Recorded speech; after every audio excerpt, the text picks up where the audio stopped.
Welcome to Ichiraku Ramen, and thank you for joining me for another journey into the world of Shinobi. Before we begin, I want to give a huge thank you to everyone who listens, supports the channel, and enjoys these stories. We wouldn't have hit over 2,000 subscribers without you. I also want to let you know the Discord server you voted for is ready. You can suggest stories, vote on what gets narrated next, or just hang out and talk. It's free to join my way of giving back for getting us here.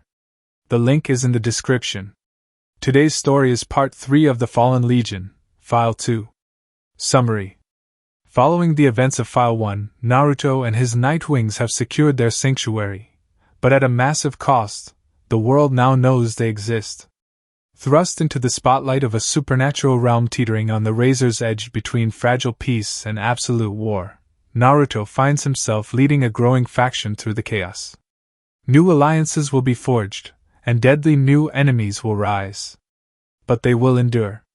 They are Shinobi, the living legacy of a lost universe, and they will not yield to anyone. Never again. This is a fan-made story inspired by the world of Naruto and high school DxD. All characters in the original universe belong to their respective creators. This narration is created for entertainment purposes as part of a transformative storytelling experience. The story itself was written by Havoc-Teir, and full credit goes to the original author. If you would like to read the original version, the link to the story is included in the video description below. Also, if you like my content and want to keep up with future updates, hit that subscribe button and don't forget to share it with your friends. Now sit back, relax, and enjoy. Report 9, Angel from there. Kyoto, Kurata's kimonos. With a bell chime, all attention was brought to the door where a familiar kitsune stepped in first. Ichiraku called out. "Yo, old man, why here?" The other customers took notice of the black-furred, purple-eyed kitsune of 4 tails, donning the gray jacket denoting his place among the mythical First Legion, and thus forgave his lack of tact. Though with a chuckle, the shop's owner stepped out from the corridor leading to the dressing rooms and replied. Now, Ichiraku, pipe down." The kitsune had already cleared the door and revealed his charges of devils. That caused a few hushed whispers to erupt around the store, but the owner did not even twitch at the prospect as Ichiraku informed.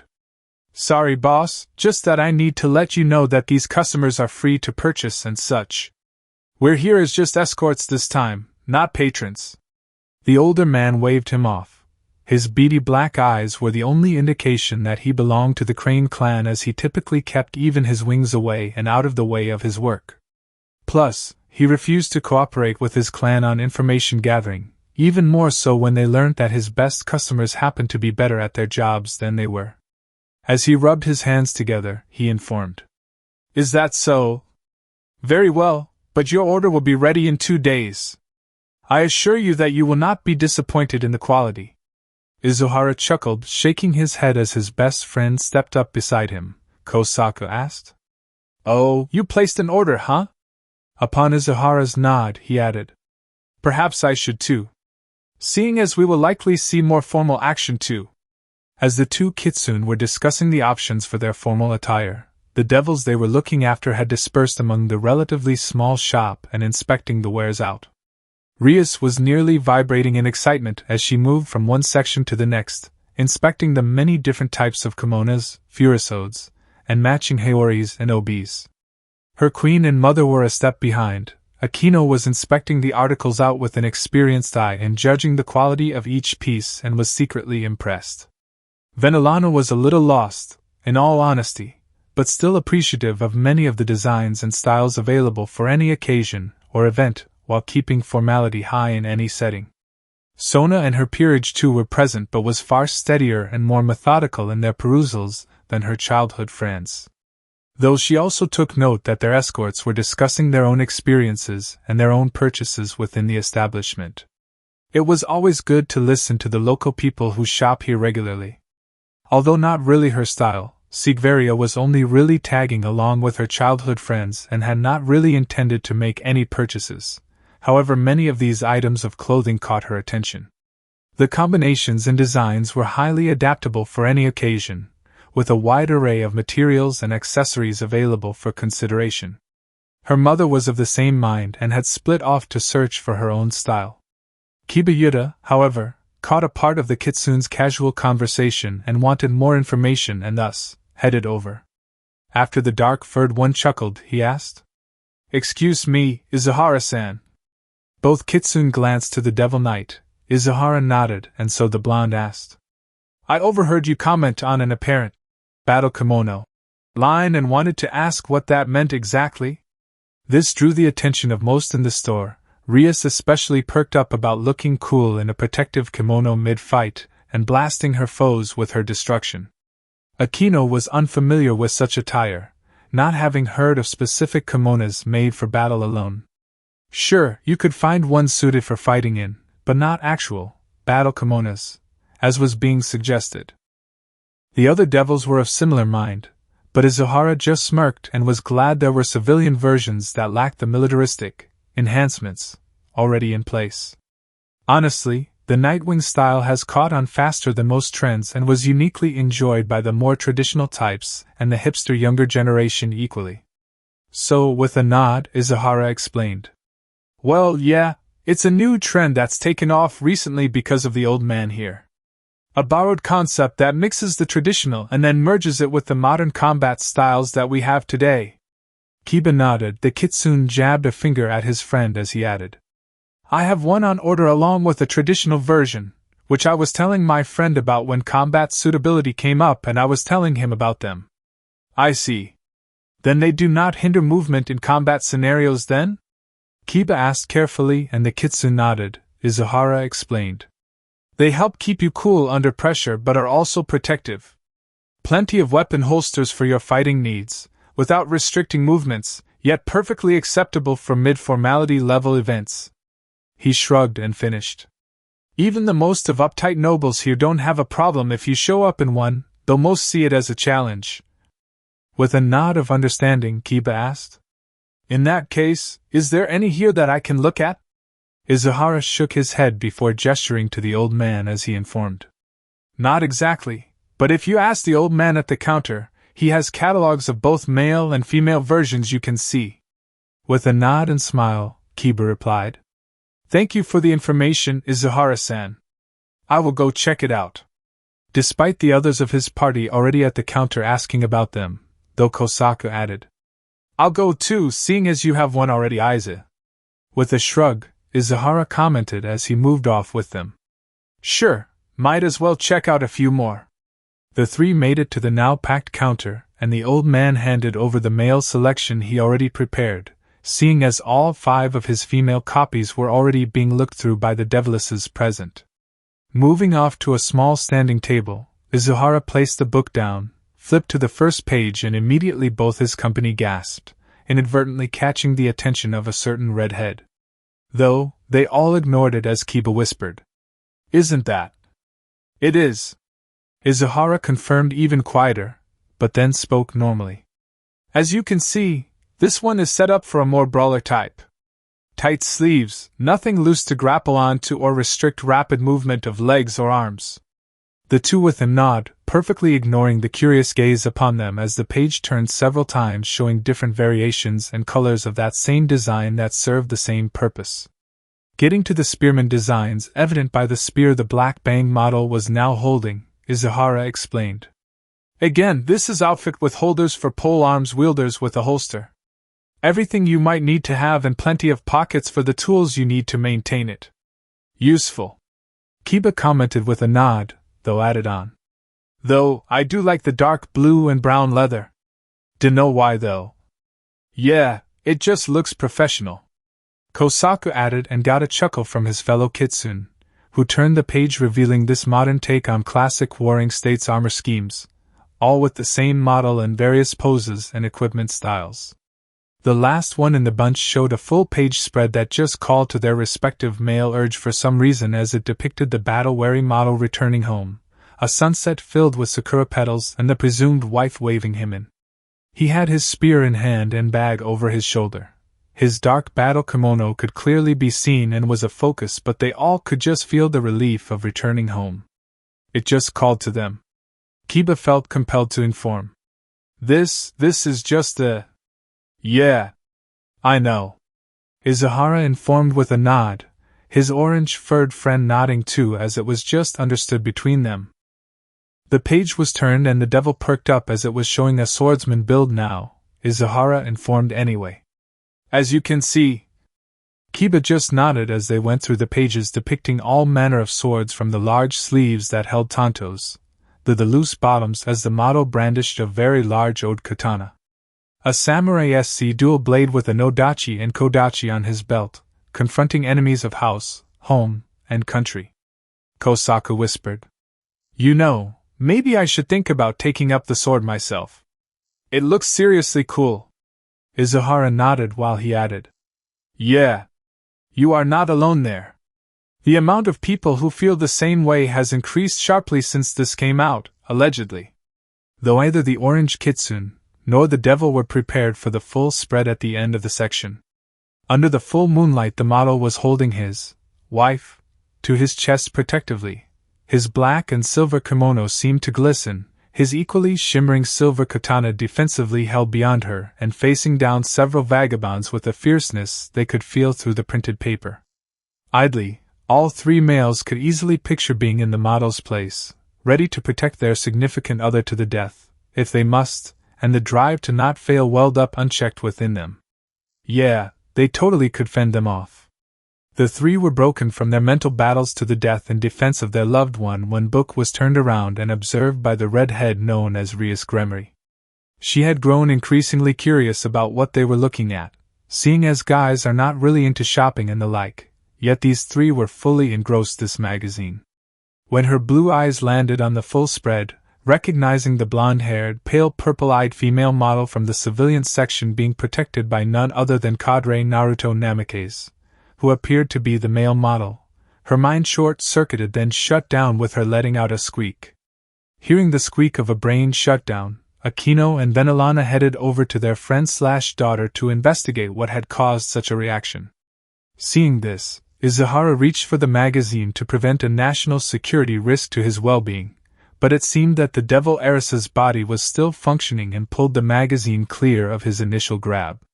As he reached a second time, the kitsune was too late as the women all caught sight of what had shorted out Rias, and it was evident that they had as their cheeks all gained various levels of pink to them. It was summoned up by Lady Agars, when she whispered breathlessly, "Oh my!" That seemed to reboot the Gremory heiress, and after a moment, she went through the entire book and found the other full spread pages with the cadre, all depicting him in various poses in a myriad of kimonos and with the same female model. By the end of it, her cheeks matched her hair in brightness. She was not alone either. Her queen, fellow heiresses, and to a far, far lesser degree the ladies were in a similar state. They were married happily so, but that did not mean they could not look and appreciate a work of art, right? Kosaku leaned over and whispered to his friend. Sensei is not going to like this, is he? Equally as lowly, Ichiraku leaned back and whispered even softer. What the hell do you think? Well, it isn't like it can get worse, right?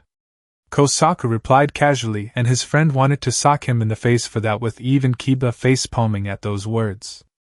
As predicted by the blonde devil and black-furred kitsune, the old man's daughter caught wind of the whole thing and appeared among them with a second book and chirped.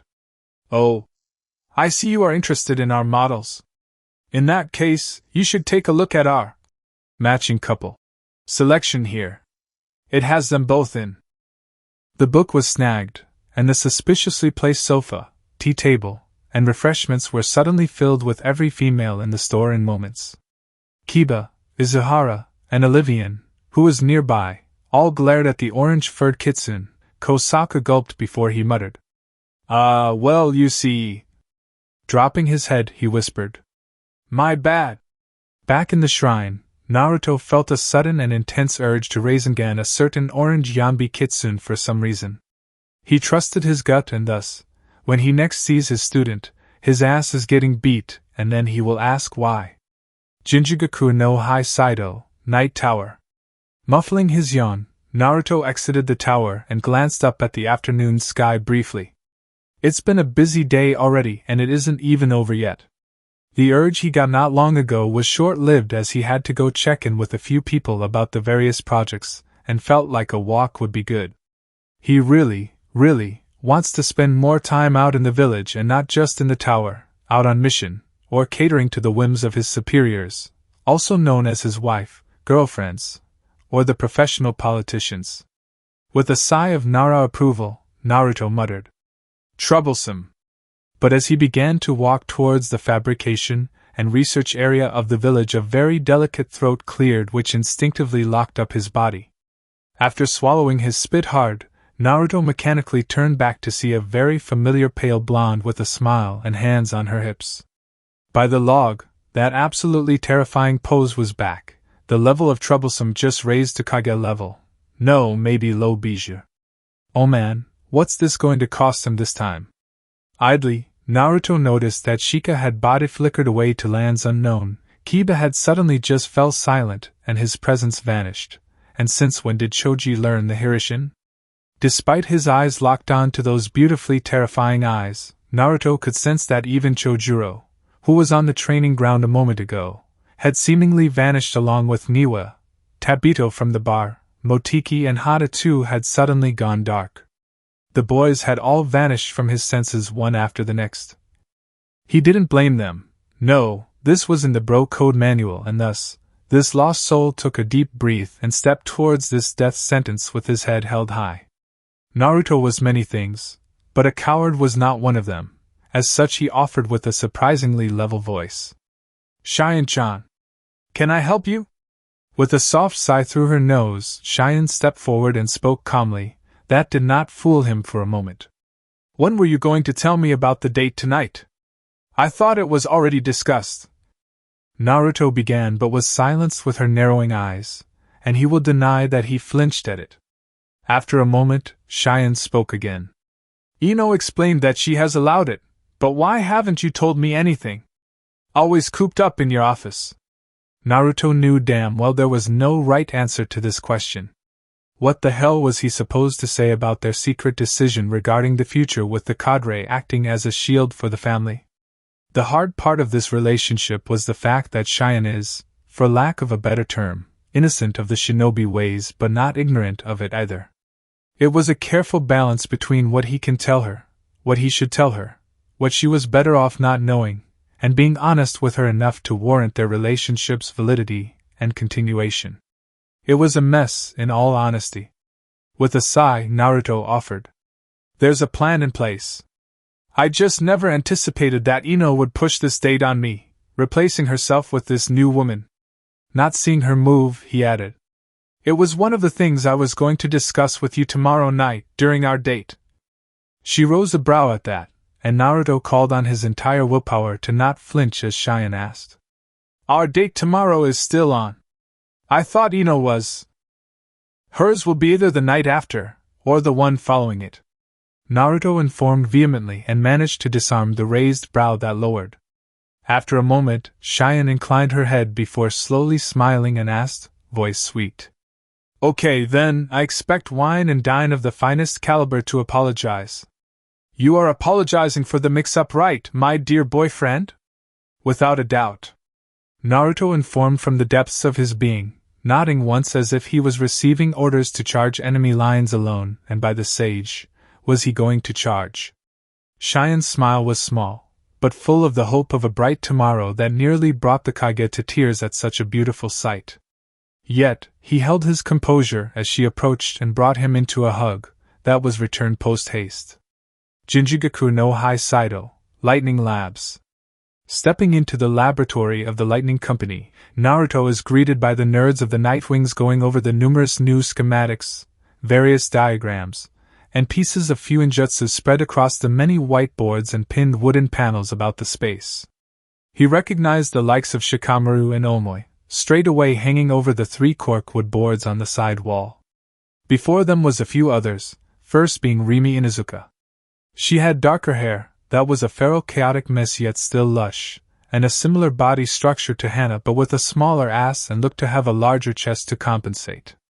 Only those of her kin actually know that she packs the largest chest of the pack. Well, as does Naruto, she ensured he did.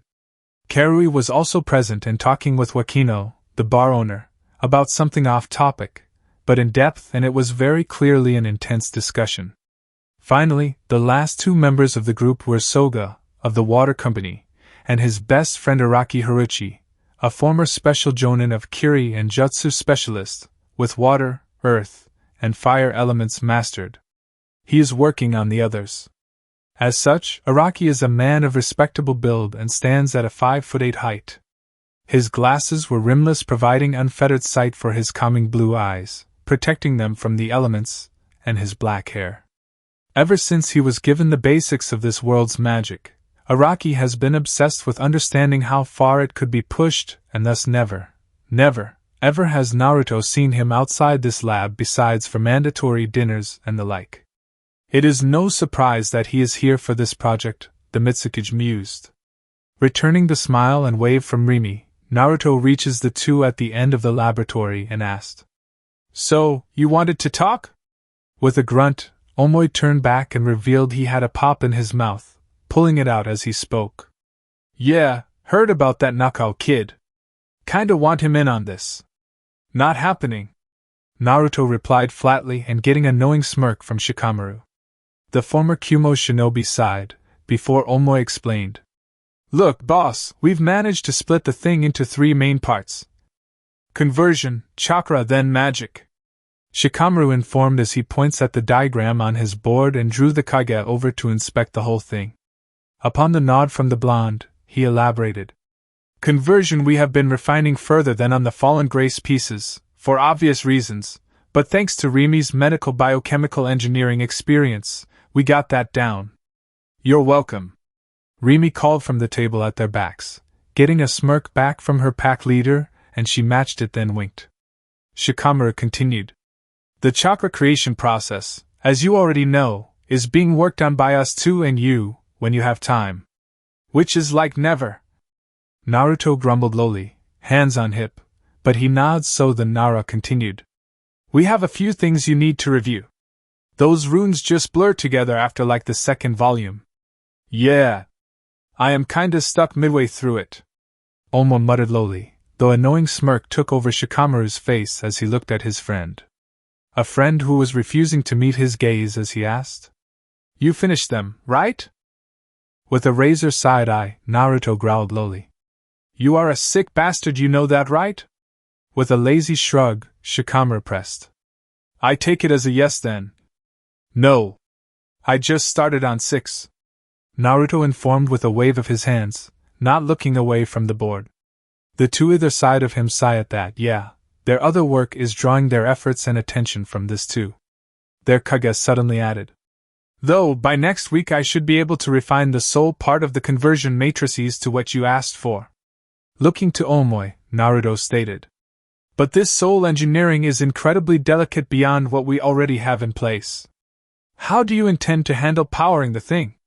With a smirk, the white-haired shinobi jerked a thumb back at the table as he explained. "The magic guys are here for that. Paired with Rimi's work, it should be no issue for us." Unconvinced, the Kage rose a brow as he folded his arms, and so Omoi added. "Though I think I should probably mention that it will be linked per person. So, it works similarly to that of the devil system in that respect." With a sigh, Naruto glanced at the Nara. Shikamaru spoke first. "It's for the best in this case. Last thing we need are more of us running around unchecked. These night shogi pieces are a step above the fallen grace after all." Everyone nodded to that as it was true. Most of the components of this system are ripped straight from the prototype set made by Azazel, studied and refined further. During this time, the various components were dissected and identified. This enabled them to understand where the governor went wrong and created them instead of standard fallen angels. Well, it wasn't his fault entirely, as their biological processes only appear human to most, but fundamentally, they aren't what this world accepts as the human template. Thus, the unstable prototypes made and refined effectively mutated them into their current forms. They simply removed the unstable aspects and neglected to inform the governor about their own project.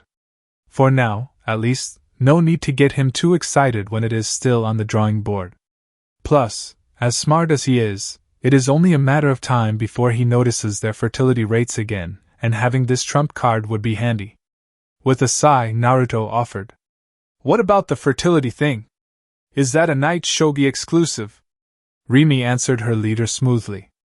It could be, if we want it to be. Depends on how you want to handle it. She's right. Shikamaru added, drawing eyes onto him as he clarified.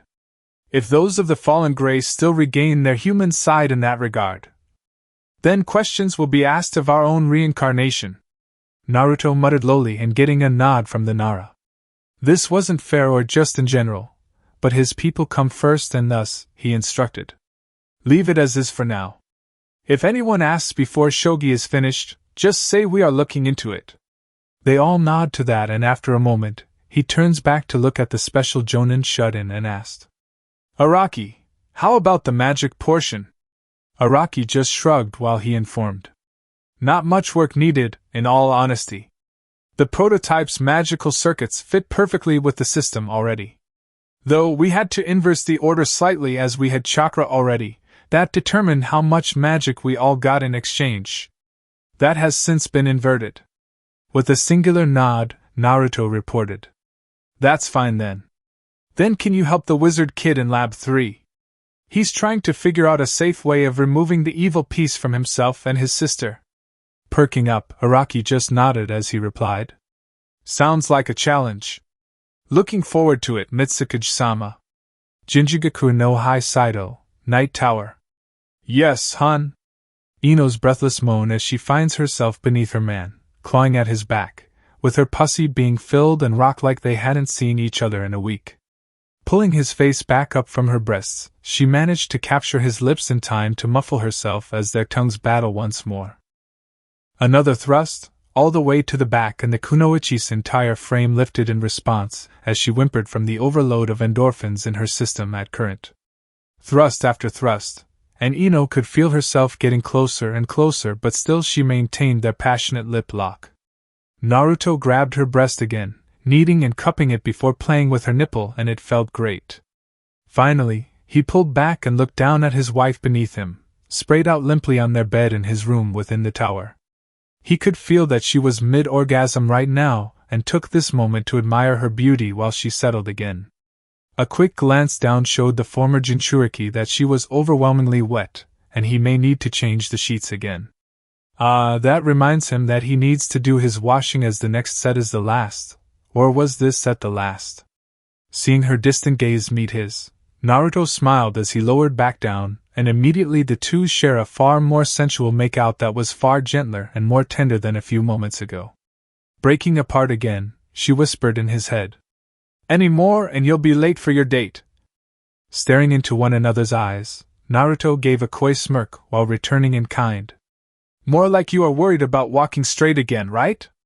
Giggling with her whole body, the sultry essence within it was not lost in translation as she whispered telepathically. Oh. I know I'm not walking straight after that last round. Honestly, hun, your drive to improve knows no bounds. Seriously. I lose count every time. Offering a peck, he shifted his hips and Ino bit her lip without breaking eye contact while she added physically this time. Honestly. I doubt there is any woman as sexually satisfied as I am. But I was not joking. You need to shower, you can't be showing up smelling of me and sex on your first date, or at all. With a sigh, Naruto nodded as he kissed her again, but instead of pulling out in one go, he instead thrusted a few times and got a few moans. Then suddenly he just pulled out as he smirked and muttered. Fine, but that sweet ass of yours is mine when I get back. Growling at being left worked up like that, Ino hissed back. After that stunt, you'd be lucky to get a bit of boob. The shower turning on did not muffle his laughter as she huffed, folding her arms and flopping back onto the pillows, grumbling about stupid husbands being too damn cocky just because he knows a few things. Though she also idly knows that his actions got her all hot and bothered. Great, now she'll have to do something about that now too. After his 10-minute shower, Naruto returned to the room to find a relaxed wife laying in his bed in place of the irate one he was expecting. Though, it did not take him long to figure it out and grin. Seeing that grin broke Ino from her daze and glared at him, her cheeks flaming, as she hissed. Just get dressed, asshole. Yeah, I got it. Naruto replied dismissively with a chuckle in his voice, amusement lacing his tone as he reaches his drawers, and his wife was glaring at his back the entire time. It was his damn fault. How dare he? Kyoto, Yukai District. As the late evening transitions to night, Yasuo finds himself in his casual off-duty clothes, loose black leather jacket, a casual plain shirt, cargo trousers, and trainers, while he walks beside his friend for the evening, Rainier. The fallen two was in casual dress, black heels and skinny jeans, low-cut, short-sleeved blue blouse, and a light application of makeup. The two were talking as they made their way to a restaurant near the Kitsune grounds where the Kitsune had made reservations. Both were looking remarkably human at the moment, their extra features hidden away as mutually agreed upon decision to distance themselves from their work and enjoy one another's company. It would not help. Entering the restaurant, the duo was greeted by a host who guided them to their reserved booth, but as they sat down, the Kitsune spotted something remarkable in the corner of his eyes. When they got comfortable, Yasuo whispered softly, "Hey Rainier, how many of the cadres are still around?" With a raised brow, displaying her surprise at the work-related topic, Rainier answered anyway.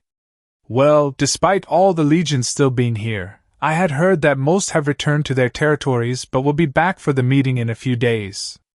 "Why'd you ask?" With a soft nod, Yasuo glanced at another booth as he whispered lowly, "Well, right now, I can see my sensei and the leader of the 2nd Legion enjoying a meal 3 booths down." Knowing who his sensei was, Rainier glanced over, and surely enough, there he was. In casual clothes too, likely just as off-duty as they were, was none other than Naruto Namikaze. He was wearing a soft blue shirt, dark blue jeans, and formal shoes. His hair was tidied up and pulled back in a low ponytail, even the black bangs were secured. Paired with his smile and soft gaze, the single-set Fallen couldn't help but marvel at the sight, but moved her gaze to his company.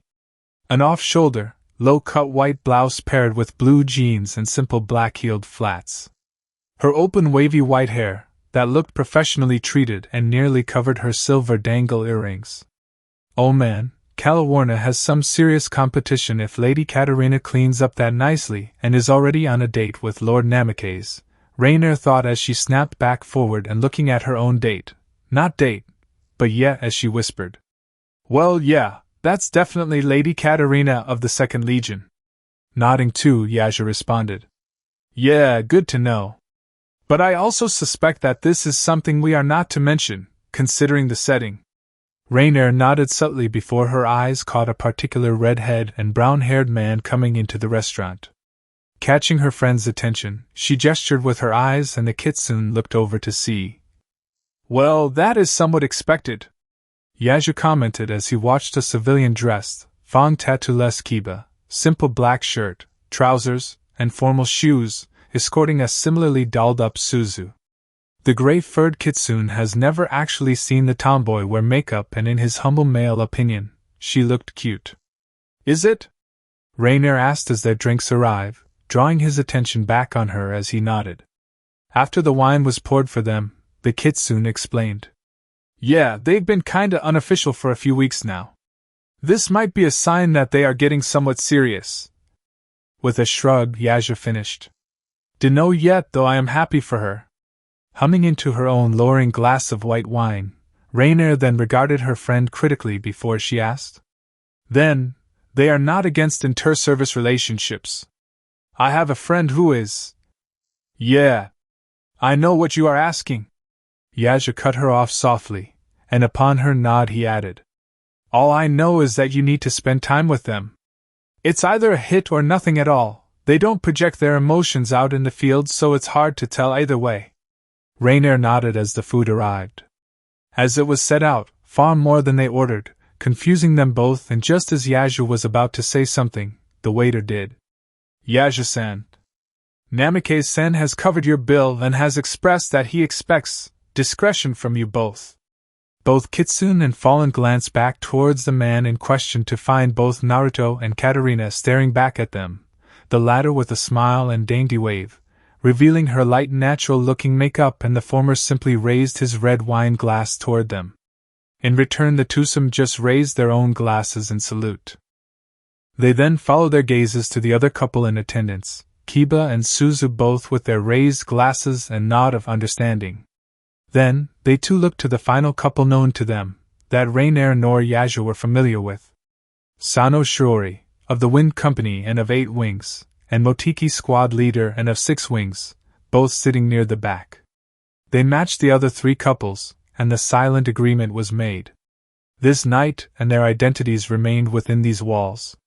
Kyoto, Oasta's Motel Room 202. After finishing her shower, Akino returned to the bedroom to find her king still staring at the magazines they purchased earlier from the kimono shop. Kaneko was chowing on some mochi she brought. Sona and Tsubaki were both reading upon their own beds on yukai history.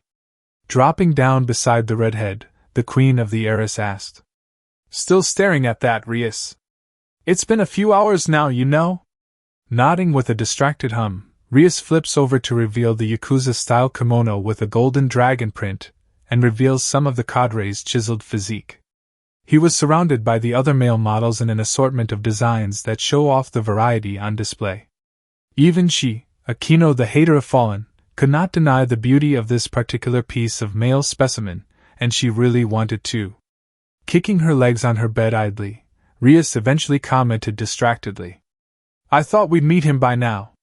Like maybe Hanabi-chan would have told him that she bumped into us and he'd come investigate." With a raised brow, Akino asked, "And why would you want that, Rias?" A lazy shrug from the heiress got a sigh from the maiden of the shrine, turned devil, that asked again, "What purpose is there to mope about it now? We are here for a few days while more. Plenty of chances to run into him, right?" Before Rias could answer, Sona did from across the room. "I doubt that Namikaze-san will show up at all." This caused the members of the Gremry peerage to look to the king of the Citri, who added upon noticing the attention, "It is as Hanabi-san mentioned. He is in a rather prominent position within the Fallen, evident by the fact he commands the other cadres, and they obey. This leads me to conclude that he is likely tied up with his work at present, whatever that may pertain." Her queen nodded. Tsubaki added, "No doubt he has received news of our arrival at some point today already. I do not see any reason to confront us directly." With a soft sigh and frown, Rias nodded while she added, "Yeah, I get that. Just thought it would be nice, that's all." "Are you trying to achieve something, Rias?" Sona asked, brow arched and now looking up from her book to gaze at her childhood friend. Seeing the redhead fall back into her thoughts, the Citri heiress added, "I highly doubt that even your brother could reincarnate him into his own peerage, let alone—" "That's not it," Rias cut in, waving her off lazily before heaving a heavy sigh and looking back down at the 2-page spread again. The female model being protected by a black feathered embrace, defended by what she saw as a knight in dark armor and a silver sword of safety. After a moment, she finally offered, "I was just curious, you know, about them. Fallen reincarnates, and why they chose them over us. What makes them tick? What do they think of us? Can we be friends with one another, or are we destined to be rivals and enemies?" Idly running her hand over the page, Rias whispered, "So many questions I want to ask them." None of the room's other occupants had any words to offer the clearly introspective teenager at that announcement. There were good points and valid questions, though the silence was broken by a loud sigh from the redhead when Rias offered, "Besides, if I had to claim anyone, I think Hanabi-chan would be the one I would choose. We seem so alike." Sweat drops from across the room, recalling how the teen in question was damn right hostile and nearly struck out at them outside the kimono shop. Rias would continue her ramblings about their similarities for far longer than most thought was healthy. Back at the hidden shrine, Hanabi would struggle to sleep due to the constant urge to glare at something and her slowly festering rage at a perceived slight against her good name. Underworld, Lilith. The following afternoon, arriving at the park in the center of the Devil Capital City, a brown-haired man in a business suit scanned the numerous school kids in search of a particular shade of red among them. His parents were both tied down with their duties, thus he has come to collect and provide additional protection for the young master. Though this man spotted his fellow pawn nearby, he towered over most and had bright red scales, so he was hard to miss. But he was also speaking with a few parents, and thus, the pawn known as Beowulf decided to head over. Reaching the huddle, the freshly arrived pawn called out, "Enku, where is the young master?" The former Qilin looked to his fellow peerage member and bowed his head while he offered, "Ah, Beowulf, forgive me for not spotting you sooner. As for the young master, he is over there with." Enku led his fellow pawn's gaze over to the park's water feature where the young redhead was already running from and toward them, with a sweet in his mouth. He was not alone, as all the kids in the park now had one, lollipops if the white sticks from all their mouths were anything to go by. Both men, however, noticed there was a blond man walking away and had one too. He was grasping the hand of a young girl with matching hair and eyes, waving back at the others as she was led away. Perhaps he was just being generous for his daughter's sake. How rare of one from the Phoenix House. Though when this man looked back at them briefly, both pawns had an inclination that he was not of the Phoenix House despite his blonde hair and blue eyes. Though Enku noticed he had a black bang from the angle he could observe from. Abruptly their charge shouted out, "Enku-san, Beowulf-ji! You came!" Both pawns looked down upon the son of their king with warm smiles. Beowulf answered, "Of course, Milikas-sama. How was your day at school?" Beaming, Milikas began rambling as the trio headed back to the Lucifer estate and were oblivious to the blonde that vanished in a puff of smoke, or the remaining one smirking foxily in the shadow of a tree unnoticed by all, playing with the lollipop with his tongue while holding the stick with his hand. With this personal objective done and message sent, he needed to handle the side mission asked of him by a certain purple-haired, orange-eyed cadre. An official mission from the 3rd Legion, the Golden Orioles. Underworld, Lucifer Estate. Entering the home of the sitting Satan, the trio were met by the man's wife and mother of the youngest present, Milikas bowing briefly before his mother as he spoke. "I am back from school, mother." Grafia just nodded, though was eyeing up the candy her son had in his mouth still, and asked firmly, "Milikas, where did you get that candy from? I do not recall giving you any pocket money to spend on such things." With a beaming smile, the tiny redhead announced, "There was this really cool girl at the park today. She was there with her older brother, and she asked him to give everyone a candy too. So we all got one as well. He was so cool too." With a glance to the two escorts, who nodded subtly, Grafia regarded her son and asked, "Do you know from what family they hailed? I wish to offer my gratitude for such generosity." With a nod, Milikas informed what would later become known as the sugar trap that changed the underworld. Well, at first I thought they were from the Phoenix. They both had blonde hair and blue eyes, see. But the brother said that his name was Naruto-inspired. Grafia actually paled in comparison to her usual complexion, and her facade cracked briefly enough for her fellow peerage members to grow concern. Thankfully, she managed to regain herself before her son looked back up at her, as he continued. "His little sister was called, I think it was Hannah or something. She was really cool and friendly.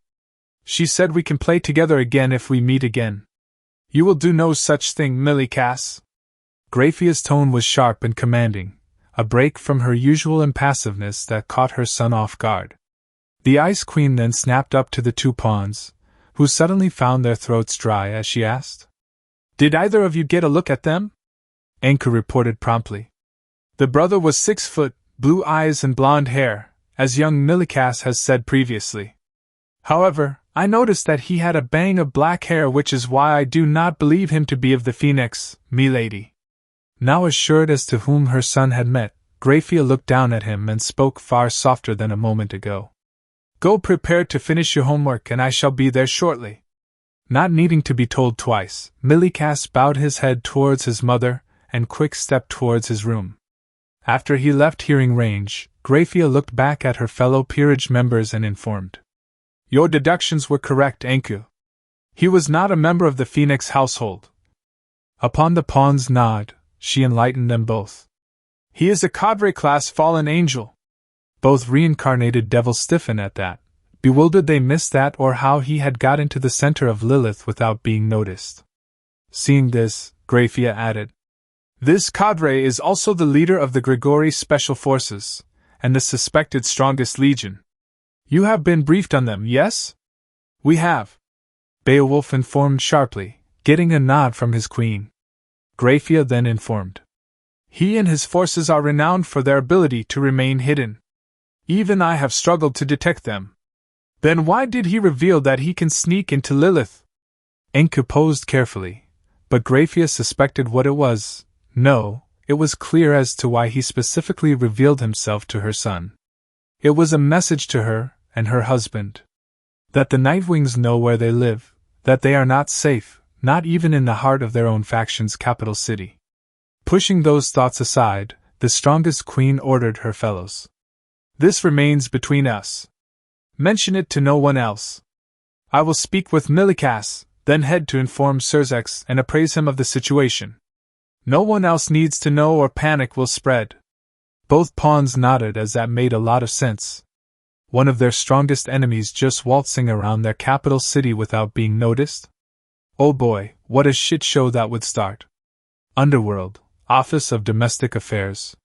Despite the panic and slight fear within her heart, Grafia kept her calm exterior that was expected of her, as she gracefully and skillfully made haste to her husband's office. Without any extra effort, she seemingly glided past the busy body of staff that were running around in a manic frenzy. Ever since her mother-in-law decided to act, the Satans are rushing to find any loopholes and close any exploits before they confront the councils directly, and thus, the crazed state the office has become.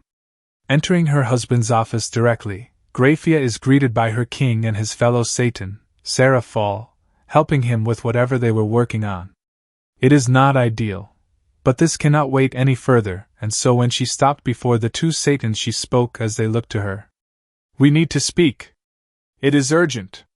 Surzex placed his work down, as did Sarah Fall as this seemed serious, and when both nod, Grafia informed. "Cadre Naruto Namikaze introduced himself to Milikas this afternoon." The boy's father shot up to his feet, eyes a burning crimson, power flaring near enough uncontrollably as he hissed. "He what? How did he get in?" Sarah Fall asked sharply, eyes narrowed and eyes a vivid, deep blue at the thought of someone so dangerous within the city limits. It shouldn't be possible, and even she had not sensed anything to suggest that a fallen angel was anywhere nearby. Shaking her head, Grafia reported, "I am unsure at present, Lady Sarah Fall. However, our initial investigation and from what Milikas had told me was that he was at the park with his little sister and handed out lollipops to them all. Eyewitnesses did not suspect anything and had assumed him to be of the Phoenix House, thus none challenged him." After nodding to that fact, Sarah Fall finally turned back to her friend who was about ready to enter his true form out of rage and spoke tightly. "Enough, Surzex. The fact that this is being reported means that he wasn't here to harm anyone."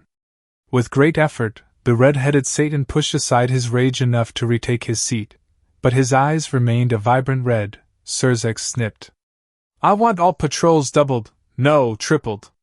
Order the Phoenix House to remain within their domain until further notice and gather my peerage. I shall scour the entire city for him if I must." Grafia nodded, but thankfully Sarah Fall, who was angry too, was far more level-headed as she cut into the rage-filled father's demands. "It would be pointless. I think this is a message at best, a statement that he knows where you live and who you care for." Surzex snapped to her, his mind kicking in as he contemplated her words and, upon seeing her point, he lets out a low growl while forcing his power to settle. After several long, deep breaths he growled. "Then, retaliation then? For our misstep against his sister? That is what I surmised as well," Grafia informed flatly, recalling the razor-sharp eye of power aimed at her when her transgression had been voiced to him. Pushing her unease aside once more, she added, "It is clear that he knows of us. I believe this was him informing us of that fact. Likely to telegraph that he can hit us where we hurt most." Surzex surmised as his mind was picking back up and piecing together the unspoken message. It was starting to make sense now too, now that he was thinking clearer, and so he spoke tightly. If we target his people, he will target ours in response. Which puts our mothers and siblings in the line of fire, even more so now. Seraphal explained swiftly, despite her tightening throat at the thought of her family being in the crosshairs. Heck, right now they were effectively in their suspected backyard, and within easy reach of their enemy. Then again, after this performance, their strongest bastion was within their seemingly endless range. Not even the old faction would be so bold, yet a single cadre suddenly appeared in the center of their capital, and went completely unnoticed. If this got out, the pandemonium that would occur would be devastating. With a fresh resolve to see this through, Seraphal looked between the clearly concerned parents and informed. We have to rein in the council and make meaningful changes before our meeting with the Alliance in 2 days. Jinjigaku no Hai Saido, Night Tower.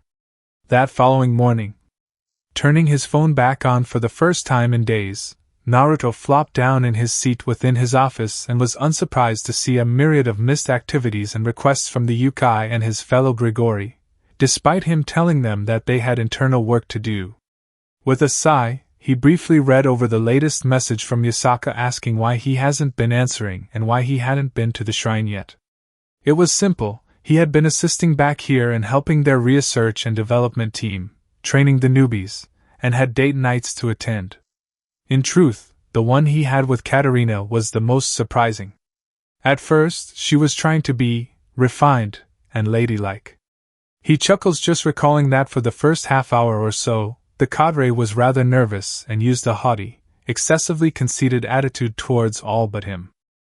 It did not last, obviously, and she became rather playful after he kept pinching her ass whenever she said something stupid. It caused her to get annoyed and then returned it whenever he said something stupid and became a game, opening the floodgates to a side of her personality she probably kept locked down around her children, as it was rather easygoing. Though, he may have had an unfair advantage seeing as Katarina seems to have the same triggers as he does, just at a far greater level. She responded to physical, tender touches just as he does. A byproduct of excessive loneliness. Quick to worry, fearing she messed up an interaction. A gentleness that comes from experiencing the other side of pain. That easygoing and accepting nature that slowly emerged, another reaction to constant social rejections. All that just made him want to wrap her up in a hug of protection and broke down the awkwardness of the first night pretty quickly. It also made her earlier declaration that she wanted to marry and have children, even when she reiterated it again, far more understandable. It was one of his deepest desires too, back before the war.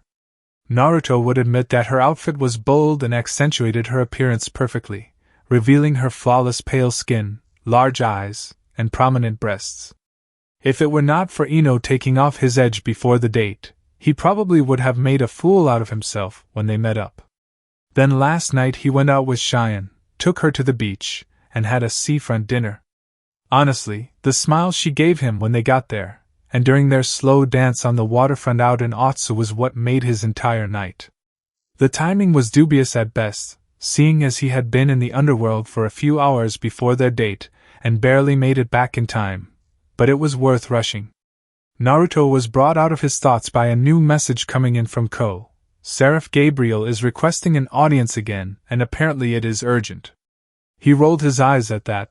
They all are constantly claiming that it's urgent just to spur them into action, and then when they show up, it could have been handled either without them or later on. Honestly, how will they let them know when something is genuinely urgent at this rate? Pushing back from his desk and standing, Naruto stretches out briefly, then looks down at the new prototype seals for the night shogi system he had been working on since he got back from his date. A complex mix of both, what he considers traditional sealing and these world's runic system. There are a few gaps, disconnects, and the two have overlaps in some areas, but he is working through them. It will take months to flush out completely, but that is for another time. Closing the panel where he seals his important projects within his side room bedroom, Naruto lets out another sigh before he grabs his Jonin vest from the hook by the door as he leaves. Reaching the basement of the tower, Naruto stops outside the transfer room and stares down the corridor towards the cells beneath. That reminds him of that cat girl they captured. Oh, wait, her species is called Nekasha. A rare mutant version of the more commonly known Nikomata, one more inclined to senjutsu. It's rather unfortunate that she has been so uncooperative. He could just go into her mind and take everything, but he has just been too busy. Heck, he has been meaning to talk with Anko about the changes in her duty, but he hadn't managed to find the time. Ren has subsequently decided to leave her locked up until he or Anko get time to deal with her. Just another thing for him to do, the Kage mused as he steps into the chamber. Kyoto, Imperial Palace. Appearing in the palace gardens, Naruto was quick to glance around and see Ko standing beside Gabriel, Uriel, and Yasaka, all of which were now staring at him as he sighed, then muttered. "If this isn't urgent, I am leaving." "Why haven't you responded to any of our calls?" Yasaka demanded as she stepped forward, but again the Kage waved her off. Naruto responded. "I told Azazel that we needed a few days for internal matters. He should have explained that to you, thus anything regarding the fallen should have gone to the other legions here. So, those enslavement pieces were more important than your commitment to..." Yasaka began, but both Naruto and Ko's eyes narrowed dangerously on the Kyuubi and forced her to silence. After a moment, the Hyuga responded. "We have explained in great detail, Lady Yasaka, that the Fallen Grace is a system that has been put together to enable a second chance. Nothing more. Thus the term, Fallen Grace, as a poetic play on our nature," Naruto quipped, arms folding as he stared back at the Yukai leader. The others could see where he was coming from, the angels especially, and Yasaka just nodded, standing down for now. Seeing this lull as an opportunity, Gabriel spoke up. "Naruto, we have been waiting for the chance to have you explain about the Excaliburs we brought here with us, to help us understand them better." With a sigh, Naruto looked to her and explained. "Look, Gabriel-san, I would like to help in everything, but we have our own work to do. Stuff that we keep putting off as urgent matters. Keep popping up constantly." All three non-shinobi looked slightly guilty of constantly labeling their issues as urgent at that gentle scolding, but it was the only way they could reliably get his attention. With a sigh, Yasaka informed. "We apologize for that, but we really do need your input on several ongoing things. Such as, we have a council meeting discussing the proposals put forth by the Devil delegation ahead of the meeting tomorrow." Yasaka informed and Naruto responded with a shrug before he offered back. "That is up to you all, in all honesty, Yasaka-san. We are a part of the Grigori, so Ko will just fill us in when he reports back. That's his job here after all," said Hyuga nodded simply, earning a tight frown from the Kyuubi. Then Gabriel responded. "For us, only you know what to look for when understanding the holy swords. It's been a few days since they came in." "I get that, Gabriel-san, but again, we have other things to do," Naruto informed again, sighing after as he recalls he still hasn't even designed the rings his wife asked for of him.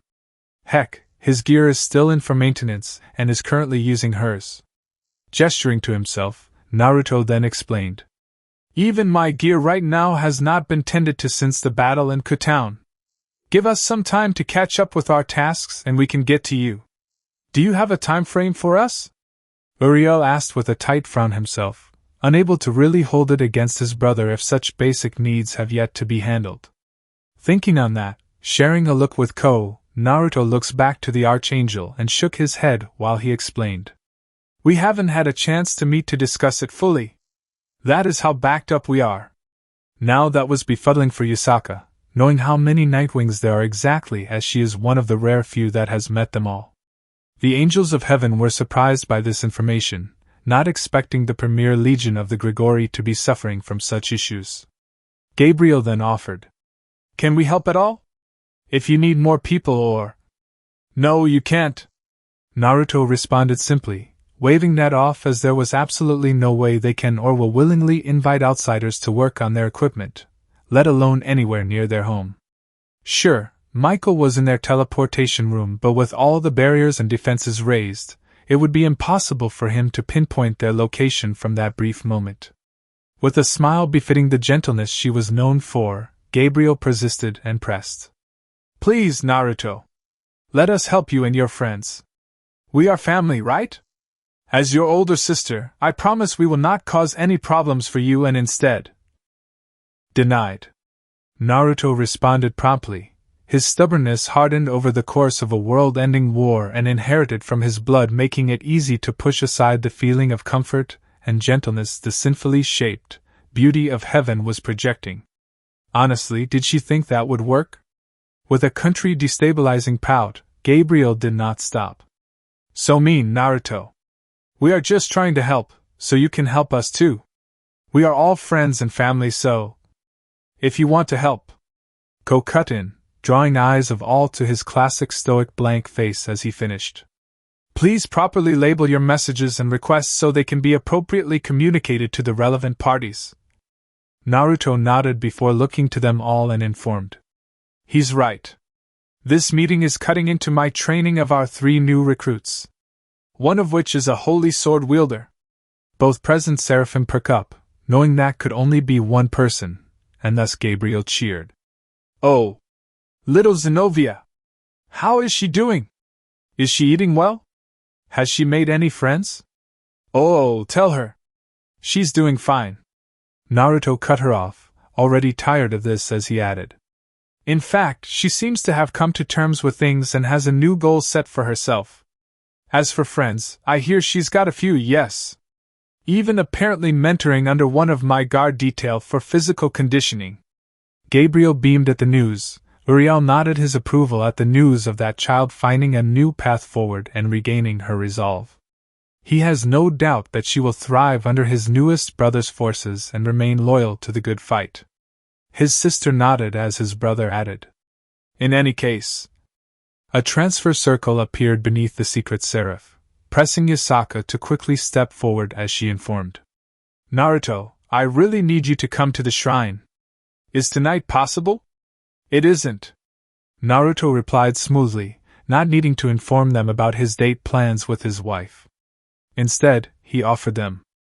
I still need to interview that infiltrator from the other day after training the new group. The others are not having much luck, so I am going to have a crack at her. Letting out an irritated sigh, he added. Then I got to work on our equipment, try clear up the backlog and do several inspections of our perishable items. Looking to Ko, inspecting his current gear, and when the Hyuga noticed, he chuckled and waved him off as he stated. Mine is fine, plus I have a backup in case something happens. Naruto took a moment before nodding slowly and turning back to the others and informed. Thus, I will try and get back to you when I have a chance to. In the meantime, Katarina is around still and has command over the temporary Grigori forces. If you need.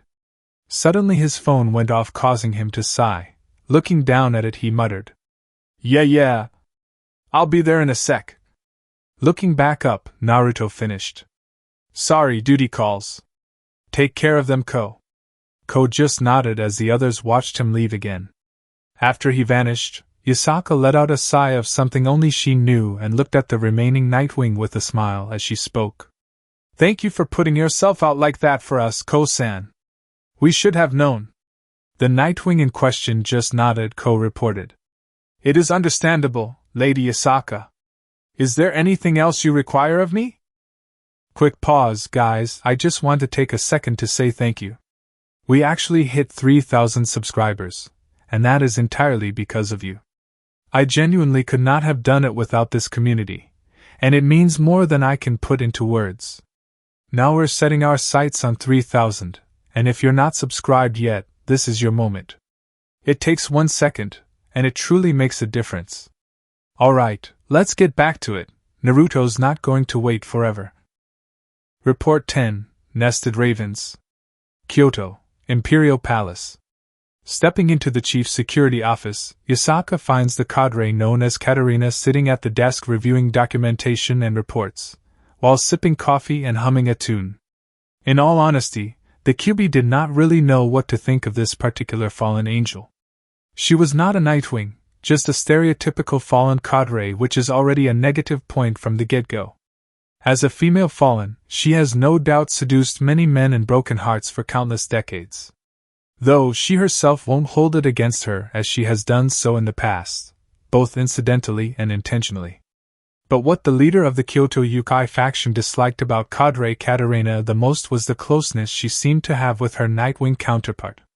She was the very definition of from Russia with love, with the added natural seductive effect of being a fallen. Full pink lips, white skin, light green eyes on a soft face and gentle smile. It was certainly not the fact that her breasts appeared to be a size or two larger than the Kyuubi's, or the fact she seemed taller than her either.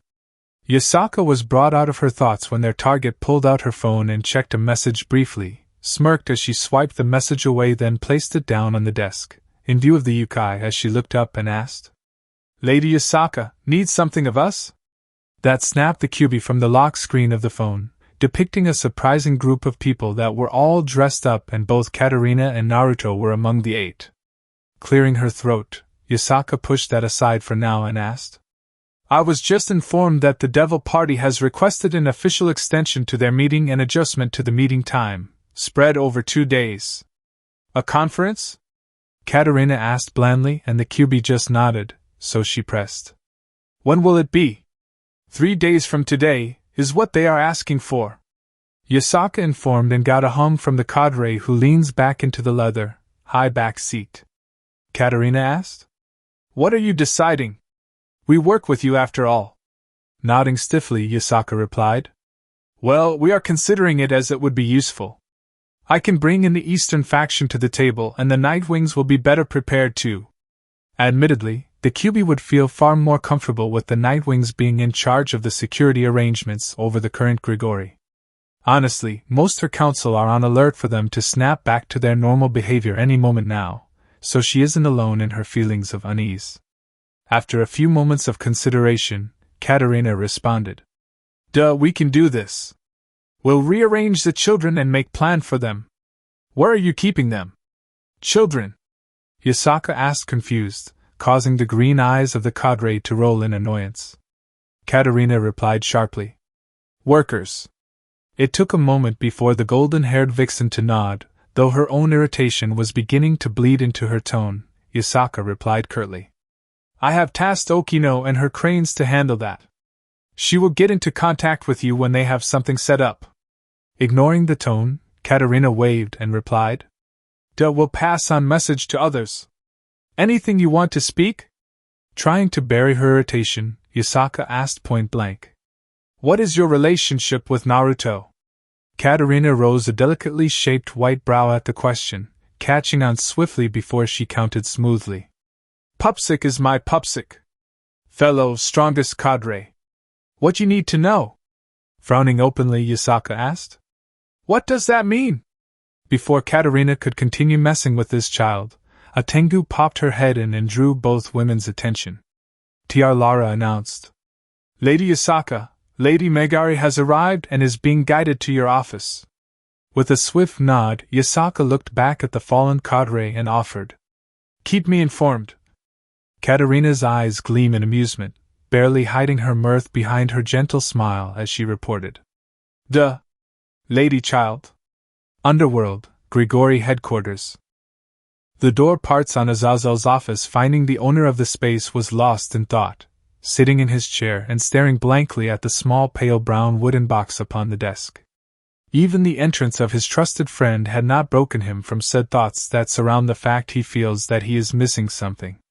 Seeing this, Benimune cleared her throat and managed to gain her leader's attention, even if he still had a distant gaze.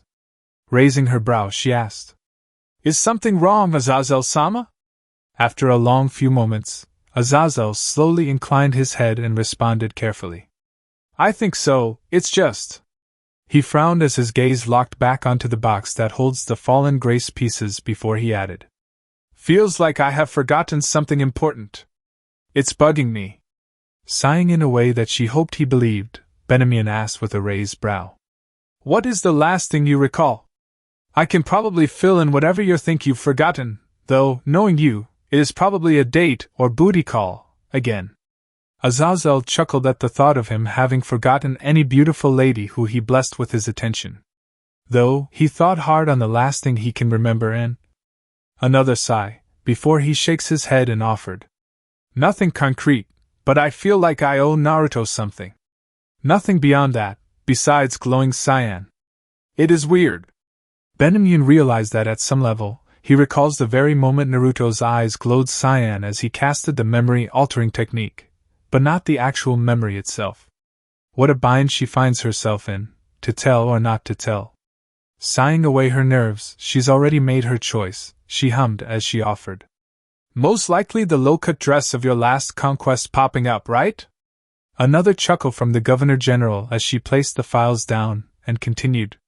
Regardless of that, these are the personnel files you asked for, regarding our human operatives at present and most suitable for the experimental run of the Fallen Grace pieces. Taking them with a grin, Azazel announced. Perfect. We need to get this done as soon as possible and get the data back to the Nightwings for any alterations needed. With this in place, the numbers disparity between us and the Devils is no longer a factor. As he flipped through the first file, he offered. We can sue for a permanent peace treaty finally, Anne. Are you sure that is wise, Azazel-sama? Benjamin asked carefully, drawing his gaze to her that slowly hardened the longer his purple met her orange. After a moment of the silence, she explained further. I understand and support your position, Azazel-sama, always, but should we not ask for something in return?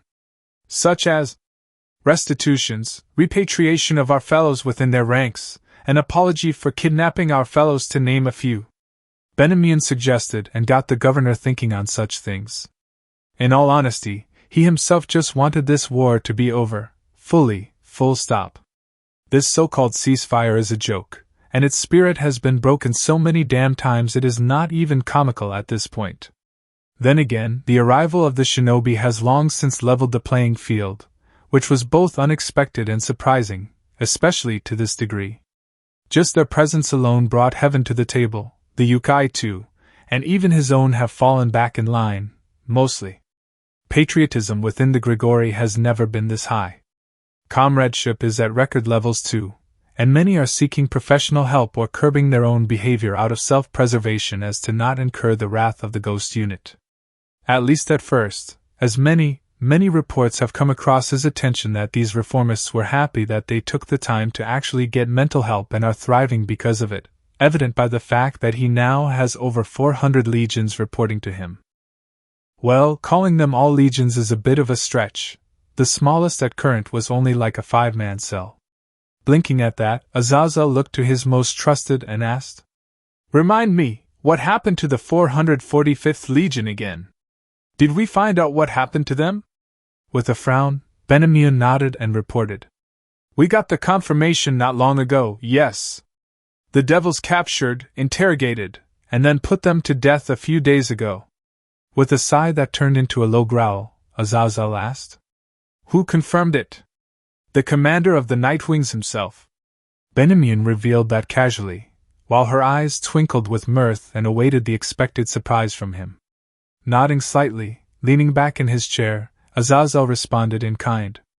I see, then in that case. He paused upon realizing who that exactly was and blinked once, twice, 3 times before regarding his secretary dead in her amused eyes and asked for clarification. When you say the commander of the First Legion. Adjusting her glasses, her enjoyment at his befuddlement was as expectedly humorous. Benjamin nodded as she interjected. Yes, Azazel-sama. Naruto himself deployed to find this missing legion as apparently he had business in the area. I simply requested that he keep an eye out for them.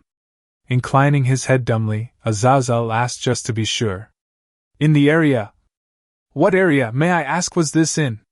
With a soft smile that reached her orange eyes and with a matching tone, Benjamin answered sweetly.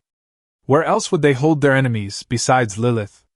It took a few moments for Azazel to realize what the actual hell that might have implied, and a long while before he just burst out into hearty, side-splitting laughter.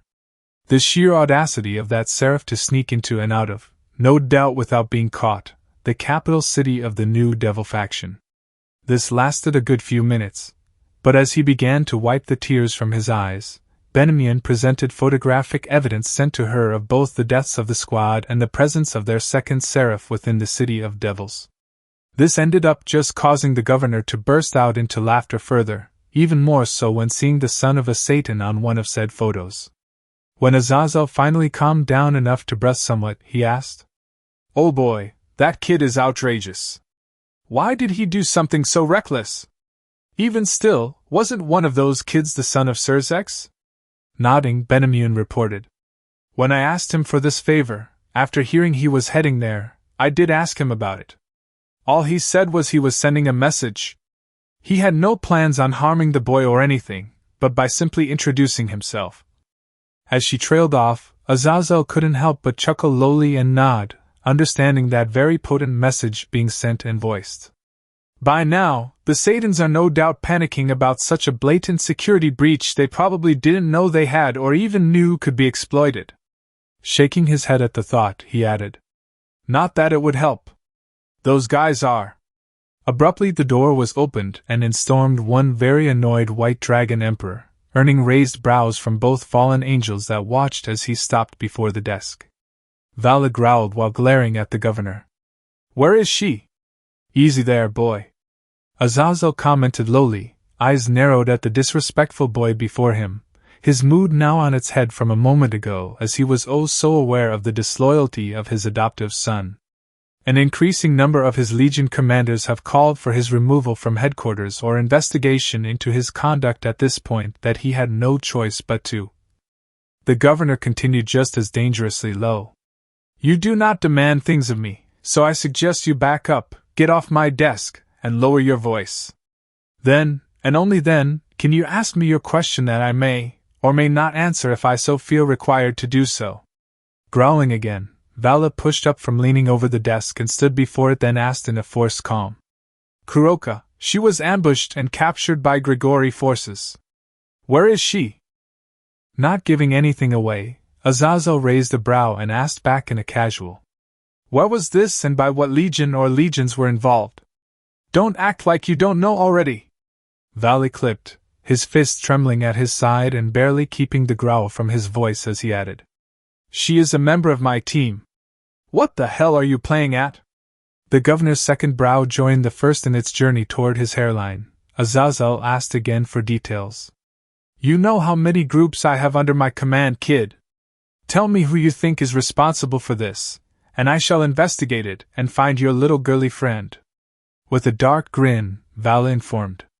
"From what I saw, they seemed to have both purple and gray jackets on. 2 were blonde and the others had brown hair. Just tell me where and I will take care of them for you." With a curt nod, Azazel replied sharply, "Give me a half hour to make a few calls. Be ready with your team." Turning about swiftly and storming back out, Vala did not catch the knowing glances shared between the two fallen at his back. When the door shut again, Benamun spoke immediately. "If Naruto-sama is involved." "Yeah.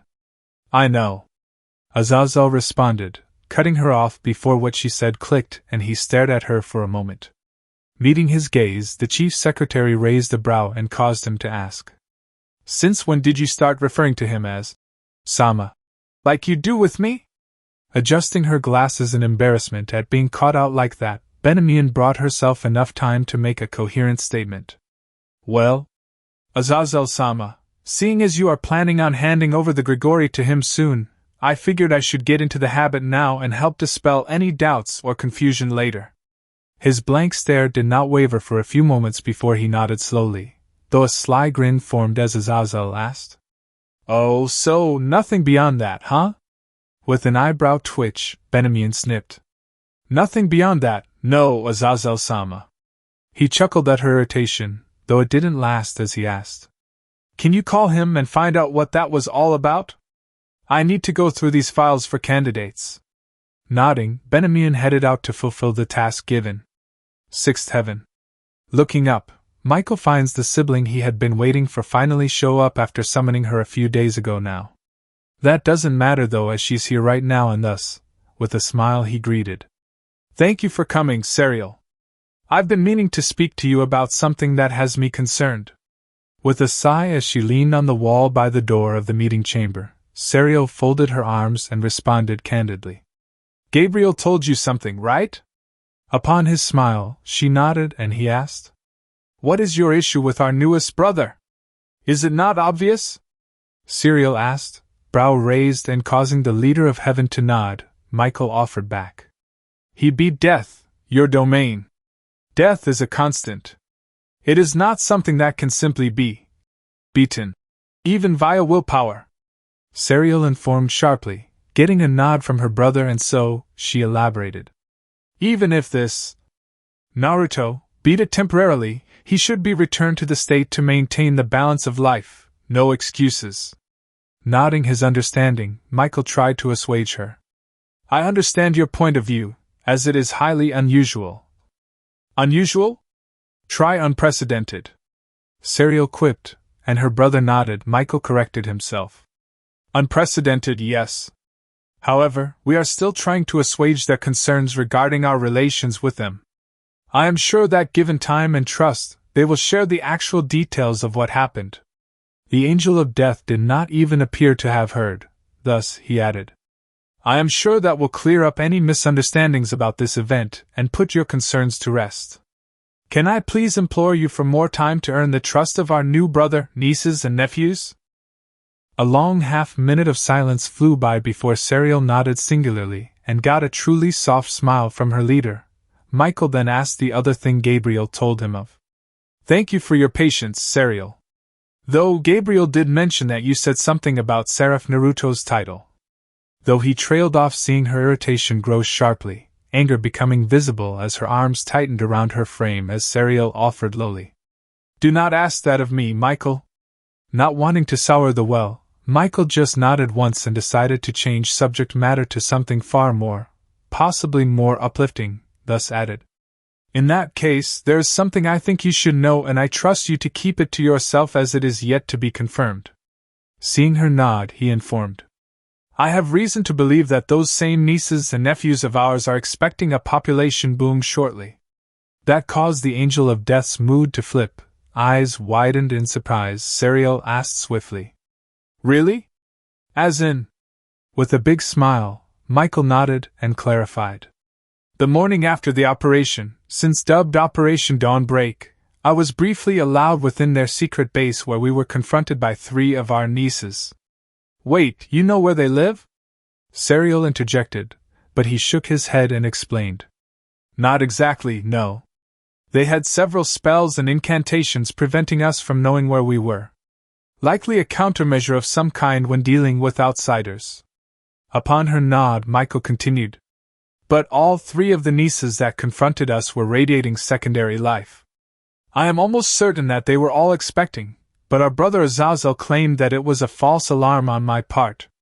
Could he be covering for them or lying to you outright? Serial probed, now significantly more invested in this. Despite her misgivings around their leader, she is quite intrigued in the premise of these sinless fallen and the freedom they will have.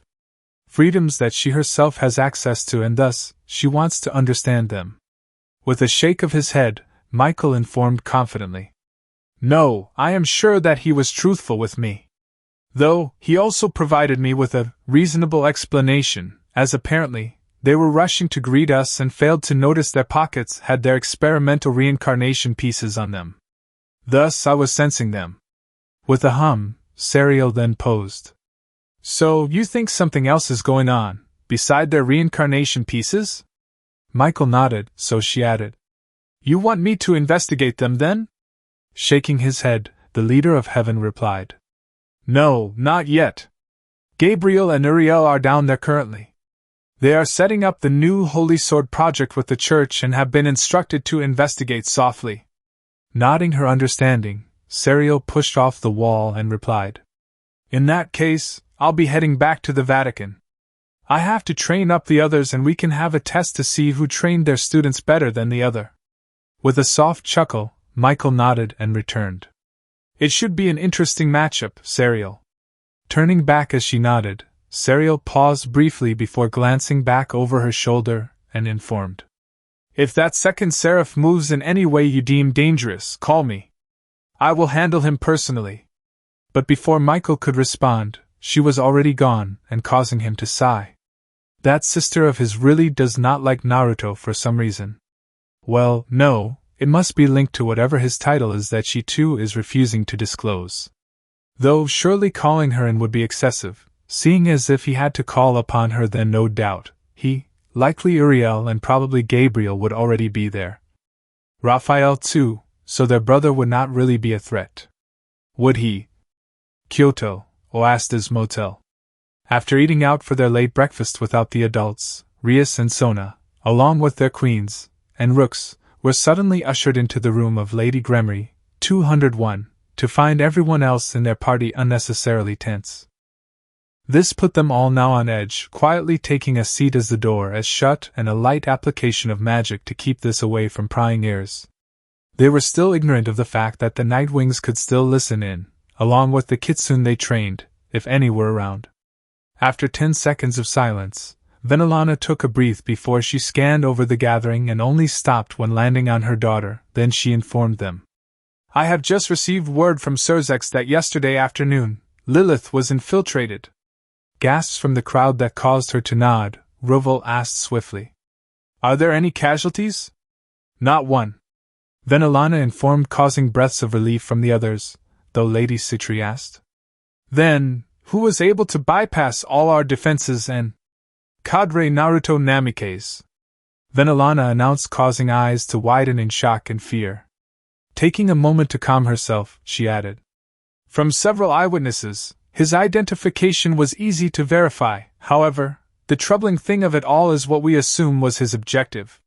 Which was? Rovol asked, hands and fists that were trembling in rage and concern. Venelana glanced to the Phoenix Heir briefly, knowing he has a wife and son back home, thus could sympathize with him. Though, her eyes locked on her own daughter, who stiffened as she announced. From what we can piece together, he was there to find a missing squad of fallen that were kidnapped. None moved to interject, thus she added. Then, he made contact with my grandson. The blood of everyone ran cold, Riasa's face went ghostly pale, and breath halted upon her mother's nod of confirmation. Her nephew met one of the most dangerous men in the world? The panic-stricken heiress was not broken from her fear-induced trance when Rovol asked. Is he okay? Did he do anything? Are we at war? Should we?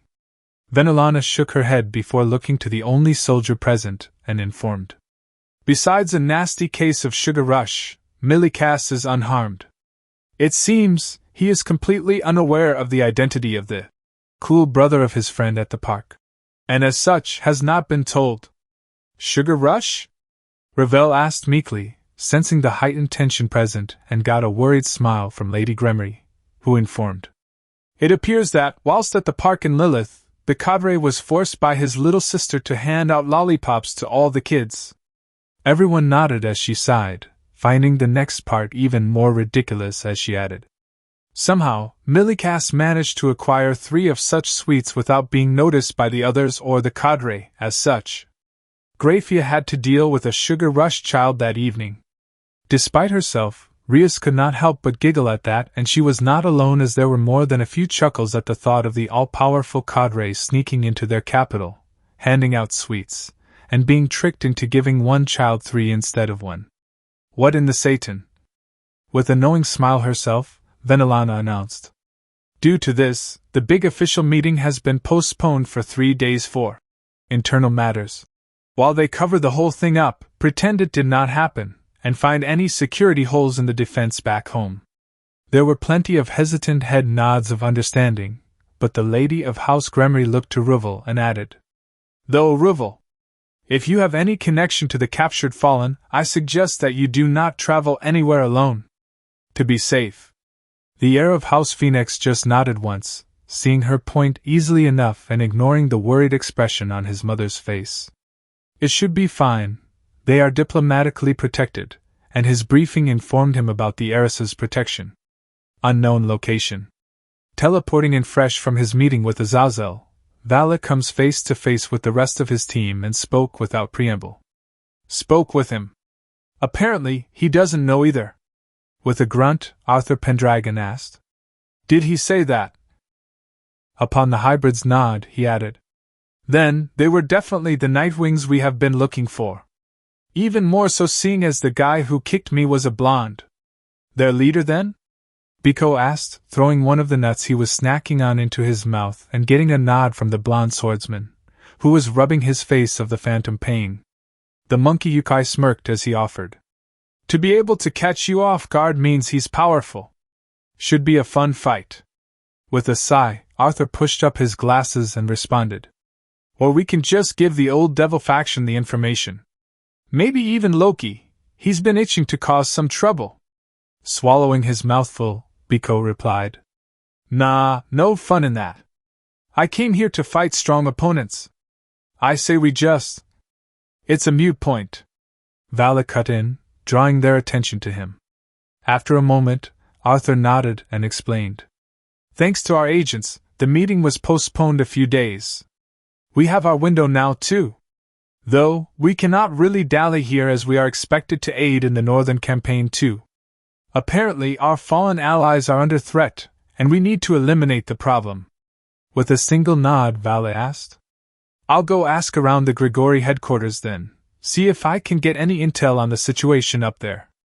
Don't get caught up by Azazel. I suspect that he's on to you, so don't return to him just yet. Arthur informed, and despite his growing frown, Vala nodded as he began his teleportation back to the headquarters. Biko commented. What about Kuroka? Should we go search for her or? Jinjigaku no Haisaido, Anko's place. This was it. She had planned for this and knows exactly what and how he was going to react. The way she wants him to, obviously. Thus, Anko Mitarashi loosely secured her black silk gown over her finest of dark lingerie and smirked into the mirror she was standing before. Her contacts on the outside have told her that the T&I is backed up, meaning that her Gaki is likely going to be heading over to check on her to determine if she was behaving. Thus, her plan she has worked on since she found out. Anko knows full well just how sensitive his senses are and just how possessive he is. Most have not realized that fact yet, but she has, and it is her tool for this ambush. An ambush that does not even require her to say anything, as no doubt he will do exactly what he wants, which happens to be what she wants, which makes this so much sweeter. A knock on the door breaks her sultry smirk from the mirror, as it was now showtime. Approaching the door in barely restrained anticipation, trying to project the casualness of an innocent woman next door, Anko was leaning heavily into every scrap of training she had ever received to not break into a manic giggle, or even smirk at this plan. Pulling the door open, she is greeted by the black bang blonde, as expected, and so she offered a faux innocent smile as Naruto spoke. Anko, how are? He trailed off upon gazing at her, and the kunoichi knew full well what he was seeing and sensing. It was not even her state of dress that had caused this, and she knew it too, not that her body was anything less than the epitome of sexy, but no. Anko could see it in his eyes as they narrowed on her, inspecting and taking note of several not-so-visible things as planned. The slits in his eyes narrowed to fine lines when they flow over her neck. The unnoticeable pink outline no doubt was clear as day. Trailing down further, no doubt spotting something out of place on her exposed skin. Yes. Naruto, someone has been touching your goods, Anko cackled in her head as she sees him eyeing her breasts thoroughly and in total silence. In truth, Adriana had only messed with them slightly, with clothes, but he did not need to know that right now. It just did not feel quite right, and so they stopped after that. After watching him complete the full inspection, from hair to painted and manicured toenails, no doubt cataloging everything that has been messed with since he last messed with them, Anko cleared her throat daintily, causing his eyes to snap to her solid browns as she slowly turns and heads back into the house, not saying anything. She did not need to, and her swaying hips told him what she expected. The door closing behind him was just confirmation to her own awesomeness. Reaching the bedroom, Anko stopped and was immediately brought into an embrace from behind, pulled against his chest as he whispered into her ear. Who? With a growing grin, she whispered. Who, what? He growled lowly, causing her to chuckle as she guides one of his hands beneath her loose clothes and on her breasts as she offered.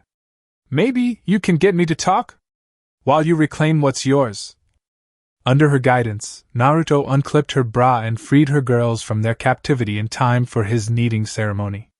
While one hand was busy with reclaiming her breasts, the other had been guided south on a survey mission to find fertile ground and found it pretty easy. Obviously, she has been going crazy under this punishment.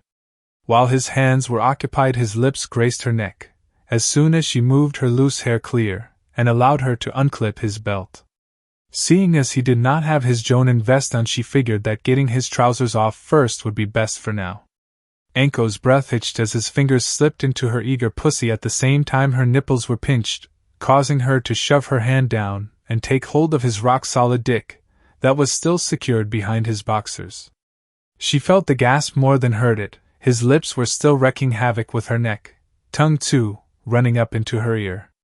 Jerking him gently, she could feel the vibrations of his moans, and she enjoyed the attention he was giving her entire body for a good minute or so. But eventually, she figured that this was taking too damn long for her, and so, she stepped out of his hold and turned back to face him, dropping her loose fabric and panties before dropping back onto the bed, all without breaking eye contact. Within a blink, Naruto was disrobed and atop her, the two sucking faces while jerking one another off for a time. After a while of this, Anko pushed him over to the other side of her double bed, and almost immediately latched on to his dick with her mouth. Bobbing up and down, sucking him off, Anko would never say this to anyone, but she had really missed this and will complain that this punishment was cruel and inhumane. Thus, she was pulling out all the stops. Up, down, around the bell, flicking under the tip, then down, up, and then down to the back. Her hands shot to his legs that jerked in response to the throat action, keeping them in place. His hands in her hair were expected and permitted. Pulling back up, she does that tongue thing she knows he loves and got the expected shudder as a response, before peeking up and seeing nothing but lust aimed back down at her. Yeah, Gaki, this belongs to me just as much as the goods belong to you. I just let you loan it out. With a sexy pop, she lifts up and stares into those deep blues with her browns while continuing to jerk him, giving him a smile too sexy to be used in public. As he was reaching to pull her up, she drops back down and began sucking again, hard and fast now. It's time for the opening ceremony to end. Tightening her grip just enough, increasing the suction, upping the tongue work, and keeping pace, Anko knew he wouldn't last long under her full assault as he never had. Thus the customary jerk was the warning she was waiting for before slamming down as far as she could. He blew, directly down her throat, and boy, was there a lot of it. She did not panic and just slowly jerked him off while he was there to ensure she got it all, feeling him shudder at each movement. After about 30 seconds of this, she pulled off, slowly and carefully, with seemingly no haste as her tongue continued to run wild around the overly simulated penis.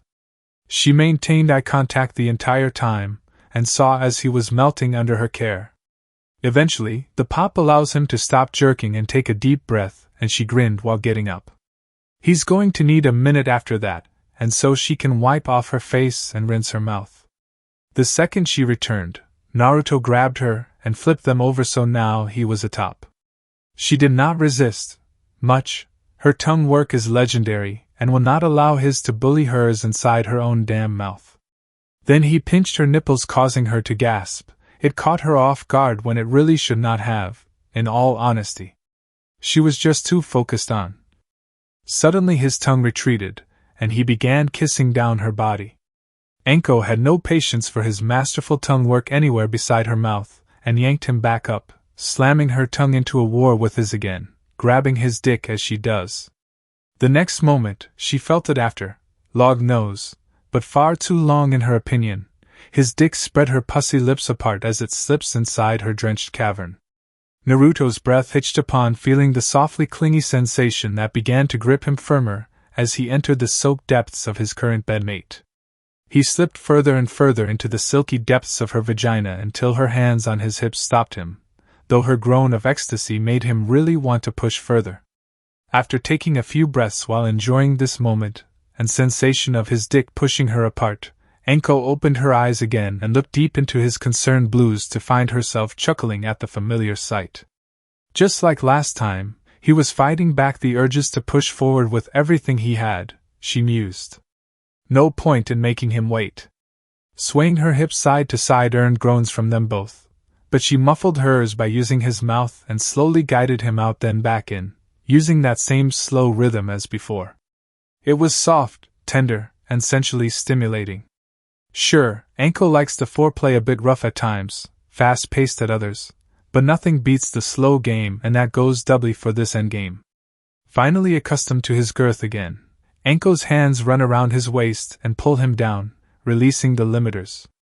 His descent all the way and got her to gasp, shudder, and lift in response. Breaking their lip lock, breaths intermingled as they stare into one another's eyes with nothing but lust, she gives him a nod that was returned as they embrace. The next moment he thrusted, her breath hitched as her whole body again lifts, again and again as she holds him to her, moaning his name.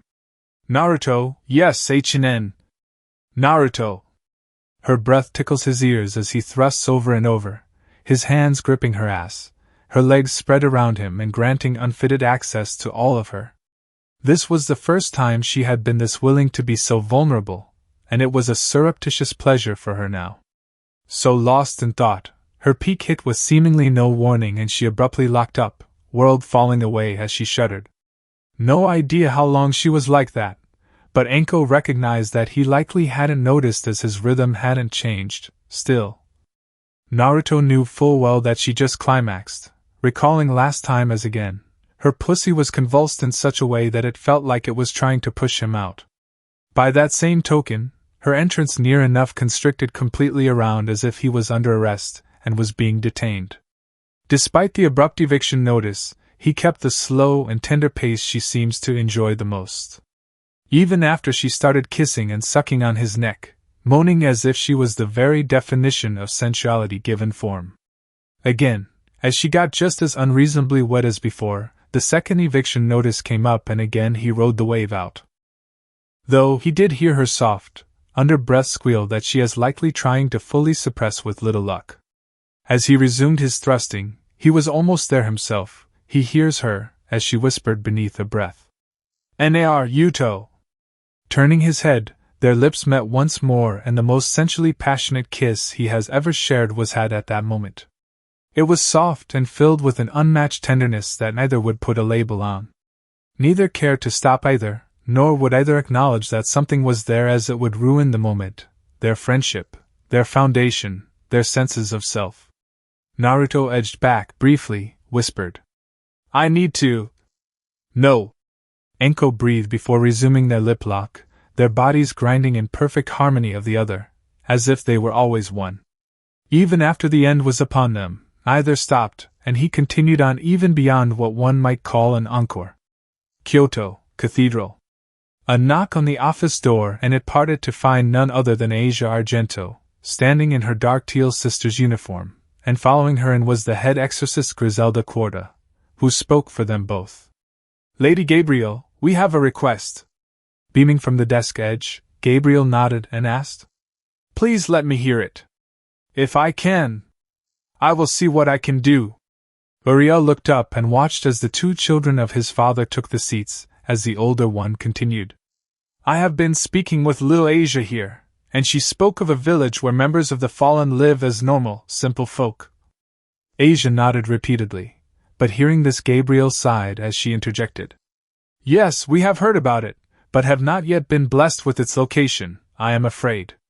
Nodding, Griselda asked, "But from what she spoke of its residents are not like normal fallen, but a new type?" "Most certainly," Uriel informed, drawing attention to himself from both children. He leans forward on the desk his sister was sitting on, and explained. "Although by all intents and purposes they are fallen angels, they also are not. They have no original sin, much like the few scattered first generations we occasionally encounter." Seeing the head exorcist nod, he continued. "They are a regimented group and highly disciplined, but I hesitate to call them warriors as they are said to prefer more subtle methods of combat." Thinking on that for a moment, Griselda asked, "So, assassins then?"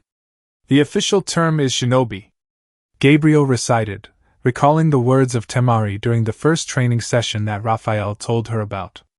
Before the child could ask the predictable question, Uriel answered, They are the supernatural version of what is popularly known as ninjas. Though we of heaven have classed them under the label of kintsugi. Taking a few moments to think on that, Griselda inquired. I am unfamiliar with that terminology. However, I trust in you and your judgment about these shadow warriors fallen. Getting a nod from Uriel and a smile from Gabriel, who informed. They are more commonly referred to as Nightwings. A title given to them by a child called Anko apparently. Though I have yet to meet that one. Griselda nodded, but Asia perked up at the name and commented. Mrs. Kurenai spoke about her. I never met her though. She told me stories about her best friend Anko. How many think she was scary, but really, she is kind and caring, kinda spiky. They all try picture such a woman, unaware that said woman was actually getting her back blown out sinfully by the brother of the seraphim at current, repeatedly. Gabriel spoke airily. Perhaps I can speak with Kosan in the palace and ask about meeting her. She may be on mission. Uriel informed, glancing to his sister, who shook her head. Gabriel informed. I think they were recalled due to the operation. Getting a hum from her brother, though Griselda spoke here, seeing as they were on the topic. That is why I have come before you, Lady Gabriel. Is it at all possible to visit such a site? To know our new allies and the fallen who is supposed to be able to help us with the holy swords. It was a reasonable request to make, however Gabriel had to shake her head before she informed. I am afraid that they are incredibly tight-lipped and secretive. Even we do not know exactly how many they number. Uriel added to his sister's statement, getting an understanding nod from the exorcist. He informed further. We know that they are powerful, strict, intelligent, and capable people that are very private. They are also really kind and caring. Asia insisted, getting a giggle from Gabriel who nodded as she added. Most certainly, little Asia. They taught you many things correct. The little blonde nun nodded firmly, getting a smile from the others present. Uriel then looked to the elder of the two humans and informed. If you wish to know more, feel free to speak to Irina. She and Excalibur Mimic have worked with them prior. We shall present your request to them too, see if we can set something up. Bowing her head, Griselda responded. I thank you for your consideration, Lord Uriel, Lady Gabriel. Jinjigaku no Hai Saido, Anko's place. Late afternoon. Anko had long since forgotten how many times this has been, but also did not particularly care as her plan and patience had paid off. With her back pressed against the wall in her shower, both she and Naruto were drenched as they originally planned to shower and head out to work, but she may have looked at him a bit too sexily, thus. Naruto, just. She whispered as she holds on to him, impaled on his dick again and climaxing for nth time. Her legs were hooked over his arms, her arms around under and over as her entire frame rises and falls from his deep thrusting against her back wall. It was no surprise she climaxed like that though, even for her, she had long been satisfied after their time apart, and her mind was finally trying to figure out how much time they had been here. A part of her didn't care, but the other knew they had to, or she'll break, and so, Anko whispered into his ear after biting it softly. You've had enough of me. Make this the last, okay? She hears him grunt, but nothing more as he continued to caress her G-spot and kiss up her exposed neck just right. Eventually, Anko feels his bulging up again, another load. She is pretty sure she has taken more of it than even Blondie at this point, but still whispered. I'll swallow this one for the finisher. He pulled back enough for their eyes to meet, and she pecked his lips, that turned far hungrier than their earlier escapades, and he slowly let her down as he neared the end. Pulling out, Naruto watched as she bent down and sucked his cum out, hard and unrelentingly, no matter how much he jerked, shuddered, or thrusted in response to her expert tongue usage. After the expected pop of her lips leaving his dick, he sighed out breathlessly. Damn! Anko! That was... Don't! Anko cut in with a chuckle, moving beneath the water as she added. I'm walking with a limp. I know full well already. He chuckled from behind her, watching the kunoichi rub soap all over her flawless tan skin and watching the bubbles and water run across that shapely ass. Biting his lip, he reached for her, but she snipped. Don't gawky. Looking up, Anko was staring back at him with mirth dancing in her solid brown eyes as she added. Last time you helped, you fucked me into this limp. So looky but no touchy. Naruto pouted as he muttered. You didn't complain about it. Chuckling as she finished her front, Anko turned back to him, revealing her very erect nipples that are still rather red from his administrations, and informed. Still not complaining about it, but we have work to do, right? Fucking my brains out can wait until we have a full day free or... She trailed off, noticing that her shower mate was just staring at her tits, and not paying any attention to her words. Shaking her head in mirth, Anko muttered. Insatiable, honestly. Jinjugaku no Hai Saido, Night Tower. After tending to herself to cover up any incidents from activities prior, Anko was walking beside Naruto as they were approaching the tower, and he was giving her a quick brief of things since her house arrest started, including the private sector. Chuckling, she shook her head with her sinister grin at him as she commented. Damn gawky, knew you had it in you, getting a harem and everything. When you put it that way, Naruto mumbled, and she chuckled lowly as he finished. I sound like a damn man-whore. Your words, Anko quipped, but before they entered there was a call of Sensei, drawing both her and his attention to a blonde kid, waving at them, coming from the training ground with an older guy and a blue-haired girl with a massive sword. Chojuro was trailing behind the group when the one who called out stopped before them. Naruto nodded and offered casually. Genshiro, I take it your sword lesson went okay? Genshiro nodded tightly before he replied. Yeah, only covered the basics of one-handed swords, seeing as I have my sacred gear and everything, but it was good. Glad to hear it. Naruto replied as the others arrived at their position. Chojuro nodded to the trenchcoat Kunoichi, who returned it, as Genshiro looked to her too. Seeing this, the cadre sighed and gestured while he introduced. Genshiro, Goru, Zenobia, allow me to introduce our resident assassin, interrogation expert, and all-around badass Kunoichi. Chojuro rolled his eyes at the long-ass introduction, while Anko's smirk grew larger and larger as he finished. Captain Anko. She's typically out on recon missions or in the intelligence department, so I doubt you will see her often. If you do, it will likely have meant you messed up. Anko supplied cheerfully, but it was clear what she actually meant and caused the two non-Nightwing men to gulp, looking away from her black mesh outfit visible beneath her tan trench coat that showed off her solid black brow that seemed to barely contain her sizable bust. Zenobia, however, stepped forward and extended a hand as she offered. Good to meet you, Captain. My name is Zenobia Corda. I am aiming to become a member of the protection platoon and look forward to working with you. Taking the hand with a smirk, Anko nodded as she responded. Good to have such a nice rack among our up-and-coming. Zenobia stammered and blushed. Naruto and Chojuro just face-bombed. Genshiro flushed too while Gora just cleared his throat, not making any comment on that. This just made Anko chuckle more, seeing how uncomfortable she was making everyone and was loving every minute of it. With a sigh, hand gripping his new sword, Gora introduced himself. Well met, Captain. My name is Gora Hayadu. I am joining on a temporary basis as my son wishes to join this group, and I am curious to see what becomes of you all. Anko nodded as Naruto informed. He and his wife are former heroes with a past. You know, the usual stuff, thus we are offering them protection, and they are training the newbies on swordsmanship, yada yada. The former snake summoner just nodded, understanding that much, and now the final newcomer introduced himself. My name is Genshiro Saji. I am aiming to become a commander myself to provide a place for my siblings here. I look forward to working together, Anko-san. Oh ho, a commander, huh? Which company? Anko asked, having been brought up to speed on the cover story on the walk. With a nervous chuckle, Genshiro offered back. Either fire or water. I have not decided yet, unfortunately.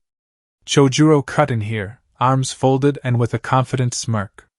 He'll fit right in among my water contingent. Don't undersell the fire contingent. Naruto rebuffed immediately, no hesitating in his words as he stared back at the heavy swordsman. Chojuro shook his head and explained. Water just makes sense. He said, a frontline fighter. You guys in fire are mid-range specialists. I can fight up front. Anko added, glaring at the water boy with Naruto's supporting. I am at my best in the thick of things. Sighing, rubbing his brow, Chojuro knew that and rebuffed. Naruto, your typical techniques level grid squares. Anko-san, you work better behind enemy lines. Both mentioned chuckle nervously at that, forgetting that fact while the newcomer's sweat dropped at the descriptions when Genshiro muttered. I don't think I can do either of those yet. Not many can. Goro whispered at the power levels being thrown out. From what he was hearing, this cadre's basic attacks were tactical level in effectiveness, and this captain was a stealth type sent ahead of the vanguards to kill commanding officers and sow confusion. These Nightwings are truly a scary force to go up against. Zenobia though recalled the fight in Ku and could not disagree with the assessment of her swordsman teacher. That is assuming her understanding of Japanese is accurate. That being said, she plans on joining the fire company as soon as possible, and thus plans to find Lady Toshi for her evening training regiment. Jinjugaku no Haisaido, Intelligence Department. Walking through the dim hallway of the Intelligence Department, somewhere beneath the village, Anko was following Naruto again, but neither were smiling or casual anymore. That stuff does not belong here in these dark depths, empty halls, and silent shadows. Turning onto the cell block of their captive for today, they come across a being she was not expecting but remained silent as Naruto called out. Elise-san. Turning on a dime, standing at attention, the former heroine captain saluted crisply, as she responded softly. Master Naruto, no escape attempts to report, and I took the liberty of mopping the floor in the interviewing rooms. Anko observed this woman with ginger hair, an alabaster complexion with freckles across her nose and beneath her light green eyes. The aforementioned hair reached her ass but was pulled back in a low twin-braided ponytail with black clips securing the ends. She was wearing the uncommon gray Nightwing camo print undersuit alone with no jacket, normal or flak, but did have the insignia on her arm though again. Anko does not recognize her, so no doubt there is a story here, but she will await a time to ask. The cadre just nodded, satisfied with her performance, Naruto informed. Good to know, however I need to introduce you to this woman beside me. She stands above Ino, but below me in rank, so treat her accordingly. Elise nodded before looking to the brunette, and bowed while she introduced. It is a pleasure to meet you. My name is Elise, former hero captain, overseer for the cells, and servant of Lord Naruto. Waving off the formality, Anko reported. Just call me Anko. Hope you are not squeamish, as things tend to get far messier with me in charge. I should be fine, Lady Anko. Elise reported flatly, though both shinobi detected the doubt in her tone and knew she would not in fact be fine. Tough, this is what she bargained for in exchange for her life.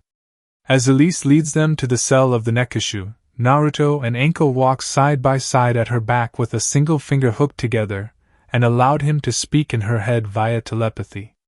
Everything from her capture by Samui's team in Tokyo, her interrogation by Ino, and her existential mental break at his hands.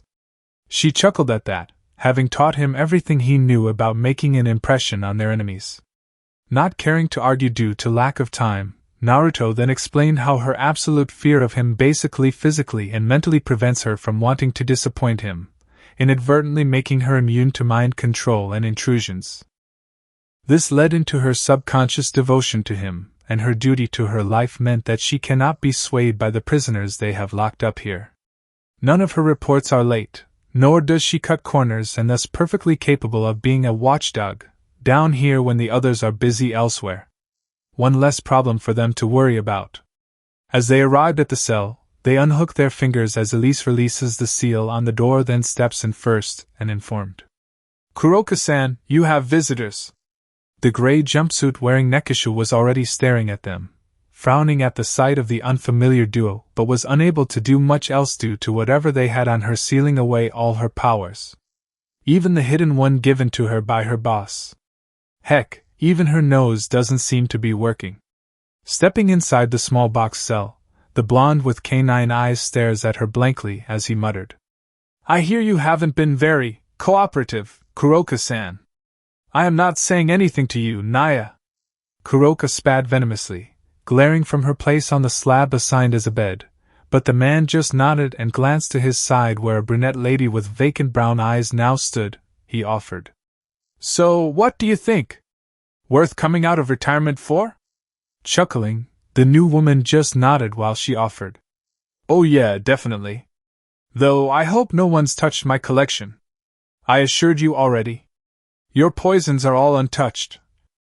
The man began but paused, as if trying to recall something, and Kuroka was nervous, not that she showed it, glaring between the two. Eventually, the blonde male finished. If anything, I think we've added a few more. Feel free to experiment. With a truly sinister chuckle that dripped with nothing but dark desires, the woman whispered back. Oh, you spoil me, you know that? The blonde sighs, glancing to her, and added, as if an afterthought. I know, but remember to read the labels this time. That last concoction you brewed made everything stink to high heaven, and the blood was all sticky and slimy afterwards. It was a nightmare to clean up. Kuroka was not fazed by such tricks. Though, her tail may have twitched when the woman in the trench coat just shrugged carelessly as she rebuffed. Look, I stay by the statement that the labels were wrong, and nothing you say can change my mind. With a sigh, the man turns around to leave as he replied. Whatever, just get me my information. The Yukai haven't claimed her, thus she's a devil. We have no treaty with them, so you have free reign with her. If she dies in your care, disposal is on you this time. Before vanishing down the corridor, the little human following swiftly afterwards and leaving the trench-coated woman with a dark smile and gleaming eyes behind. By the fluff, this woman seems psychotic. She will live through this, Kuroka chants mentally. Jinjugaku no Hai Saido, Night Tower. Entering his office with a sigh, having left Anko to her devices with Elise as overwatch, Naruto abruptly froze upon setting eyes upon a sight of perfection standing before his desk. He had not forgotten to breathe, thankfully, and so uttered in a completely stunned state of disbelief. Ino. Wow. With a smile that stole his breath innocently, Ino had not pulled any punches as she leaned against the desk in a long silver, one-shoulder dress that hugged her frame down to her calves and revealed her matching silver heels and manicured toes. Her platinum blonde hair, with silver strands dotted through them, was down and loose, creating a curtain at her back that seemed to frame her entire being. She had barely added any makeup, knowing how much he loved her natural, and so settled with eyeliner wings, a delicate application of blush, and peach lipstick. For Ino, seeing the man who she has come to love and is technically married to, a man who has stared down the worst of monster, beasts, and man alike, lose his collective marbles and mind just gazing upon her, made the hours of prep work worth it. Honestly, how many people can say they have rendered the man who fought against multiple world-ending events, stared down Bijou and gods alike, completely, and utterly speechless at a glance?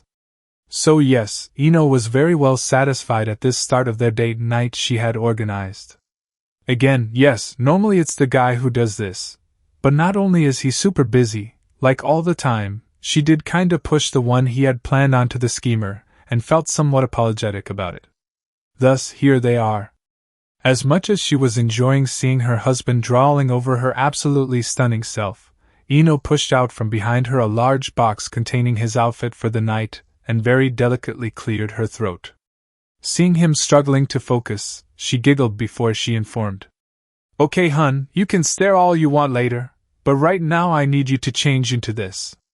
Tapping the suddenly appeared box, if you ask the male blonde that is, with her delicate finger, as she smiled again, and she continued tenderly. Then, when you are done with that, you will accompany me on a very special night out. Am I clear, my adorable husband? With a shaky few steps forward, Naruto barely managed to stammer. Yes, my magnificent, stunning, beautiful, amazing wife. Jinjugaku no Hai Saido, Field Pergola. Strolling through the fields on a prepared path, Ino leads her husband towards a temporary structure that has been prepared for a party this night. It was a spur-of-the-moment thing she and the other soon-to-be mothers came up with 2 days ago, and spiraled into a small gala of sorts. Seeing as they were all forbidden from leaving the village but also wanted a few more dates with their significant others, and taking the opportunity presented by the currently empty field, they created a not-so-small lake with a small restaurant atop it. All it really took to pull off was Karui batting her eyes at her husband, Kurenai smirking at Ginma, and Temari glaring at Shikamaru to get it done without alerting Naruto to its abrupt construction or the delay it would cause to the field work. Ino obviously had already picked out the outfit her husband was now wearing. A midnight full 3-piece fitted suit, a silver tie that matched her outfit, black formal shoes, and his hair pulled back in a low braided ponytail that left his now cheek-length black bangs to frame his face. In all honesty, he was looking far too sharp for this, but then again, she too had gone all out, so it balanced out. When they cleared the tree line and the venue came into view, lights and everything, Naruto gasped and got his wife to smirk. Yeah, she knew he never really came out to this part of the village, unless something happened or went wrong with the barrier that lays just beyond it. So yeah, surprise, hun. Snapping to the woman on his arm, Naruto asked. When did? Don't worry, hun. Ino waved him off calmly before nudging him forward and granting him the honor of leading her forward. As they close in, Naruto took notice that only his fellow shinobi and kunoichi were present. That suggested that this was a hushed event meant for their own only. It put him at ease, in all honesty, still not quite 100% sure of their supplemental forces yet, mostly. Stepping onto the bare wooden pergola, drew the eyes of the few others already present and standing around while equally as done up. Ginma was in a similar suit but in dark gray and a maroon tie, matching with Kurenai's maroon strapless dress. The two smirk and nod to one another. Next was Choji, again suited and booted with a gray shirt and black tie, paired with Karui's black strap dress. Naruto has no idea what act of divine intervention was able to straighten up Kiba's hair, or if Sakura was a miracle worker in disguise, but he was in a light gray suit with green tie. Yes, he matched with his wife's dress too. Omoa was leaning against one of the railings in a light ash suit, black tie with Kyoto resting back against him in an off-shoulder black dress, clasping an orange juice in hand. As Naruto and Ino are served drinks, it was an alcohol-free event, and so the red wine was actually cranberry juice, and the whiskey was apple juice. Ko and Summers arrived. Following the theme, the lady's dress was far looser than even Kurenai's was and was a soft yellow. Ko, subsequently, had a gray suit with a yellow tie and carried himself like any hyuga at a formal gathering, before remembering he was not back home, and the tension left his shoulders by the time he got a drink, then joined the others in the ongoing soft conversations. Next to arrive was Chojuro, accompanied by the ever-elusive partner of his, one Su Mizuchi. A former chunin of Kiri, with her aqua-blue hair and a right twin elegantly braided ponytail falling down the front of her pristine white off-shoulder dress. Her bluish-green, vertically slit eyes glisten like jewels under the soft glow of the seal-powered fairy lights strung up above. She stood at only 5'2", but with her heels on she was at a comfortable 5'4", matching her date's height and accentuating her modest curves, at least compared to the creme of the crop present in the gathering. Though many nodded at the couple, and so has been universally agreed upon by the guys as a very cute woman. Even if she can near enough spam water dragons faster than Naruto can call upon his Razengans, so none felt the need to point that out in fear of her wrath. Last to arrive, as expected and to the annoyance of one, was Temari and Shikamaru. The former Wind Princess was in an off-shoulder, knee-length sparkly black dress with her hair out of its signature quad buns and with red lipstick. Shikamaru was in a charcoal gray suit with a black tie, that sparkled like his wife's dress and looked like he wanted to be anywhere but there. Before anything else happened, however, the group would all pose for a photo together, which would be later discovered by a certain snooping Governor-General and push him to host a party for the fallen, in much the same way that the devils are known to do. This would lead to a set of events that would cement the rise of prominent families within the fallen angel faction and add another layer of complexity to their political landscape, much to the annoyance of the shinobi who unintentionally started the whole thing. Although they had created this tradition, one of many the survivors would establish for themselves and their descendants. They would routinely be seen actively trying to avoid attending the big events and parties hosted by the numerous other parties. This, unfortunately, only further grew the reputation and prestige of these original 8 families to level the playing field against the likes of the Devil's Great King Beal and the Archduke Agar's houses.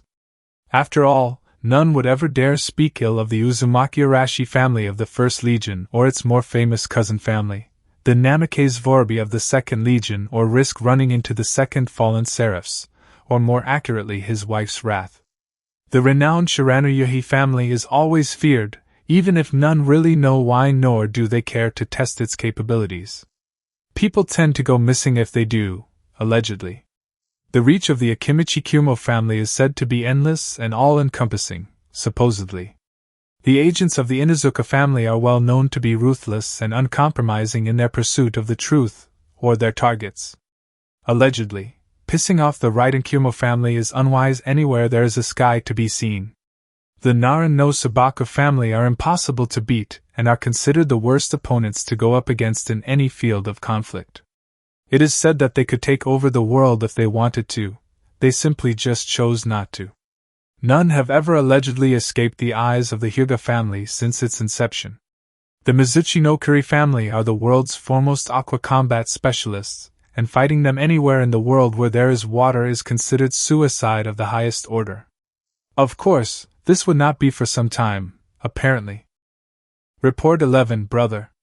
Jinjugaku no Hai Saido, Night Tower. In the side room, watching over his wife's peacefully sleeping form after the eventful night of fancy dancing, friends, and family, Naruto sits at the table while working on the backlog of both seals and runic studies. Despite it being completely dark out, he had a paintbrush and jotting down important things that catch his attention. Every so often he would glance back at the snoozing form of his wife, getting him to smile, but also renewed his resolve to ensure that nothing will happen to her or the child growing within her. After several hours of this, within the early hours of the morning, his phone flashed and caught his attention. It was Hana, who was currently on the night shift in the medical center, calling him, and thus it must be the Dragon Kid in an emergency. With all due silence and swiftness, Naruto placed down his work before he stood and paused.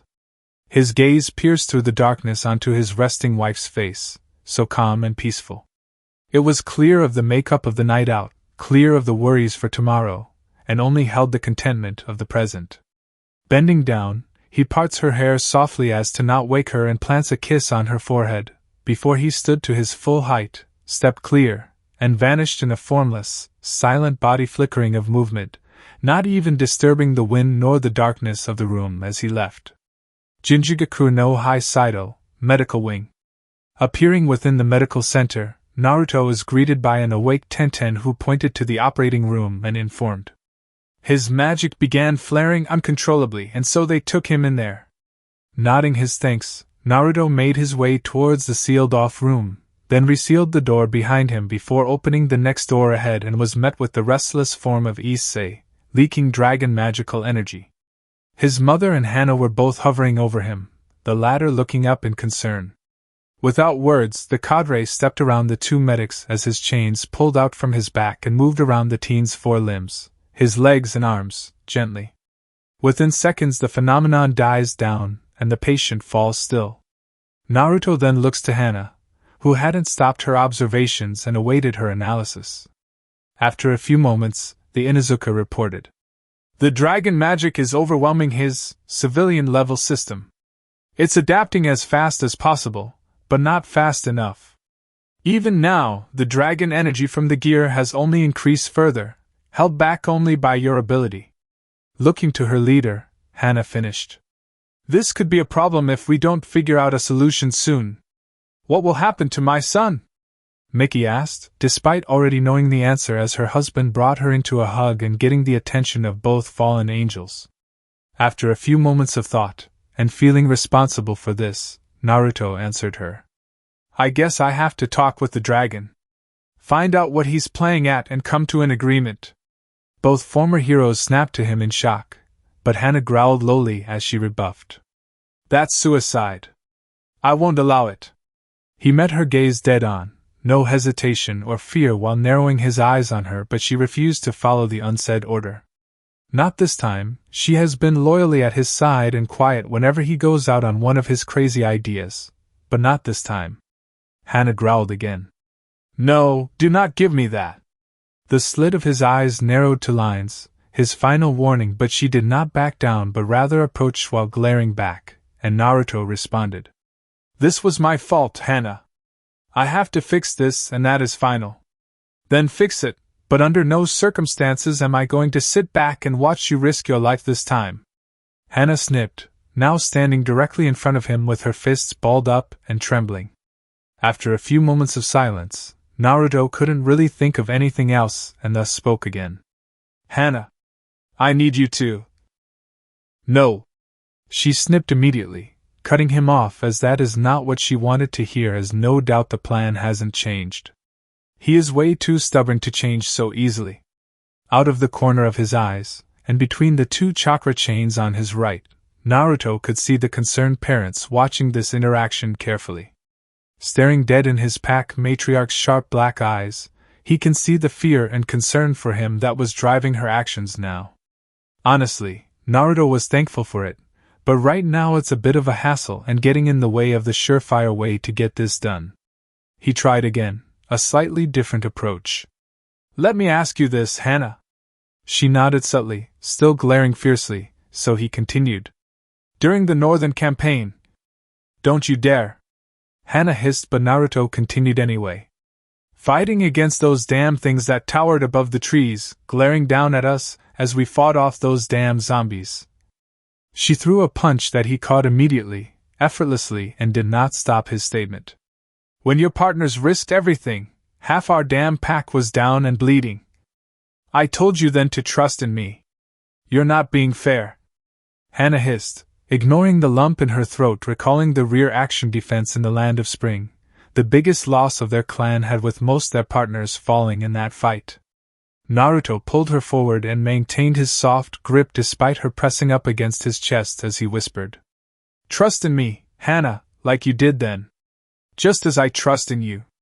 The Inuzuka growled to cover up the fact she was reliving that retreat, where the last of her three triplets stood side by side with Naruto alongside the rest of the partners, Akamaru too, as Kiba was down, all staring down his former teammate, and his army of reanimated without fear. She was carried away by Genma, too injured to fight, and stared at his back as he smiled over his shoulder at her with a thumbs up. Since her mother's death, he was their leader, and Hana did not know how she could handle losing her partners and leader at the same time, in the same fight. She was afraid, but the last words he said to her rang in her mind now. I'll be back, trust me, okay? I promise. But again, Hana heard him say the same thing as before now. I'll be back, trust me, okay? Taking a breath, taking in his scent once again before she whispered.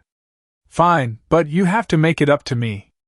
Naruto chuckled softly, before holding her in his arms as he whispered back. Catch me. Just as she wrapped her arms around him securely just in time as Naruto performed. Yamanaka art, mind-body switch. Immediately he went limp. Hana held him to her chest as she lowered him to their knees and just supported him. Miki suddenly rushed over as she was confused, but the Inuzuka just waved her off. Issei's mindscape. The flames slowly return, and the mental representation of Issei, clutching his burn arms to his chest, was slowly starting to panic again. Abruptly, the flames were blasted aside when a new figure Superman landed ahead of him like a badass. The teen's eyes widened when the guy stood and glanced back with a smirk. Issei muttered in surprise. Sensei. Good to see you haven't given up yet, Issei. Naruto replied with a grin, before he turned back and offered him a hand. With a wince, Issei reached for it, and the moment his skin touched his new sensei's the burns were gone, and he was filled with energy as if nothing was wrong. Now on his feet, the sacred gear holder was looking over his formerly burned-over limbs and was confused. He was broken by it when Naruto spoke, whilst looking out at the flames that were now at a distance. Issei, listen up. I know you are confused about what is going on right now, right? Yeah, the last thing I remember was an overwhelming heat, then I woke up here. Issei replied, looking to his sensei, who glanced back at him with a serious expression. After a nod, Naruto explained. Right now, we are both in your head. Issei looked perplexed by that statement, but that was pushed aside when the fallen angel spoke again. These flames are a representative reflection of the power we unlocked within you. As I have said before, your body will struggle to cope with it running throughout it, and so, we have to get to the source to try. Naruto paused as he finally senses the third presence approaching and was somewhat surprised at what he was feeling. Glancing back briefly at the teen, he offered. Stand tall, Issei. We are about to meet your new best friend. The Japanese boy just nodded as he tried to look more confident and surer of himself. His sensei is here after all, and he cannot look bad here. This may affect his chances at gaining his own harem if he fails now. The flames suddenly jumped up and swarmed towards the twosome, but Naruto lifted both hands and they backed off to create a safe zone around them. A deep, rumbling chuckle echoed from all around, freaking out the civilian but not the shinobi, who narrowed his eyes as it spoke. How peculiar, a fallen angel, here, within a mental plane of another. Well, Red Dragon, things have changed since you last walked the earth. Naruto replied confidently, not moving as he knew this game already and couldn't be intimidated by these tricks. Another rumbling chuckle from all around as the flames rose in brightness and intensity, but they could not close in. Feeling the boy's tension and fear climb, Naruto addressed his potential student again. Issei, remember what I said back in that apartment? Issei looked to him and was struggling to recall it right now, so the fallen angel reminded him. A journey like no other, filled with action, romance, and kick-ass moments? Recollection hit the human like a brick, causing a nod from the brown-haired teen, and Naruto smirked at it while he informed. Well, Issei, this is the first step on that journey, an action movie ready to be lived, and your first kick-ass moment. Glancing to the younger teen, he asked. Are you just going to stand there helplessly, or are you going to be a badass and let this epic story to tell big-breasted girls go to waste? It took a moment for Issei to realize that, and when he did, the flames simmered down as his eyes hardened to diamonds while he steps forward and announced. No way in hell, sensei. What do I have to do? Feeling that his control was no longer necessary, Naruto lowered his hands while chuckling and looking to the right as he replied.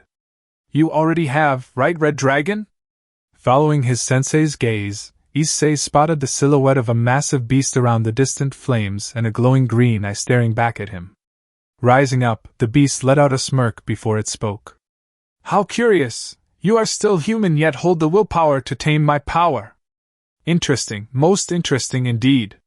Hands slipping into pockets, Naruto responded in place of his student. I suspect that this host of yours will interest you more than any of your previous ones, Welsh Dragon. The dragon looked to the cadre this time, appraising him now before he replied. Most certainly, more so with a teacher I can commune with directly like this. However, his body will not last long without. We have a solution to that issue, Naruto assured firmly, as his 10 blacked-out wings appeared from his back while he finished. He'll be joining our ranks soon enough. With the power far more visible to him now, the dragon rose a brow and inquired. You are no ordinary angel. I can sense that much, nor are you one made by the biblical God. Who are you? A proud smirk formed on Naruto's face as he informed the Red Dragon Emperor. My name is Cadre Naruto Namikaze, Nightwing Fallen of the Grigori, leader of the Special Forces, and its finest legion of fighters. The First Legion, the Nightwings. Like Issei will be eventually, we are a collection of reincarnated fallen angels. A low, long grunt before the Welsh dragon spoke again. I see, a new angel race. With a nod, Naruto clarified. In a manner of speaking, you could say that.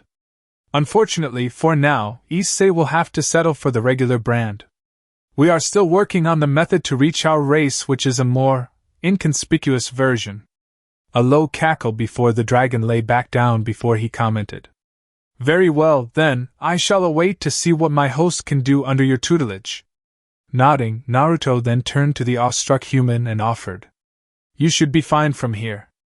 Issei snapped back to his sensei, nodding dumbly but heard as his sensei added. Though, you should probably wake up for now. Let your folks know you are okay. Before Issei could fully understand and act on the advice, everything fell to black.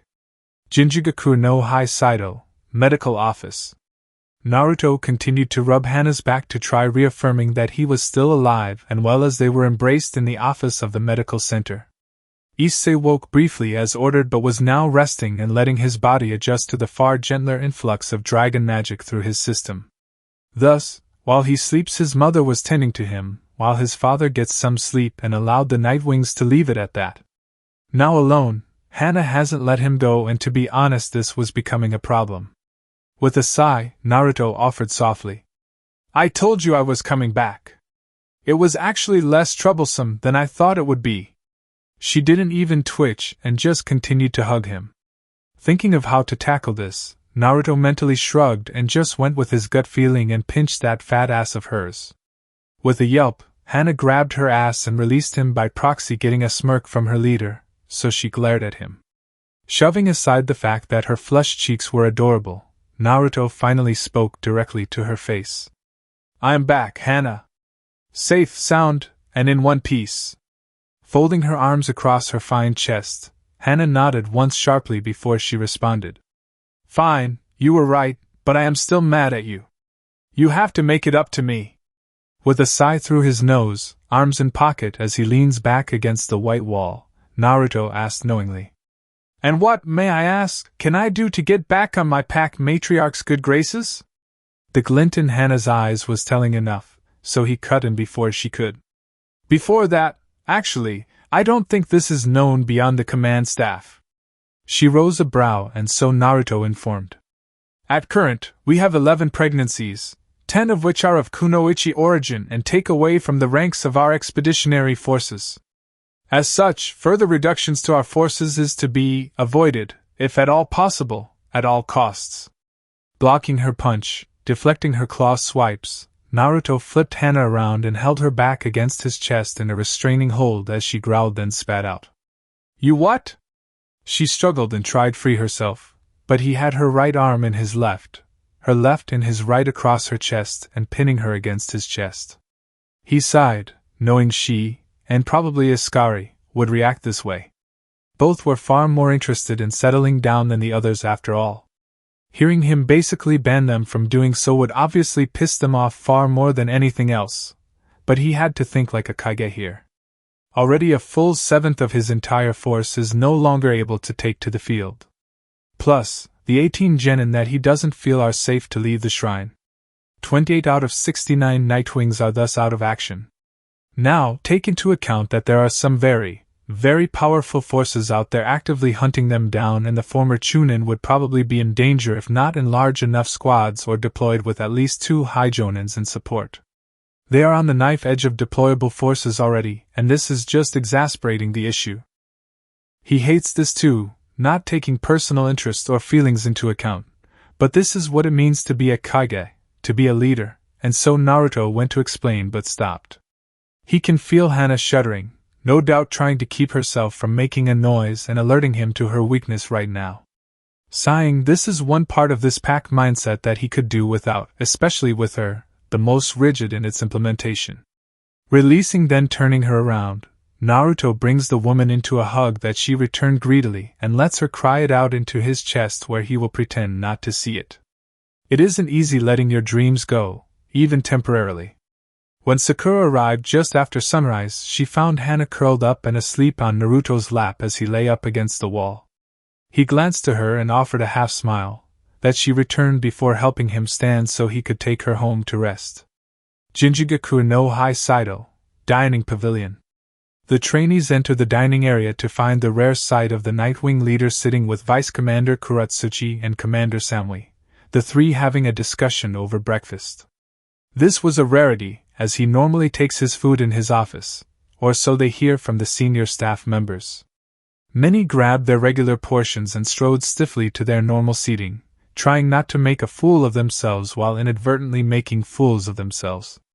Meanwhile, Naruto just rose a brow at Samui's rather bold suggestion and asked for clarification.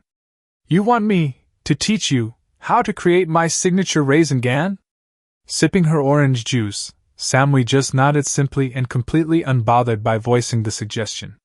This left him a bit befuddled for a few moments, idly consuming his breakfast as he pondered the notion. I mean, personally, I really want to learn the Hirishin, Kuratsuchi offered airily, chewing down on her rice bowl. Naruto snapped to her, both brows and hairline as he asked. You would? She snorted, waving him off. Kuratsuchi retorted. Why wouldn't I? That damn technique ended the third Shinobi War for log's sake. Samui nodded her agreement to that and further had Naruto thinking on that. In truth, there is nothing really stopping him from sharing it. Such things as village allegiance and clan secrets died out in the flames of that war. If it helped, you learned it to survive a day longer. After a moment, he looked at Kuratsuchi and asked, Let's start with Rasengan for now, then we can talk about Hirishin later. Upon the nod from both Kunoichi, he extended a hand, palm up, and ordered, Give me your hand. I want to test something. Without hesitation, Kuratsuchi placed her hand on his, palm up, though felt his chakra building. Before she could ask, he instructed, Match my chakra flow and don't fight me. She did so without thought, and immediately a small simmering orange Rasengan appeared above Kuratsuchi's palm, surprising everyone nearby besides Naruto, who just nodded at his deduction before he commented. Interesting, a lava core. Snapping from the ping-pong-sized glowing death ball to the blonde, Kuratsuchi muttered. This is a Rasengan made of both our chakra, yeah, I know. Naruto commented with a shrug of nonchalance while removing his hand from beneath hers and, to the former stone Kunoichi's surprise, it stayed hovering above her hand completely stable. As Kuratsuchi stared at the ball of destruction in a daze, they were joined by another surprise guest in the form of Guren, who dropped down beside Naruto, on the opposite side of Samui, with the vice commander opposite him, and she spoke immediately. You teaching that thing to others? With another shrug before swallowing his mouthful, Naruto replied. Possibly, just wanted to see if her chakra was capable of doing it. Why, you want to learn too? Swallowing her mouth of the beef, Guren replied with a shrug too. Maybe another time. I wanted to ask about possible augmentations for the armor I'm working on. Possibly etch your seals into my crystals directly? Sounds good. Naruto informed with a nod while glancing to her, witnessing her nod back, and this is when Kuratsuchi finally stood up, drawing attention to her as she abandoned her food. She was being careful to not jostle the legendary attack she suddenly found herself wielding, much to her fellows' amusement. She approached the stone wall and stopped, her eyes flowing from ball to wall back to ball. It wouldn't take a Nara or Yamanaka to deduce what she was thinking of doing.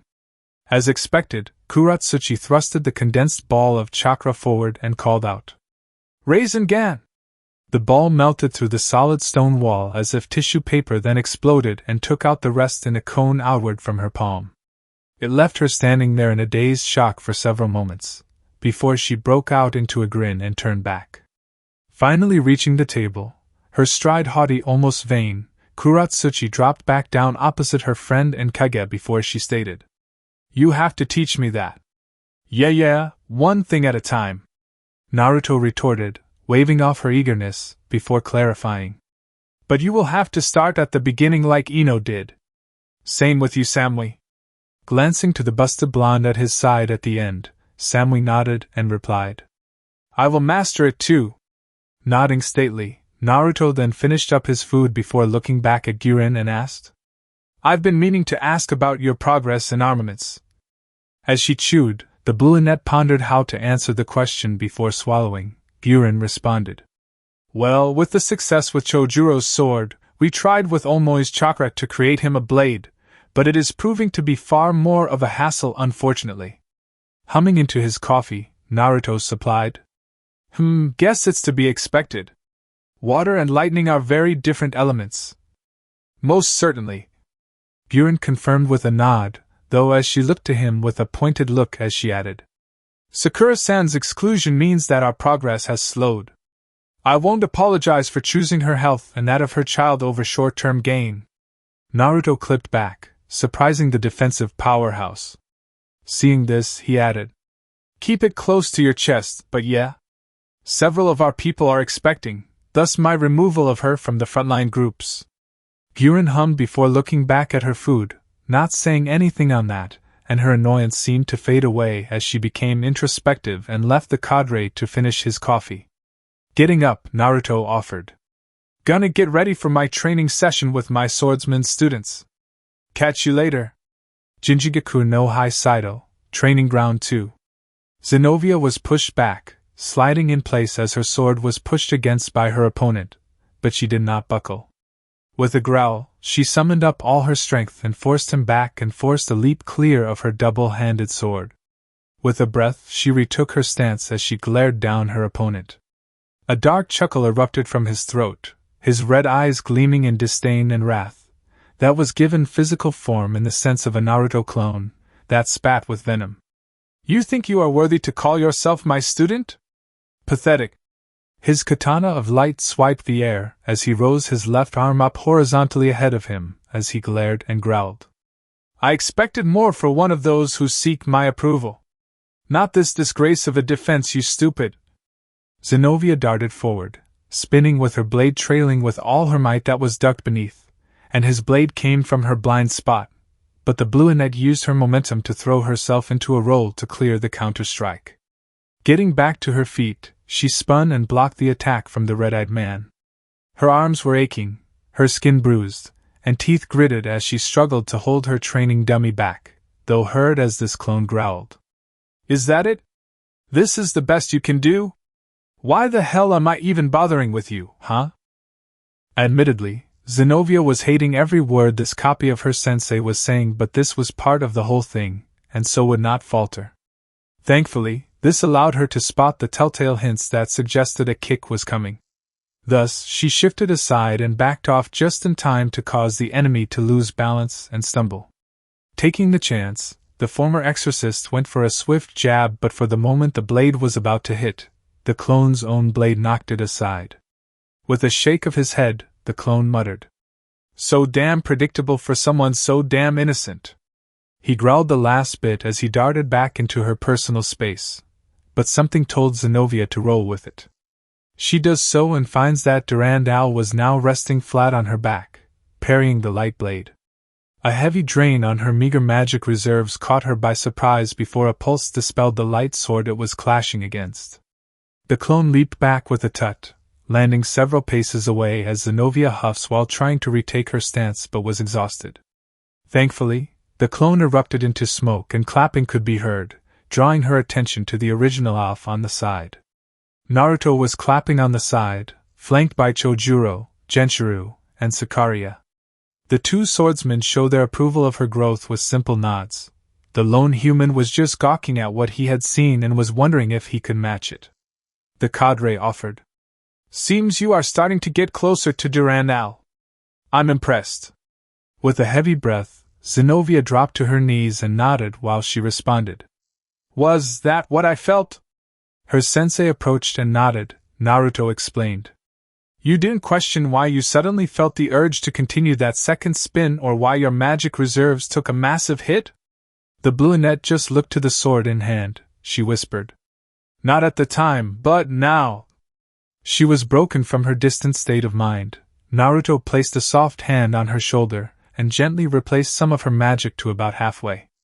Zenobia felt the warmth of the touch and glanced to her shoulder to see her sensei's hand glowing a light gold, thus she followed the arm up to see his soft smirk as he whispered, Good job, Zenobia-san. Feeling re-energized by both the words and the gifted magic, Zenobia nodded with a smile as she responded, Thank you, teacher. Naruto then looked to the blade and asked, So, Durandal, you're gonna need to show some restraint with your current wielder. Her reserves are not as vast as mine, got it? Despite not being in physical contact with the blade for a clear reading, the cadre suspected that the blade was pouting, most likely not liking being told to hold back. After topping up her magic reserves, Naruto released her shoulder before he asked distractedly, Say. Zenobia, what do you know of the other Excalibur blades? Blinking olishly at such a question, Zenobia responded with a sudden burst of fluency in elemental Japanese. The church only has 4 of them, with the rest being lost or stolen. Excalibur Rapid, that increases its wielder's speed drastically. Excalibur Nightmare is said to grant the ability to cast illusions and even manipulate the dreams of others. All the Nightwings rose brows at that. The first one was gimmicky, but that second one just felt like a cop-out. Kurenai could probably cast better ones in her sleep, and for dreams, Ino and Naruto would be far more effective in that regard, if they so chose. Zenobia continued to list off. Excalibur Transparency. I only know that it turns the wielder invisible. Not sure if there is anything else with it, as I haven't even seen it. Another cop-out, but they all listened as she finished. Then there is Excalibur Mimic, that you already know my friend Irina wields. Though I haven't seen her since I came here. With a hum, Naruto inclined his head slowly as he contemplated it all before Zenobia asked carefully. May I ask as to why you are asking, Sensei? His blues grace her form, currently wearing the Nightwing gray camouflage top and trousers that none of the active members particularly like wearing, thus has become the unofficial symbol of a trainee Nightwing. After a moment, Naruto replied. Put simply, Gabriel and Uriel have been asking for me to help them with the other Excaliburs after witnessing my performance with Durandal and Mimic. Seeing you pull off a minor move with Durandal just now got me thinking about it. Nodding her understanding as she stood, Zenobia hefted the blade onto her back holster before she offered. Do you plan on going today? Thinking on that, Naruto supposed he could and leave Anko's report for later. Give the snake mistress more time with her new plaything. The workshops will be unattended tonight too, so he can work on his gear then and work on the rings Ino asked for while he's at it. With a shrug, he replied. Could do, get it out of the way. May I ask to accompany you? Zenobia asked, causing the cadre to blink then regard her, brow arched in surprise. Seeing this, she elaborated.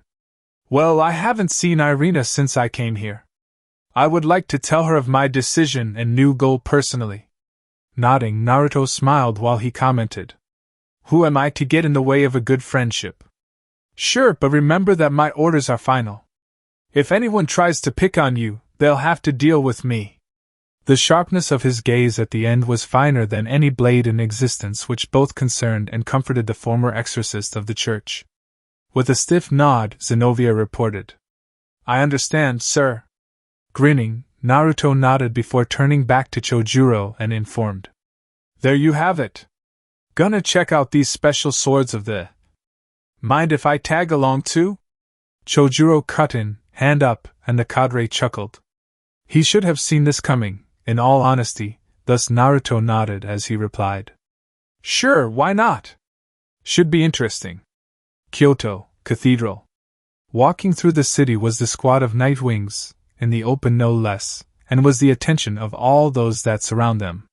Naruto and his regular companions were in their standard Nightwing uniforms, plain black top that had their respective clan or company insignias on their upper arms, black cargos, and combat boots.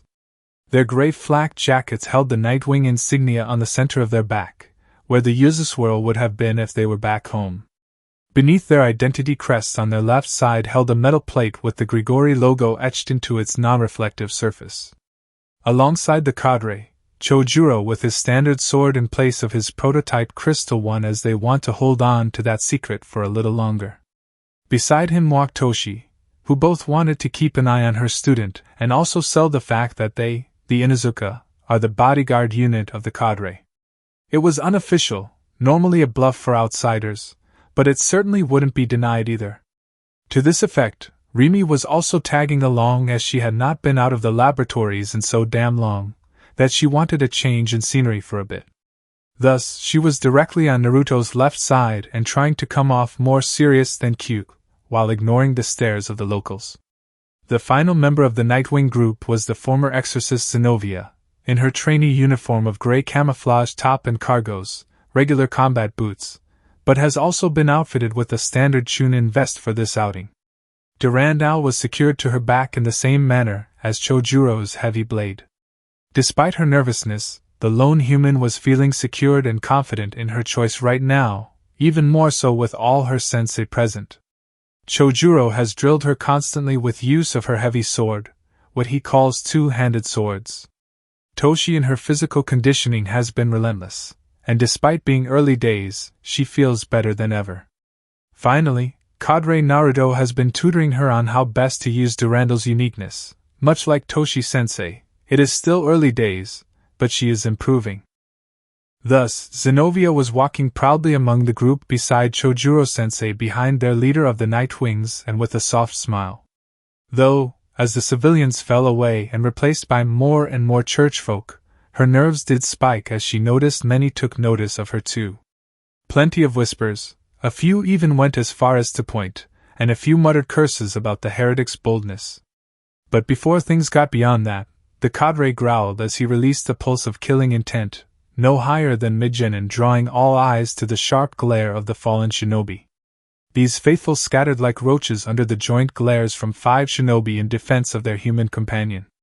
After that display, Naruto glanced back at the brunette with a soft smile, while he poked her forehead that caused her to rub that point as he spoke. "You are one of us, Zenovia. We got your back, Kay?" Smiling back, Zenovia nodded as she felt secure, as now even Toshi placed a comforting hand on her shoulder with a wink and smirk. Just then a group of pure angels arrived in haste, spears out and primed to strike as they confront these unknowns to the area. Obviously, they recognized the uniforms they all donned, but that did not take away from their leader, who spoke sharply. "To whom are we addressing?" Naruto observed this group of six-winged pure angels, and the robes they wear barely covered the few metal plates beneath. Not very protective, but that is for later, as he reported. "Someone who has a meeting with Gabriel and Uriel. Now stand down." None made any move to disarm themselves of their spears, and the shinobi were rapidly losing their patience with that fact. Their leader spoke again. "Identify yourselves immediately. Is it not rude to demand someone else's name, without giving your own first?" Chojuro quipped, arms folded and glaring at these arrogant people. Yeah, he, like the others, are already in a bad mood from the whispers about their joint student when they arrived and if they don't announce themselves. "My name is Michelle of Her Lady's Guardians. Now identify yourself," Michelle ordered again, getting raised brows from the fallen present. Though, Naruto took a moment to observe this 6-winged pure angel, having heard that name before from stereotypical bright curly blonde hair, distinguished blue eyes, and a halo that denotes her status as an angel of heaven. "Probably her," thus the cadre asked. "Michelle, huh? I've heard about you from your dealings with us in the past." Michelle looked to him with hard determination in her eyes as Naruto chuckled lowly, arms crossed as he offered with a grin. "I look forward to seeing you among my forces soon." Michelle looked outright offended by the insinuation, but before she could respond, another did. "That is not very funny, brother." From above the squad of pure angels came Uriel, coming to a stop ahead of them with a stern expression. Naruto, still with his arms across his chest, shrugged as he rebutted. "Then I suggest she gets humbled, or that pride of hers will be an issue." Glancing back at the woman in question, Uriel knew there was certainly some truth to that from what he has observed until now, but that is for later as he looks to his brother and the forces he has arrived with, and spoke. "That will be looked into. However, I see that you have brought a small group instead of alone." Another shrug before Naruto replied. "2 of my personal guards." Gesturing with his head to Toshi then Rimi before he continued. "My premier swordsman and our joint student. Figured it was appropriate for the occasion." With a stiff nod, Uriel spotted the lost child among the group, looking more confident than before, and finally smiled while he offered. "Most certainly, however, I must ask as to why you hide away your wings. This would not have been an issue if respect and authority should be earned, not given, Uriel," Naruto remarked sternly, causing his fellow seraph to fall silent as he finished. "Regardless of my station, your troops should have shown respect when they confronted us, as we are allies here. It should be expected that we came for a reason, no?" "A valid argument," Uriel commented softly before he too landed, along with the squad at his back, and he added, "I see your point, brother, and that shall be addressed later. For now, please come through. We have been eager to get to work on this new swordsman project." "Yeah, I figured," Naruto replied dryly, getting a smirk from his fellow who waves them through, and the two groups head towards the center of the small district generously set aside for the heaven and the church. It was open to all and holds heavy leanings towards their faith, but has integrated relatively well into the local community.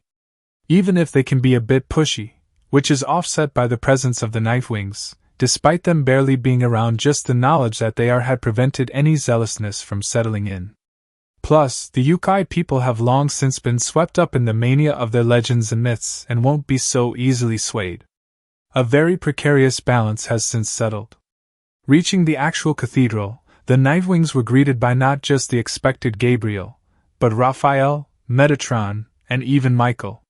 The three extras had come upon sensing the presence of their brother so close to their base and had come to investigate, hoping to talk with him about the sword project. Gabriel broke the silence with a cheer and wave. "You've finally come, brother!" With a sigh, Naruto mumbled.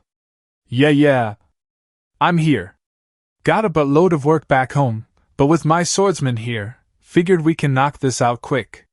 With a beaming smile, Gabriel nodded frantically until she spotted a particular shade of blue among the fallen group, and her smile brightened beyond reason as she chirped, "Zenobia!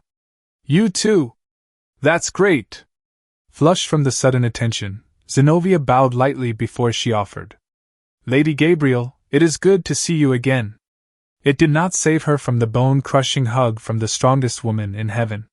Stepping up next, Michael was smiling as he offered, "Most certainly taking this seriously, Naruto. Just covering our bases," Naruto informed before introducing his party, his guards Toshi and Rimi, the latter doubles as the medic. Zenobia they knew, and then, "Finally, we have the premier swordsman within my forces, Chojuro. His input would be invaluable here, so he tagged along. I could beat him," Metatron informed, eyeing up the blue-haired fallen with his own arms crossed, but Chojuro did not take the bait and just smiled back. He has long since been humbled in the fires of war that such trivial things were of no consequence. As Raphael gave his troublesome brother a side eye, Michael instead gestured inside while he offered, "Come on in. I believe the training session is in progress right now, so your timing is most fortuitous." As the group head inside, Gabriel has stuck to Zenovia's side and was talking a mile a minute while the others remained silent. The Nightwings were obviously on alert and observed their surroundings in detail. Naruto commented offhandedly, "This place cleaned up rather nicely." As they reached the central area, Michael glanced to him, but it was Raphael who answered, "Your team kept the damage to only the enemy, thus it was a simple affair. Not a single drop of blood either. I was impressed." Naruto just hummed, recalling it wasn't actually a conscious effort, and just turned out that way. Michael then asked, "You led the reclaiming team personally, Naruto?" With a nod, the acting cadre reported, "Yeah. It was part of our discussions with Yasaka and her Yukai. It led to our deal to acquire a home here among her people." As they reached one of the side offices, Naruto regarded the leader of heaven as they stop. "It is why we are so diligent in the defense of the Yukai and Kyoto. This is our home, and we will see if defended." Michael smiled as he nodded before grabbing the handle and pushing the door open to reveal a wide-open space that clearly did not fit within the small office Naruto knew was on the opposite side of that door. Though, he still followed the Seraphim as they all entered calmly. Cathedral. Hidden training dimension. Passing through the door, and all the trained Nightwings felt it. This was a separate dimension that was nowhere on the physical realm they were just in. Naruto, though, got over their initial surprise first and pinged his markers. That pinged back. Good. They had an exit strategy for worst case. However, the sound of steel clashing against steel drew all attention as a group of teenagers gathered on the side of two battling, clashing sword to sword. Though the approach of the Seraphim drew attention and the fighting stopped. This revealed that the sparring two were none other than Irina Shido and Griselda Quarta. Standing at 5'4", Irina Shido is a teenage exorcist and former field partner of Zenobia. Her eyes were violet, unusual for a human, with long chestnut brown hair currently in twin tails secured by blue scrunchies. She is also the current wielder of Excalibur Mimic and is dressed in the standard church battle dress. Even now, Naruto thinks that calling such a skin-tight outfit a battle anything is nothing but sinful. He's a fallen angel and even he thinks that. As a shinobi, it is even less protective than regular clothing and not fit for purpose. Griselda Quarta, a stereotypical exorcist, at least in Naruto's opinion, hidden beneath robes of the religion, but he does take note that she was well built and just as equally well endowed. Though he has heard from her charge, his side glance at the brunette tells him that she was not anticipating this meeting. Clapping from Gabriel drew all attention to her, as she cheered. "All right, everyone! I know it is training time, but we have some very special guests arrived just now." The class of about 12 mid to low teens began to gather around along with the previously sparring duo, both of which spot the blunette among the gathering they were approaching. Irina obviously also recognized the cadre in the front too, and almost stumbled when Mimic, like before, suddenly broke apart and rushed him. Everyone watched the 9 shards speed towards one of the newcomers. Naruto held out his left arm as they approached and immediately, they took up position, locking into place and forming the gauntlet from the fight back in Ka. Once formed, a shimmer of gold followed by small sparks of lightning dancing across it. The Nightwing cadre rose a brow at that, before he muttered, That's excessive and you know it." Everyone watched as Naruto seemed to converse with the blade, his brow lowered before he looked back at Michael then to Raphael as he asked, "Is it really that big a deal?" The two seraphim share a look before the leader of heaven offered. "Is what a big deal? The Excalibur arts?" Naruto pressed, holding up his left arm as he added, "Mimic is overly excited about performing them again and wants to show off to the others. Whatever that means." This surprised everyone who wasn't wearing Nightwing attire, as this proved that the rumors were true, in the church's case, but confirmed what was said at breakfast for the seraphim of heaven. Like a sugar-rushing toddler, Gabriel appeared before the cadre and asked, "It is. What else?" Blinking at that, Naruto looked to the woman and thought on it a moment, before looking to the sword fragments occupying his arm. After a moment, he shrugged as he informed, "Just impatience. Seems it really wants to show everyone how capable it is." Taking her eyes off her ward, Griselda finally stepped forward and eyed up this fallen angel, then asked, "Perhaps you could prove what you say is true, Mr. Fallen?" Meeting the eye of this woman directly, Naruto smirked before his left arm lit up with lightning while he lifts it and replied, "If you insist." Abruptly, 8 of the 9 mimic shards shot off in all directions and flying around before he finished. "Excalibur art, lightning dance!" Small bolts of lighting shot from each piece of the holy weapon, burning the grass-covered ground, shredding through stones, in a controlled but chaotic manner that proved the point. Everyone was surprised as none had heard of Mimic holding a ranged attack like this. Naruto was not done and could feel the exhilaration in Mimic, so he showed it a new move. It pulsed in satisfaction as he lowered his hand and created a cage with his fingers, peering through them and at Griselda when he announced, "Excalibur art, Mimic's cage." All snapped to him, seeing him creating a cage-like gesture with his fingers using both hands, but Griselda noticed it was aimed at her, thus leaped back and dodged the initial attempt. Ducking and diving, leaping clear as the shards continued to surround her, but she evaded them constantly. All were focused solely on this display. Irina was the most shocked, but Griselda was not done as suddenly 4 angel wings erupted from her back. A halo faded into view as she took flight. Yet Naruto just smirked as he whispered, "Not enough." Just then, Griselda bumped into a wall at her back, and upon glancing over her shoulder she realized that it was part of the cage, of sorts. But before she could do anything else, the other shards had blocked her in as lightning created the bars around her. She was trapped. The cage of the 4-wing angel was brought forth and back to the group in the center, where she was released again, unharmed, and the fragments returned to the gauntlet. Naruto chuckled when they all landed, shaking his head as he commented, Yeah, I know, But it's time for you to return to your wielder. Everyone watched him sigh again, before he spoke sterner. That is why I am here. To help her to understand and... He frowned then sighed, rubbing his temples as he muttered. Stop being so childish. Gah, feels like I'm dealing with Gabriel.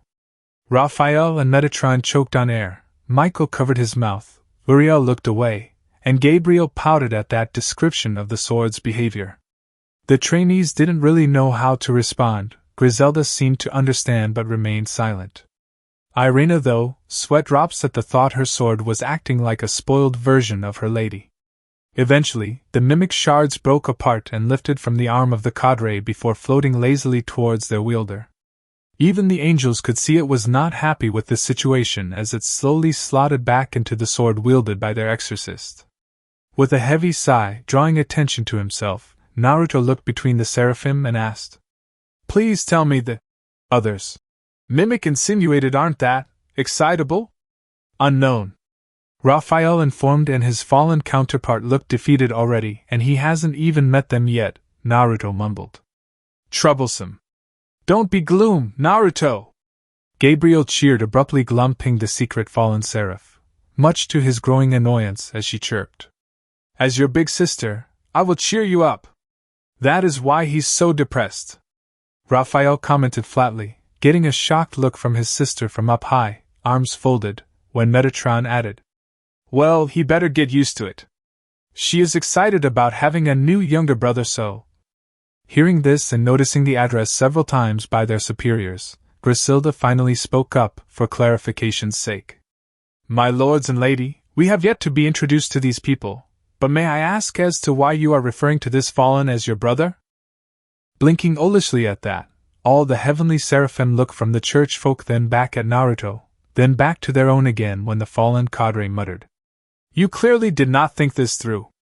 Gabriel, who had finally been pried off from the previous speaker, just chirped. It's fine, Naruto. These all can be trusted to keep it secret. After all, these are all our first-generation reincarnates. At that, all the church members spread their single-set wings, including Irina, though Griselda held a twin set. This surprised the Nightwings, not that they showed it, and Chojuro voiced. Well, isn't that unexpected? You got it working? Naruto inquired with a risen brow, to which all the archangels nodded too, and Michael informed. Indeed. Our brave saint system is working as intended with a dual function. We have a standard system and the brave saint, which Irina has been inducted into as my ace. When her name was spoken, Irina presented her right hand, revealing a red A printed on it. The Nightwings all nod, though Naruto informed while looking to Zenobia, who was staring at her best friend. Well, our fallen grace system is also functional, however, we have yet to use it. Zenobia will be our first next week and by our collective estimate will achieve 4-wing status. Zenovia's head snapped around so fast, Remy was concerned about whiplash. Her trainers, though, smirked at her and nodded, bringing tears to her eyes, but a smile overtook her face at the confidence they had in her. Seeing this, Gabriel smiled at that, though Griselda stepped up and asked, How can you be so sure, Mr.? Blinking at that, Naruto shrugged and informed. Zenobia Corda has been undergoing constant physical conditioning since she arrived with us. My personal guard have been mentoring her personally. She has received training from my finest swordsman, and myself to help her master Durandal. Trust me, when I say she will have 4 wings, as there are no Nightwings that only have a single set. He spoke with so much conviction, none dared question his judgment, and none would call out Zenobia from her puffed-up chest. She has worked hard and will continue to do so to live up to these expectations of her teachers. Meeting the disrespectful woman's gaze directly, Naruto declared with a growl. So do not tell me about my own forces or their capabilities, as I take that as an insult to both their and my own hard work in gaining our strength. Uriel and Michael stepped between them both, not wanting a fight to break out as it would be very one-sided. The former offered carefully. Easy there, brother. She meant no disrespect whatsoever, only curiosity. The glares from the Nightwings slowly fell off as their leader backed down, arms folded and weapon released from Chojuro. Naruto then muttered. Fine, but don't let it happen again. Everyone nodded before he let out a sigh, realizing he hadn't introduced himself, and so does so. Allow me to introduce myself. My name is Naruto, cadre leader of Naruto. They are trustworthy. Gabriel interjected innocently, but he continued on as if she hadn't. The Grigori First Legion, the Nightwings. He spread his 10 pitch-black wings, his fellows following suit as they too introduced themselves, Toshi reported. Name's Toshi. Personal guard of Naruto, and physical trainer of Zenovia. Rimi, personal guard of Naruto and medical supporter. Rimi informed as she waved casually. Chojuro informed sharply. First Legion commander of the Water Company, Chojuro. I am also the swordsman instructor of the Legion and personal tutor of Zenovia. Everyone nodded to each one, as Uriel and Raphael brought over 2 boxes each. Once placed down, the lids were removed, revealing Excalibur's rapidly, nightmare, destruction, and transparency to the group. Uriel immediately began. Okay, so here we have Excalibur's rapidly, nightmare, destruction, and transparency. Can you do what you did with Mimic with these? Naruto and Chojuro approached the 4 blades laid out, inspecting them critically with the blonde looking to the brunette, and asked. What do you think? My honest opinion? Chojuro questioned, glancing briefly to his Kage and getting a nod, he returned his gaze to the blades and offered.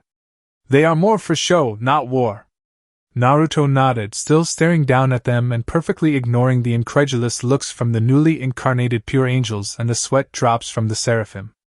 Chojuro continued.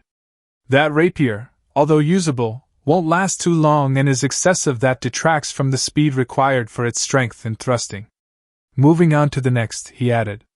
Do not get me started on this one. Rapidly, you called it? What is with the gap? Negative space will always be a weak point, a clear waste. Shaking his head, Chojuro frowned as he looked to the next one. This destruction, same issue as with the rapier. Excessive material use, these guards look like axes. This is a sword, why do you need an axe added? Just pointless. His rant was met with sweat drops from all but Naruto, who just nodded before he replied. Probably worked on paper. They had the material, so. He offered a shrug, as both were oblivious to Zenovia's facepalm, as she had once wielded said blade, and it worked perfectly fine for her. With a sigh, Naruto reached down for destruction, seeing as they were talking about it, and offered. Might as well get this started with. The second he gripped the blade, it began to glow brightly while absorbing a notable amount of his chakra-charged magical energy. Everyone had to look away even as he lifted it out from his box. When it died down, the brown metal and excessive material were replaced by a sleek European sword with a blue blade that had silver cutting edges. The hilt was a dark color, its pommel was golden that leads up to the hand guard that looked crescent-shaped with intricate line detailing across it. With a slight shift of his hand placement revealed a blue jewel on the center of the hand guard. Both Naruto and Chojuro rose brows at the transformation, the former slashing it around far easier and with far more grace than you would expect, as it felt more like a war weapon than a showpiece. The latter commented. That's far more like it. Meanwhile the angels all gawked, though the Inuzuka both rolled their eyes at another impossible their leader had done without meaning to. Zenovia though was equally as stunned, and Toshi had to close her open mouth before she snapped out of it, getting a chuckle from the Inuzuka. Uriel broke the silence, for the Heaven faction, when he spoke.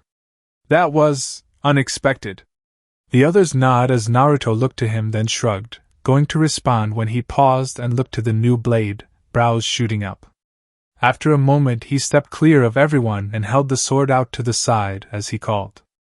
Excalibur Art, Wave of Destruction.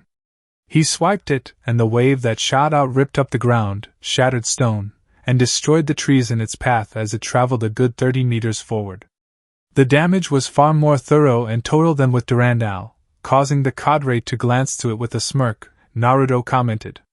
A well-deserved name. The silver shimmered in response, as if acknowledging the compliment, and he turned back to the crowd, who were gawking at the destruction now. Chuckling, Naruto asked. Too much? Sixth Heaven. Stepping into the meeting room of the archangels and seeing none present, Serial stepped in silently and moved to the center viewing portal. Once there, she tapped into the display and reviewed the location of Michael since the morning. Seems there was a sudden alert in Kyoto, a spike of negative intent in close proximity to their training ground there. Playing the recording, Serial caught sight of the one responsible, and her heart jumped at the sight of a blonde confronting a squad of their pure wings. Frowning, she continued to watch as Uriel showed up and guided him through to the cathedral. There they met with Gabriel, Raphael, and Michael. Switching to the internal view of the cathedral, the Angel of Death watches as Michael and Raphael discuss the building and how this fallen squad cleared it out without spilling blood. Not thinking too hard on that, Serial watched as they entered a training dimension, and they have not been seen since. Likely still in there, if she had to guess. Seeing as she was not permitted to enter Kyoto at the moment via Michael's decree, she could not confront that particular fallen, but now. Turning the viewing portal off, Serial twirls on her feet and proceeds to the exit. This needs to be addressed now. No more waiting, no more discussions. It is time to face this head-on, oh dear brother. Death, after all, waits on no one. Not even him.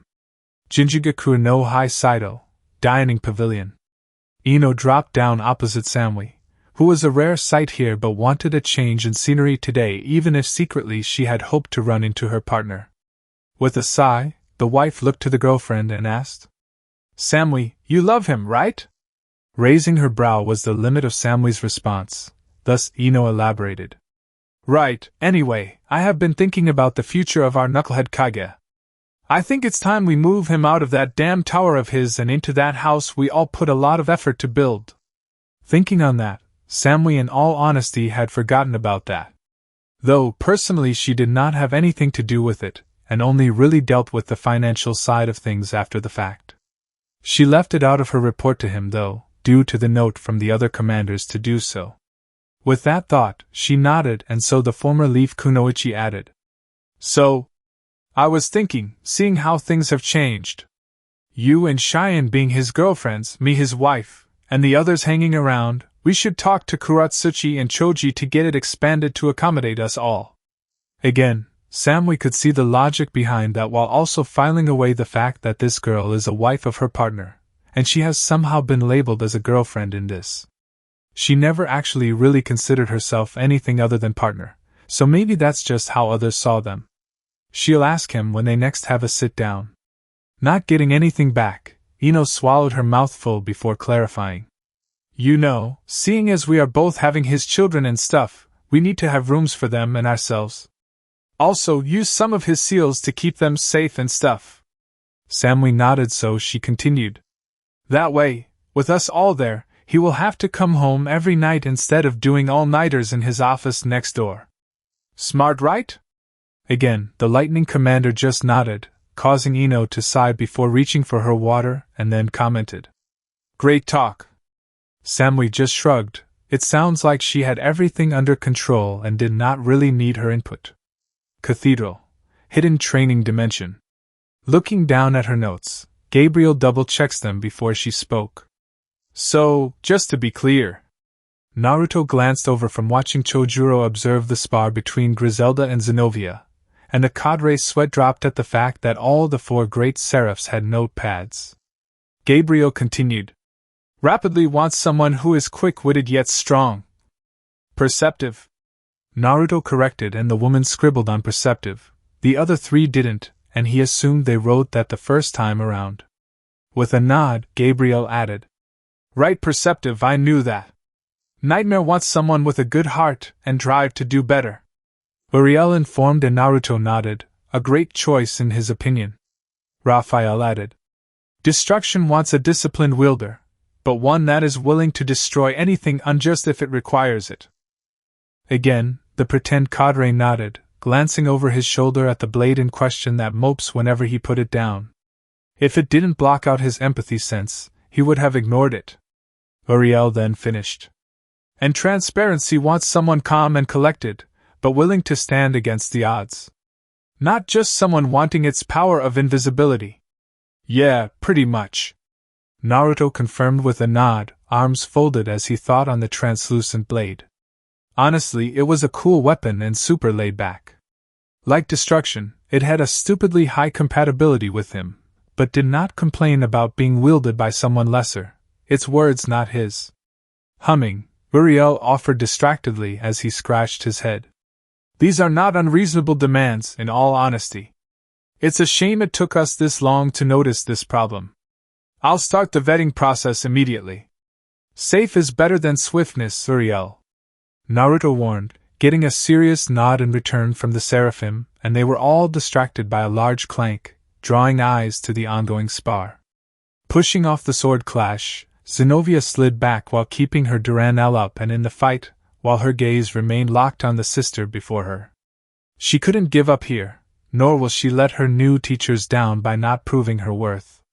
Suddenly, her magic took a hit as she changed stance, sword held tight to her body, flat against her raised arm and across her body. This got a raised brow from her opponent, confused by the strange stance, but Zenobia went with it as another slash in her magic reserves. With a jerk, she thrust the sword at her opponent, as she declared. Excalibur Art, Light Thrust. A narrow thrust of light shot forward at speed, shocking the foreset angel, but Griselda was not a master exorcist for nothing and managed to deflect the beam at the last moment, sending it wide and barely clears of her wings. The small beam fizzled out shortly afterwards and the Bluenet was exhausted, thus fell on her ass with a huff. Zenobia was beat, dead tired as her magic reserves hadn't recovered fully yet, and had been running off the magic energy gifted to her from her teacher until now. That attack, however, used up most of it, so now she was exhausted. Though she did look up when a shadow overtook her to see Sister Griselda offering her a hand up that she took, and was helped to her feet. The older woman then commented, "You've grown stronger, Zenobia. I am proud of you." With a tired smile, Zenobia nodded while she whispered, "Thank you, Sister Griselda. I've worked really hard, have great teachers, and She didn't know when she started crying, but damn it. Everyone was smiling at the showing, the sister bringing the tired former subordinate into a hug. Gabriel stepped up beside her brother and whispered, "Thank you for taking her in, Naruto. She's growing up nicely."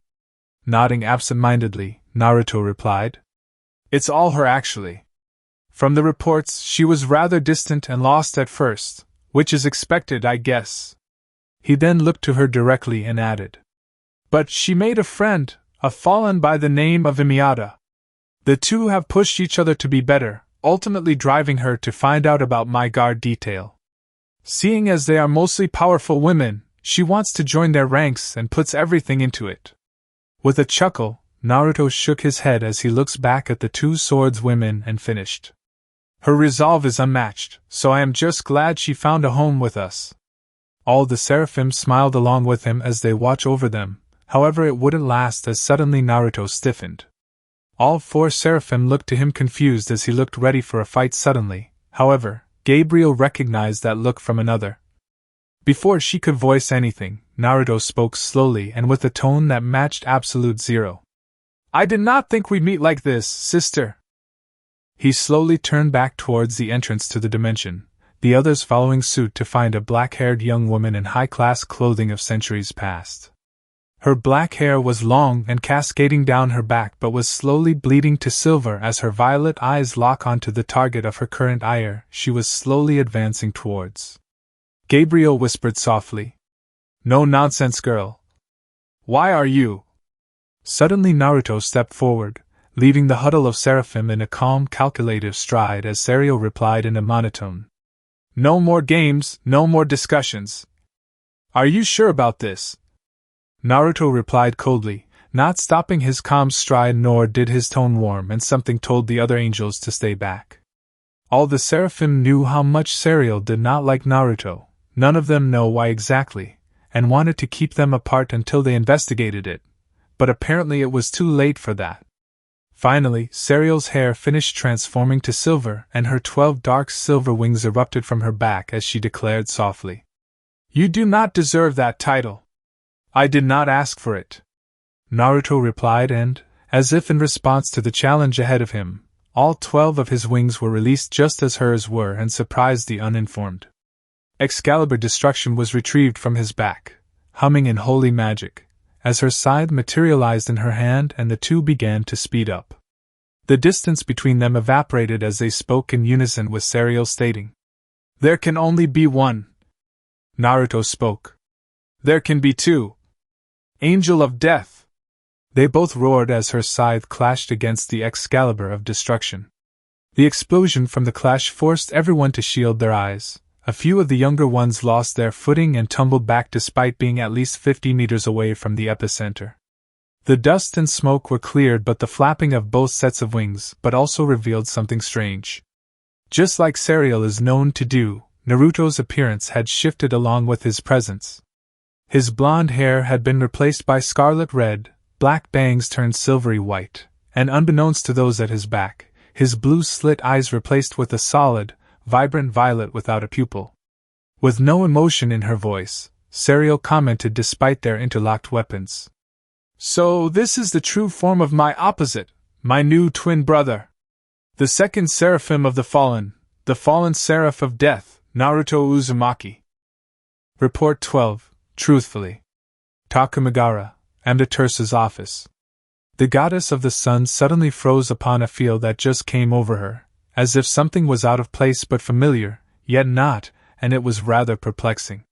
Sensing out, nothing was out of the ordinary but at the same time something was wrong. Waving a hand over her mirror, she noticed the gathering storm clouds over Kyoto. Narrowing her eyes, she was about to summon her brother, but he chose this time to enter her office, Susanoo declared immediately. "Those are not my storm clouds." Nodding, Amaterasu offered. "Then, that only leaves two others. It's definitely him, but something feels different than last time."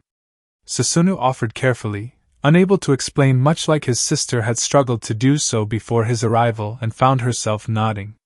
Though he did add, "The others are all equally as confused and puzzled." "Are they panicking?" Amaterasu asked, brow arched, but her brother shook his head in the negative. After a few moments of thought, Susanoo offered carefully again. "No, they are all. It's strange, but it feels almost like me and yet also like the Shinigami." Amaterasu muttered in realization, getting a frustrated nod from the storm god as this made no sense whatsoever. After a moment of thought, she informed, "I am going to check in with little Yasaka. Maybe she knows."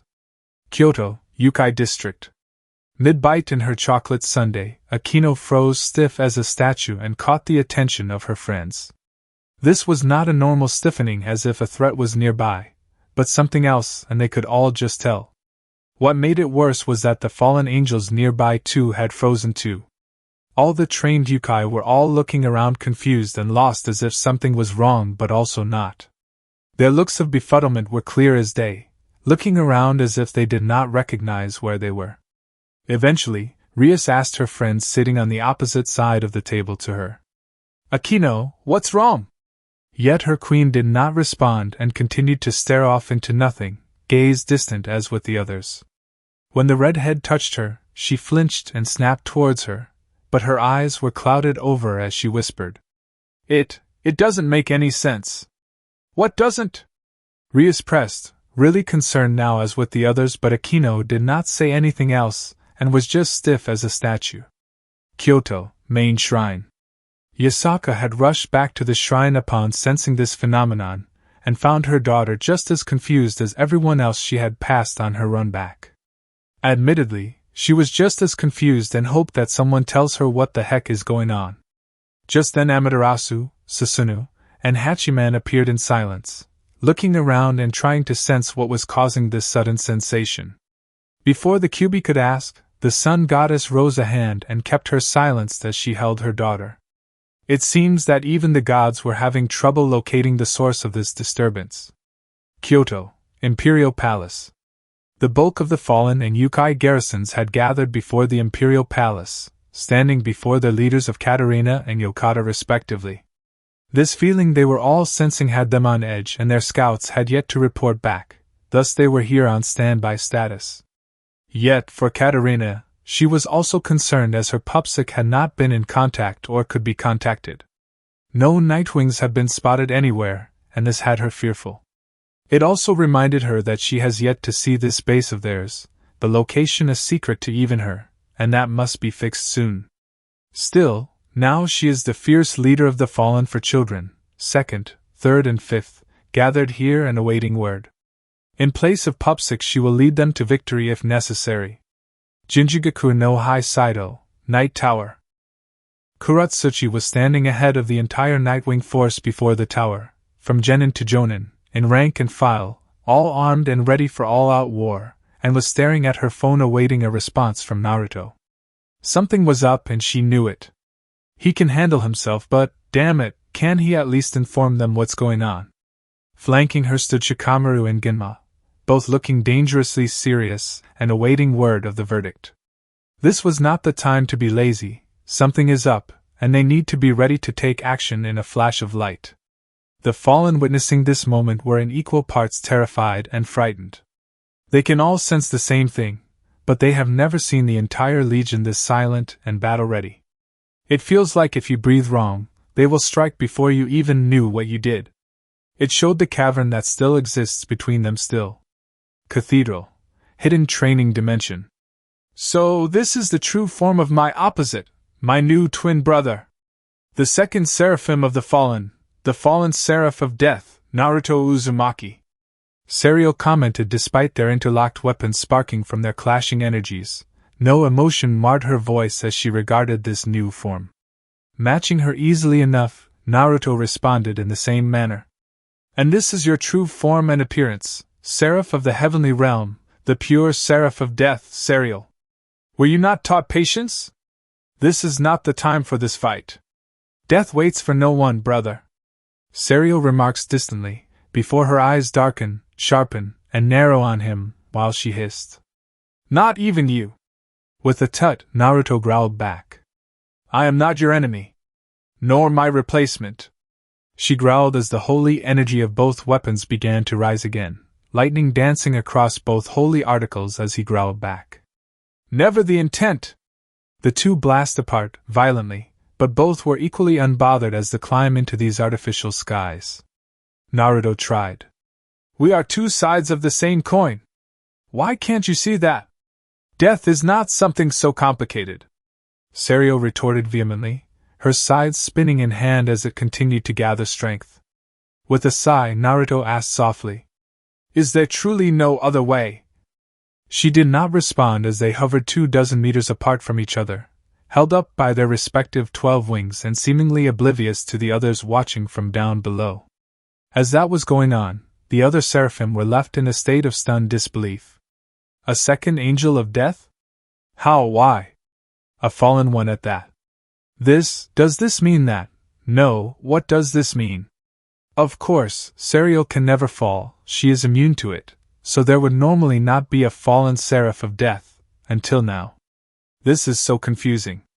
The Nightwings were shocked but ultimately believed that there was a reason for Naruto not informing them about it, and by the sounds of it, he knew that it could cause problems with heaven if his title got out. Proof being right now he was about to battle one of the seraphim of heaven. He's an angel of death too, should we not stop them? Gabriel muttered lowly, but she would be left unanswered as the holy power and their auras of death exploded out from both seraphim, signaling they were about to strike out against one another. Staring each other down, Serial was the first to charge, Naruto a breath later, their weapons exploding with power as they close and clash again. The explosion tore through the dimensional space, knocking many off their feet, and forced Michael, Uriel, and Raphael to form a protective barrier around the other spectators. In a blur, reddish gold streaked across the sky, followed by a silver one, and they clashed, creating another massive blast, holy lightning and sheer force of exploding air pressure erupting from each clash. 6 more high-speed clashes of this magnitude in less than 5 seconds before the two finally slowed down enough to be seen clearly. Neither looked particularly injured, nor tired, just focused on the other with their weapons oozing holy energy to the point of both seemingly wielding weapons of pure light. Once more Naruto tried to reason. There can be two. You are delusional.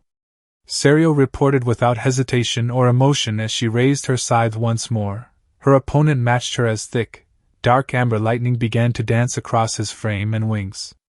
For a few seconds this remained, before they both just vanished again, only for a massive eruption of power to rock the dimension the next moment. A wave of holy destruction rippled through the air, only to be carved clean through by the essence of finality.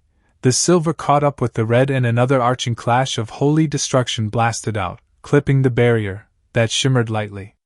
A blinding cut, a massive arch of pure holy light sliced through the air that sung its praises but was silenced by a deafening eruption of destruction. The resultant shockwave shattered the few remaining rocks to pebbles that soon peppered the defensive barrier excessively. It did not help that another arching slash followed in short order, while 2 pieces of one as the middle had been destroyed and the attack cut through the ground either side of the huddled bunch. Another explosion, and now red streaked after the silver, but the next clash forced a massive eruption of holy lightning, followed by a feeling of building dread. The lightning discharged almost broke through the barrier projected by the other seraphim, but it did hold, just as several large ripples of holy flames and arching light struck around them. Some were too close for comfort. Despite their best efforts, the other heavenly angels could only watch as this training area, that could not handle the power of these 2 titans clashing like this, began to break apart, tears forming in the dimensional fabric and solid stone ground caving in. Michael held out hope that one or the other would break from this stalemate they seemed to be in and force the other to talk. This was confusing, yes, but there was no need to fight over it. There were suddenly 2 thunderous booms, drawing attention to 2 separate craters opposite each other and across the way in this dimension. The shaking and power dropped notably, yet all held their breath and hoped that it was over. It was not. Blasts of winds part the 2 dust clouds in unison, revealing the somewhat beaten forms of both angels of death, cloths torn, light wounds, and yet their eyes were still vibrant, glowing with their barely restrained power as they stepped out of their craters. Neither looked ready to back down, neither looked ready to talk, and neither looked ready to surrender. It truly looked like they were not stopping until the other was dead.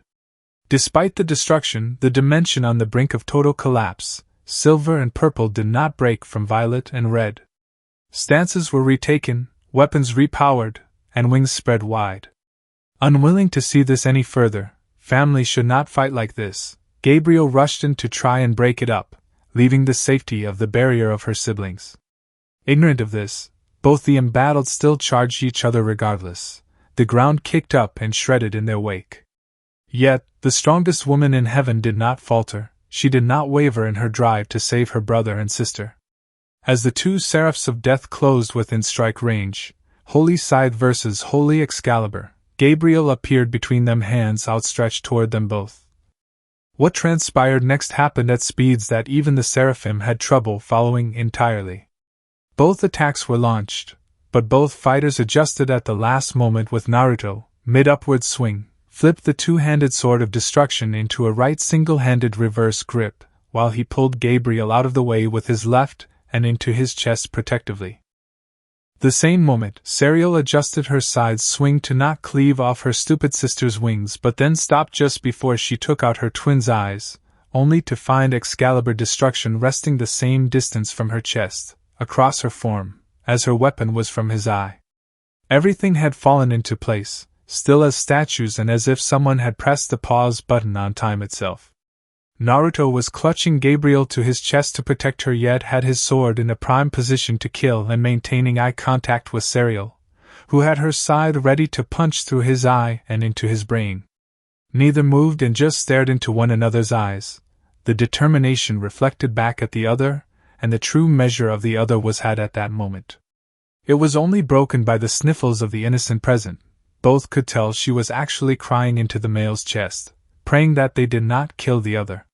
Slowly, both weapons fell silent, no longer humming with power, and pulled away from the other. Serial spoke first, a subtle tone of apology within it. "I may have been hasty in my judgment." Nodding subtly, Naruto responded equally as lowly but unshaken. "You were surprised and confused. I do not blame you, sister." Both holy weapons were sheathed, scythe vanished, and destruction returned to Naruto's back before he comforted the upset woman in his arms with a sigh. Things were not supposed to go this way. This secret of his was something he had few answers to, but far more questions for.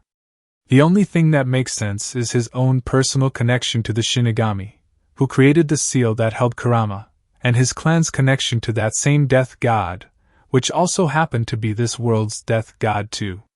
Something happened when he died.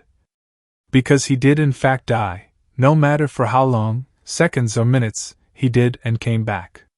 Clearly, someone high up took notice and now, he has this title and these abilities that he has yet to even touch.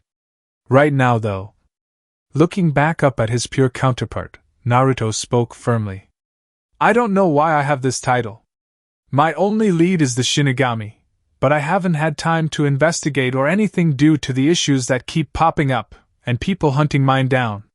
Serial nodded, Gabriel listened, and so he explained. In all honesty, I have no idea what being an angel is supposed to do, much less that of an angel of death. It is why I have no idea what kind of powers I have when I take this form. I don't even practice with it as it would draw attention on to me. Understandable. Serial commented with a nod, seeing as she was the only other death-related angel, she was the only one really capable of teaching him anything. So, with a last sigh, Naruto finished. My people are everything to me. Their safety is my highest priority. I know you do not like the fact that this makes us effectively twin siblings. No. I've seen enough to know that I won't regret having you as my idiot twin brother. Serial informed smoothly, getting an eyebrow twitch from the still red-headed Fallen. Seeing this, she smirked lightly as she added, You will be fun to mess with as I keep an eye on you and fix your mistakes. Naruto griped, glaring at her as she smirked wider. Serial added, almost offhandedly, Though teaching you how to keep your feathers clean might be a bother. You're going to be another pain in my ass now, right? Naruto asked dryly and without hesitation or thought. Serial just nodded and explained. Obviously. I hear it is what older sisters do to their little brothers. It should be fun. For you perhaps? Naruto griped but was broken from his scowl when Gabriel giggled and pulled back from his embrace, finally looking into his far warmer, solid violet eyes. She got lost in them for a few moments and whispered, Pretty. Both Naruto and Serial rolled their eyes at that, which is when the others finally reached the trio and laid eyes on Naruto's new form as he tried to pry off Gabriel, who suddenly grabbed him again. His blonde was replaced by scarlet, black bangs replaced with silver, much like Serial's, his blues a blazing violet, and even his wings seemed to shimmer like a star-filled night. This was the active form of the second fallen seraph, the second fallen seraph of death. Politely clearing his throat, Michael drew the trio's gaze to him briefly while he stared at Naruto and asked, Angel of Death? Again, in unison, Naruto and Serial rolled their eyes in such a way that the seraphim of heaven's sweat dropped at it as the currently red-headed Fallen rebuffed. Yes, my title is the same as Serial's. That is what you were sensing from me when you said I felt different during that breakfast. I do not know exactly who granted me my title, but I am basically her fallen twin. Younger twin. Serial provided helpfully, getting Naruto to roll his eyes again, knowing that is going to get real old, real fast. Michael just nodded dumbly, though Raphael asked, What now? Nothing. Naruto and Serial replied simply, the former then added, When I have time, I shall investigate my title's origins, but for now we leave it aside. I got paperwork to do, students to train, and bad guys to fight. He finally powered down, and the exorcists could breathe a lot easier, and no longer felt like they were at death's door, ready to be claimed. Serial matched him, though looked to the new reincarnated angels among them and spoke sternly. This is to be kept top secret. None of you are to mention this to anyone. They all nodded, though Naruto sighed, feeling incredibly tired, about to stumble when Gabriel caught him and Rimi appeared at his side, hand glowing green as it ran over his chest. Despite his attempt to wave her off, the Inuzuka was not having it, and glared him into a begrudging acceptance of her assistance. After the minute of silence, Rimi finally pulled back and nodded, allowing the seraph to stand again while Gabriel asked, "Are you okay now? Anywhere you are still?" "Nah. I'm fine," Naruto reported, flexing his hands and arms off before he added, "It was just my first time in that form." This got everyone to raise a brow at it, but Serial just nodded while she commented, "That was obvious," drawing eyes to her calmly striding form as she approached him and added, "However, I still need to know what happened to you when you died and supposedly came back. I need to know the truth about your past, the past that you are still hiding from us." Not giving anything away, Naruto replied curtly, "Not a chance." Serial's eyes narrowed, but he did not back down as he snipped, "You are allies, sure, but that does not mean that we trust you enough with our hearts and secrets. I am your—" "That means nothing, Serial," Naruto griped, glaring back at her as he hissed, "My people are my everything. Twin or not, you cannot, nor will you sway me here." "My answer is no." The other present seraphim tense, really hoping that things do not re-escalate into a fight again, but thankfully Serial stepped back while she informed, "I see, then, what will it take to earn that trust? In truth, even I am not sure you ever can." Naruto rebuffed as he finally moved past them, Rimi at his side and the other Nightwings falling into step with him. With a breath, Michael asked carefully, "Naruto, are we still?" Pausing their exit, Naruto glanced back at the leader of heaven over his shoulder and offered, "Allies, friends, family? I see no reason why not. Just respect our boundaries." Michael nodded as Uriel informed, "Hold on to destruction. It seems content with sticking with you. We'll get it back another time." Naruto just waved back over his shoulder as the Nightwings headed out, Zenobia waving back at them before she vanished back to the real world and towards her new home. Kyoto, Cathedral. The second the Nightwing group exited the training dimension, their phones all went haywire and began blaring with messages, missed calls, and notifications. Just as they all reached for their devices, the squad leader from earlier appeared before them, drawing attention as Michelle asked, "Lord Fallen, where are our lords and lady?" She was not alone, as there were a number of 6 wings, and even 2 8-winged pure angels gathered around the doorway they just left. Naruto now realized, as did his entire party, that the skirmish between the 2 angels of death must have been felt out here and the reason for their phones going off. The whole city is probably on lockdown. With a sigh, Naruto informed the gathering, "They should be right out. The dimension took some damage in our spars, so we decided to stop for the day." Just then Gabriel and Griselda exited the training dimension, to come across the sight of the fallen group and their own confronting one another. Blinking at this, the pure seraph asked, "What is all this?" Before anyone could answer, Serial stepped out ahead of Uriel, followed by Michael, all again blinking at the display of their own forces ahead of their brothers and seemingly confronting them. With a dignified sigh, the pure angel of death commented, "Why are you barring their path? Move!" Yet the hesitation of the pure angels persisted, despite her narrowing her eyes on them, and Elijah, another 6-winged pure angel, asked, "Lady Death, are you sure? The energy we sensed." "It is fine," Michael announced softly, face firm and unwavering, which successfully assuaged the concerns of his forces that parted to allow the fallen group agency to leave. As they did, Michelle spotted the large blue and silver blade on the back of the leader and called, "You there, that blade is none of your concern," Naruto replied, interrupting her while he glanced back over his shoulder with narrowed eyes. Before any of her superiors could insist, Michelle responded, "It is of our utmost importance in ensuring. We granted him agency of that blade, Michelle," Uriel announced, drawing the 6-wingers' attention to him. Upon his stiff nod, Michelle took a step back and remained silent, though Naruto still picked up her distrust and anger. Definitely falling soon if she does not self-correct in the near future. Clearing the structure's roof, Naruto immediately powered up a transfer circle in record time and his squad returned home to disarm the troops, then report in, and then deal with whatever headache that resulted in that stunt of Serial's.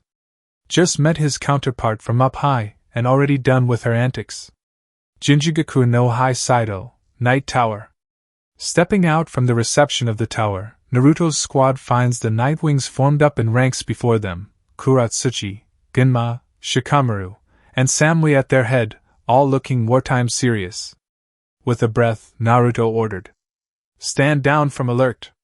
The threat has been dealt with and suppressed. Commanders, with me for debriefing. Hi, Lord Mitsukichi." Turning around, he addressed his squad. "This includes you also with me." Naruto then leads them all back up to the briefing room, a first for Zenobia as she didn't expect such a moderately sized, semi-modernist, well-organized, meeting room of pale gray walls, blue ceiling, and wooden floors. The wooden table was long enough for at least 16, 18, if you include the two ends, and was a polished hazel. Taking a seat beside her swordsman instructor, Zenobia looked up the table to see her magical instructor looking over them all. In all honesty, it still hasn't hit her fully at the fact that he was secretly a new seraph, a second seraph of the fallen, even more so the fact that he was effectively the opposite of the mother that raised her in every sense of the word.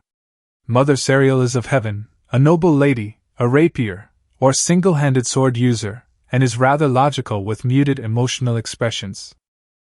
Seraph Naruto is of the fallen, a pragmatic man and fighter, using either twin daggers or a double-handed sword, intelligent, yet vibrant with emotions and laid back. Zenobia swallowed spit upon recalling the fight when he stopped being laid back. She was broken from her trip down memory lane when Naruto announced, "First off, has anyone contacted the other forces nearby? Informed them that the threat has passed. Katarina has seen my message." Kuratsuchi informed curtly, face stiff and posture indomitable. She wanted answers and was not going to take it easy on him until he coughs them up. Seeing this, Naruto nodded stiffly before he informed, a pulse of chakra sealing off the room, as he does. "Okay, so, I probably should have informed you all previously, but I thought I had more time, in all honesty." "Tell us what?" Kuratsuchi snipped, narrowing her eyes on him with a burning desire to tear him apart for keeping secrets from her. Naruto looked dead in her eyes as he informed. "All seraph-level angels are granted titles that shape their abilities or character." They all nod, knowing this from their initial studies from the training camp, but again, Shikamaru was fastest to realize and voiced. "You have one too then? Despite our initial concerns." Upon his nod, Kuratsuchi pressed. "You have one and didn't tell us. It was confusing for me too, you know." Naruto mumbled as he breathed out heavily, slumping back in his seat as he broke eye contact with his second. After a moment, he added, "In all honesty, I don't even remember when I knew I had one, but it was definitely after we set up here. I was just suddenly aware of it." "Aware of it?" Shikamaru mumbled, and Naruto nodded, finally looking around the room before he commented further. "Just suddenly, I knew that I was the fallen seraph of death, but not sure when." There were widened eyes briefly, but they did not last long, and silence seemed to settle. Despite clearly not being pleased with this situation, evidenced by her tightly folded arms and glare at her leader, Kuratsuchi asked tightly, "Then that feeling we all felt was you, right? What happened out there?" Nodding to the first question, Naruto explained. "Well, as you all know, there is already an angel of death by the name of Serial. A seraph of heaven. Thus, somehow, she either sensed my connection to her title, or has an ability or something, but she entered the training session we were in and confronted me." Seeing the bulk of the room nod along, he continued. "Long story short, due to various factors, I entered a type of activated form, similar to when I used to enter my old bijou cloak during the war. Then, that feeling we all felt was your power being sensed." Temari commented, and Naruto nodded while he added, "Yeah. I haven't used it before and lack training on how to even be an angel, let alone an angel of death. During our fight, it was clear she was holding back, to some degree, and kept raising the bar as if evaluating me." "Evaluate?" Kuratsuchi muttered in disbelief. Genma commented, "Then, she was looking for something then?" "Yeah, my guess is an answer," Naruto offered, looking to the guy before he then added, Though, there was definitely anger at first, hinted with fear, but it abated during our clash. Now she's effectively my older twin sister. I suspect that we will run into her more often from now on. Then, we have a potential ally in her? Shikamaru asked, broadly speaking to the room as his tension began to bleed away and got hesitant nods from a few. Zenobia was one of the few, glad that her parental figure had not been deemed a threat. Let's not be hasty, Nara, Kuratsuchi commented with barely a glance at the strategic genius, her eyes returning swiftly to her leader with a fiercely intense expression. Naruto met it directly as she asked. This sounds like it will become a problem in the future. What are your plans to counter this? For now, I personally will limit contact with them until we have cleared the backlog and have a decent stockpile of supplies to fall back on. He instructed. They all nod and thus, Naruto added. Then, assuming things are all well and good, in 6 months or so, reach out and see if there is anything that we can learn about being angels. There might be abilities that we have but have not been taught and could be useful. Could we not ask that of the Grigori? Chojuro asked calmly, gaining the attention of the Kage, but Temari answered. They would have been cut off from a few abilities when they fell, right? He looks to her contemplative face as she looked back at him, and finished. We are fallen, but technically not at the same time. We are unique in that sense. A strange middle ground between the two. Shikamaru confirmed with a nod, the others present in the room following suit, though the lone human was somewhat taken aback by the news and had not contemplated that fact. Though, it also made her somewhat glad that is the case. With that in mind, Naruto began, getting the attention of everyone but his second, who hasn't once not been looking at him with intensity. He finished. My true form, as they called it, was what created what you all sensed. I won't be using it until I find out why I even have it, nor will I be practicing it until I find a way to do so without seemingly causing widespread panic. They all nodded, but Chojuro interjected. I would like to say that you look seriously badass in it, especially with your new sword. Everyone who had yet to see it perked up with the Earth Commander's gaze hardening. Kuratsuchi asked. What does it look like exactly? His blonde turned red, black bangs turned silvery white, eyes a solid violet, and his wings shimmer like a star-filled night. Zenobia informed sharply, recalling that piece of information as he looked at her briefly, and the others tried to envision it. Again, Shikamaru connected a few dots. Red hair, your clan was famous for their red hair, if I recall correctly. Yeah, they were. Naruto confirmed with a nod, which caused a bunch of realizations cross the room as he finished. I was an outlier in that respect, seeing as every other Uzumaki has had crimson hair.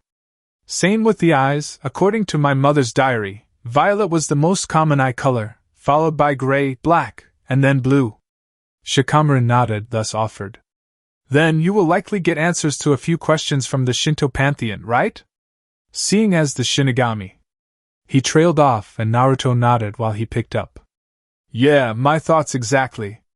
Again, I have been meaning to investigate, it's just we are so backed up that it's been pushed back in priority. You all are my first responsibility, and I take that very seriously. This got smirks or smiles from the group and Naruto caught the one Kuratsuchi was ruthlessly suppressing and smiled at her, despite her glare on him. After that, he looked back to the room and ordered. With that all covered, you are all dismissed. No doubt things have been disturbed by the whole thing, so try your best to fix it. They all nod, thus he added. It goes without saying, but this is all classified at S rank. Tell none. Again, they all nod, knowing this, and so Naruto looked to the lone human and explained. Normally, Zenobia, this is above your security level, but seeing as you were directly involved in this event, you too will be under the same rules here. Zenobia nodded, so he added. S rank means that you do not even acknowledge the secret exists, but inform security forces as soon as reasonably possible if someone asks about it. Spilling the information yourself means death on sight for you and whoever you told. The former exorcist nodded stiffly at that, but Toshi, at her side, nudged her gently, gaining her eye as the Inuzuka informed. This is stuff you will have to get used to. Seeing as you are aiming for the protection platoon, right? Zenobia slowly inclined her head at that, realizing this, and nodded a second time, far more confidently, as she reported. I understand, teacher. I will do my best. Toshi nodded with a smirk, looking back at her pack leader, who nodded too. Naruto then ordered. Okay, everyone dismissed. Everyone got up to leave, the privacy seal over the room lowering, but Kuratsuchi and Naruto remained seated as the room cleared out. When the doors shut, privacy returned, she growled. I thought we were on a level, fish cake. We are, Kuro. Naruto retorted weakly, and she scowled while quipping back. Then a fucking title. Not even telling me about. I know it was wrong to not tell. Wrong. I feel fucking betrayed. Kuratsuchi shouted, and Naruto winced, feeling the now surfacing anger that she had kept since the beginning of the meeting. He whispered, I am sorry. Sorry? This isn't. Kuro. Naruto whispered, looking to her, and she paused. He added softly, almost a breeze in the silent room. I have no idea what the fuck I am doing. Yes, the title is a big deal for most, but for me. A heavy breath, a slow blink later, and he continued. You know I don't care for that stuff. All I want is for all our people to be safe and healthy. We all have been through more than any being this world could ever dream of. Kuratsuchi was no longer growling but offered tightly. Then why not rely on me, asshole? What do you think I am doing? Naruto countered, but before she could rebuff, he added. I can only go out and do this crazy shit because I know you are here. Because of every being in this world I know and trust in the simple fact that you have my back. That you, Kuratsuchi, will never allow any harm to come to our home. He smiled lightly as he finished. Because, Kuro, I trust you more than anyone, even myself, to never yield, not even to death, as long as our people here need your protection. That is how much faith and trust one have in you. Is that not enough? Maintaining her blank face, Kuratsuchi remained silent for a full minute, pink staring into blue the entire time. She finally made her verdict after a tight breath. Fine, but no more secrets. I need to know what's going on if I have to protect everyone. Finally smiling, Naruto nodded as he informed. Well, nothing grandeur or anything or on the same level as that. We have a few plans in the works I can tell you about, if you're curious. With a grunt, Kuratsuchi stated. Lay it on me, but spare me the personal details. Don't need to know what color toothbrush you use. Chuckling lightly with a smirk, Naruto retorted. You already know it's orange, yeah, just start talking. Kuratsuchi waved off, irritated that she actually knew that, along with the fact he likes to sleep on the left side of the bed, and that he still has that stupid frog wallet and nightcap, despite multiple assassination attempts on it. Kyoto, Imperial Palace. Ko-san, right? Amaterasu inquired, staring at the Nightwing who had just arrived, and surprised everyone who had yet to notice him outside the palace. Yasaka, Sei, Katarina, Yokata, Brynhildr, and Rossweiss all blinked as they turned to the suddenly noticed man, who was annoyed but hid it well behind his professionally blank face. With all eyes on him now, Ko replied to the goddess of the sun. Yes, Lady Amaterasu, how can I help you? With a serious nod, Amaterasu inquired. May I ask you as to where your kage is? Or do you have any information on the current situation? With a sense of serenity, Ko inclined his head and reported. According to our information, it was a code 0-0-1-2S. Verification uses 607. It took a few long moments for Amaterasu to recall the list of the shinobi codes she had received from the last Hokage, via the Shinigami. But when she recalled it, both brows shot up as she asked. Is that so? Then, when am I to receive the report? This time it was Ko's turn to raise a brow, not expecting such a response. The gathering of yokai and fallen squadrons were listening to this closely, lost at the coded speak, especially the leadership. Though, after a moment of thought, the Hyuga responded. I was unaware that you would require one, Lady Amaterasu. With a frown, the goddess of the sun responded swiftly. After such a situation, why would I not? Now I want a debriefing immediately. The shinobi remained graceful as he shook his head, Ko reported. I am sorry, but you will have to await the commanders to finish their meeting that was in progress when I left. I have only been ordered here to ensure that the all clear had been received. Clear signs that she was not pleased with this development, Amaterasu ordered. Tell your Kage that I expect him within the next 10 minutes, or I will not be pleased with him. Barrier or not, I will not allow this kind of negligence within my domain. Am I clear? A simple nod as he pulled out his phone from the sleeves of his battle kimono, Ko informed. Right away, Lady Amaterasu. Under the goddess's watch, the shinobi sent a message, presumably to his leader, and then him returning to a stoic statue-like pose. Everyone stared at him, that he ignored with practiced ease, for a full 30 seconds until his phone pinged again and he looked at it. Again, Ko reported distractedly. Under the procedure of Code 0-0-1-2S, that we are still under for the next hour, the report is classified until this evening while all branches finish their own investigations. Amaterasu was growing irate the more she heard, getting ready to burn this fool to the ground when he continued. However, my Kage understands that protocols and procedures are not perfect and thus, he himself will attend the shrine to offer his report directly. The frown phased away as Amaterasu nodded stiffly and offered. Very well, I will await such a meeting. Kyoto, public bathhouse. Wading through the steaming water, Ria slips up to and rests against one of the boundaries that hold the water in place before she offered the one at her side. Have you calmed down now, Akino? A well-rehearsed smile, an almost melodic chuckle, paired with the artificial glimmer from the queen did little to hide the concern to the knowing gaze of the redhead, though Akino replied. Era, do you not believe that I am from a glance? Akino. Rias warned with more force than she may have intended, causing only the smile to drop briefly, but the hybrid commented. I am fine, Rias, honestly. It took a few moments of their locked gaze before the high-class devil carefully inclined her head. Rias asked. Any idea what set off so many? What set you off? The silence those questions caused was not idly created, a carefully curated space to enable the thoughts of those it surrounds to form and connect, perhaps revealing something previously unknown to the ones before. Unfortunately, in this case, it was broken by Akino's sharp. No. From my observations. Sona began, drawing attention to the fact that she was now among the twosome. Her queen similarly appeared from the thick steam moments later as the Citri finished. It seems that those connected with the Shinto had the strongest reaction to whatever it was. The Shinto pantheon is involved then. Rias proposed and got nods from the two Citri, Tsubaki informed. I too felt it, however, not as strongly, which leads us to suspect that is the case.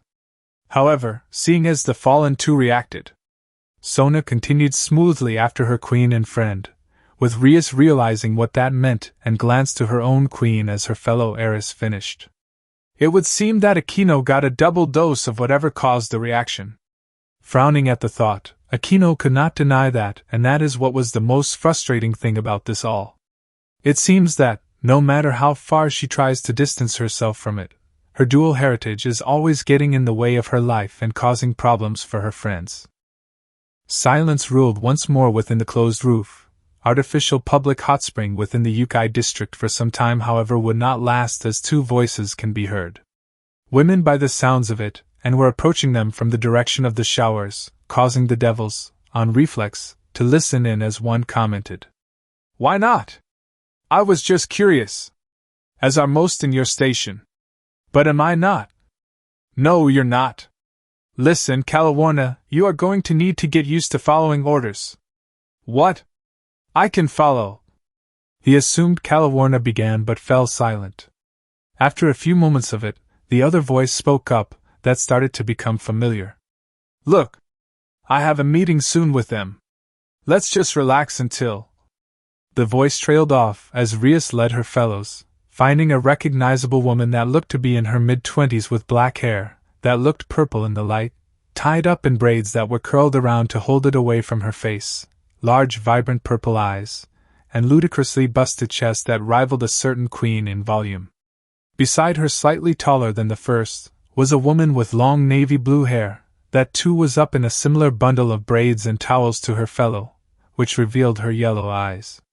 Though, her gaze sharpened upon the devils, no doubt disconcerting their identities, and before she could say anything, the first one did.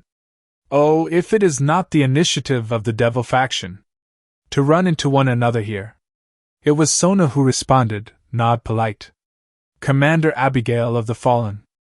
Abigail smiled diplomatically, returning the head nod before heading to the other side of the large bath, guiding her subordinate, and ignoring the heated gaze of that child of the cadre. Honestly, she needs to grow up, or get laid. One or the other would suffice, but getting over herself, and get over her obsessive hatred. It's such a waste of a perfectly good figure. A new silence fell upon the steamy air, two opposing factions sharing a single large bath, with one pretending the other didn't exist in an attempt to unwind before the headache approaching them. It wouldn't last, as the Citri heiress, seeing this as an opportunity, took a breath. Sona began. "Commander." Abigail lifted her head from the laid-back posture, leaving the towel acting as a makeshift pillow atop the rocky boundaries, and allowed her gaze to land atop the brunette baby devil, brow arched. Seeing this, Sona inquired, "May I ask you about that phenomenon observed earlier?" With a carefree smile that offered nothing, the eight-winged commander of the fallen garrison asked back. "Phenomenon?" Sighing in what she hoped was discreet enough to be noticed, it was but not commented on, Sona realized that the fallen angel was not going to be cooperative, but pressed anyway. "All the fallen and yokai sensed something earlier. What was it? If it's a threat, then we should be cooperating with one another." The smile of diplomatic nature did not twitch at the revelation the little devil may not have intended on giving, but Abigail did not let that show as she countered. "It seems you are fishing in an empty pond, Devil-chan." With a neutral face, Tsubaki spoke next. "We are fully aware of you not trusting us, Commander Abigail. However, we wish nothing more than to aid you in this endeavor." A hum slipped from Abigail's throat as she regarded the baby devils for a few moments. Ultimately, she offered, "There are no threats we cannot handle. As long as the lot of you baby devils remain undisruptive, then you will have nothing to fear." Thinking on that for a few moments, Rias countered, "Then, you know what it was then?" It came out as a statement that could be interpreted as a question that either fallen were going to answer, let alone acknowledge. The devils present realized this after a long minute of no answer, getting frowns from them all. They were only trying to help here, and they were getting locked out of from doing so. It was frustrating Sona's inquisitive mind, thus she tried again. "We know that it has something to do with the Shinto. But what is confusing is that you of the Grigori also seem to have sensed it." Calawarna rolled her eyes. Abigail looked amused as she decided to offer a tidbit of advice. "Devil-chan, we may have fallen from grace, but matters of the celestial realm are inherently of our concern as angels." That actually surprised the devils, not realizing that the Grigori were such a force, but as they thought on it further, it actually made sense, an overlooked aspect of the fallen. Abigail finished. "But that is all I will say. We need to relax before our duties demand our attention again, so, if you don't mind." The devils were forced to concede, nodding their acceptance while thinking on their new perspective on their longtime enemy. Kyoto, Main Shrine. Early evening. The three leaders of the Twilight Accords had been waiting an hour for the arrival of the Grigori Legion, and talk of the town, that seemed to be running late. Exceedingly late. Azazel caught wind of this meeting via Katerina, who sat on his right and Benamian on his left. At the small kneeling table's head was Amaterasu, flanked by Yasaka and Susunu, the latter leaning on rear wall while tending to his blade as he was bored. On their right was Michael and Gabriel, both sipping teas calmly, having also heard about this meeting. They had only just heard of the far-reaching effect of the sparring angels, and thus came to aid their brother in this affair, should he need it. Finally, a knock on the door drew all attention as it slid apart with the ever-reliable Tiarlara standing tall, bowing as she informed. "Lord Naruto's party has arrived. Send them in." Yasaka ordered, and her secretary bowed again before sliding the door shut once more. not even 20 seconds later before it parted again, revealing Naruto, flanked by Genma, Anko, and Yoshi. The foursome stepped into the small room and the latter, being the last in, closed it behind her. Before anyone could ask, Naruto handed the Inuzuka a familiar black card with silver outlines, and she promptly placed it on the wall before activating the most potent barrier the Shinto had ever seen. This also prompted the others to sit straighter, now knowing the level of seriousness this was about to be, and no doubt the reason why they were so late. Once the whites covering the portals to the outside world had stabilized, Naruto approached the only open end of the small square table and sat down. The other three at his back as he began. Okay, first off, sorry for the delay. The reports took a little longer than expected. What reports? Amaterasu asked sharply, uncomfortable within this barrier of seclusion as it hindered her connection rather heavily, and it has not a nice feeling. Who knew these shinobi survivors had such equipment? Seeing the nods from the other faction leaders, Naruto informed. Well, let's start with the most concerning. We have not only confirmed the existence of a terrorist group and its goals of the destruction of the current world order, but have a pretty good idea of their first major attack. This drew the others in, beside Azazel, who knew exactly who he was referring to and thus voiced. You're talking about the Cows Brigade, right? Suspecting that he had known about it already, Naruto nodded and explained. We caught an infiltration attempt a few days ago now. A blonde swordsman and a Nekisha that we have since identified as Arthur Pendragon and Kuroka the stray cat. Azazel and Benamian nod, receiving the report of their intrusion prior via Kuratsuchi. Yasaka frowned at the mention of that particular yokai, whereas the Heaven faction remained silently concerned about this development. Amaterasu pressed. This? Cows Brigade. How do they plan on destroying the current order? With a blank face, Anko reported. That, unfortunately, has not been revealed to us. Though we do know of an ongoing offensive in the northern region and their next big offensive. Regarding this previously unknown Nightwing, Michael asked. Where in the northern region is this conflict exactly? Anko shrugged as she reported. We were working on that when we realized we were late. We do know, however, that members of the Fallen are involved and none of the people we contacted are aware of it. Azazel, Benamian, and Katarina all frowned at the news, seeing as none have heard anything either. The governor then asked, Is that why you are so late? Investigating this problem. Yeah. I called on Archer to help and he is following things up from his end. Naruto informed tightly, face stern as he regarded his boss, who nodded, so he added. My second is currently also calling upon Sasha and Mikhail before we send someone to check up on Maria and her ninth. Prudent. Azazel remarked with a nod, the other leaders taking his word for it. Amaterasu though returned them to the earlier topic when she asked. Then, the next offensive? The faces of every Nightwing darkened, the air growing heavy as Naruto reported. The peace negotiations here in 3 days. Eyes widened in surprise, none realized that they had an enemy that had been watching them closely enough to. Yasaka cut through their thoughts when she asked. Peace treaty? The meeting is not a... We know. Naruto cut in with a nod as they offered the Nara's deduction. However, our own suspects that our enemy's information is not coming from us. Our thorough security sweeps and increased measures since have likely stemmed their attempts prior, but rather from the Devil faction. A sense of relief came over Yasaka at that discovery, silently glad that the extreme measures of the Nightwings had borne fruit so swiftly, though Michael inquired.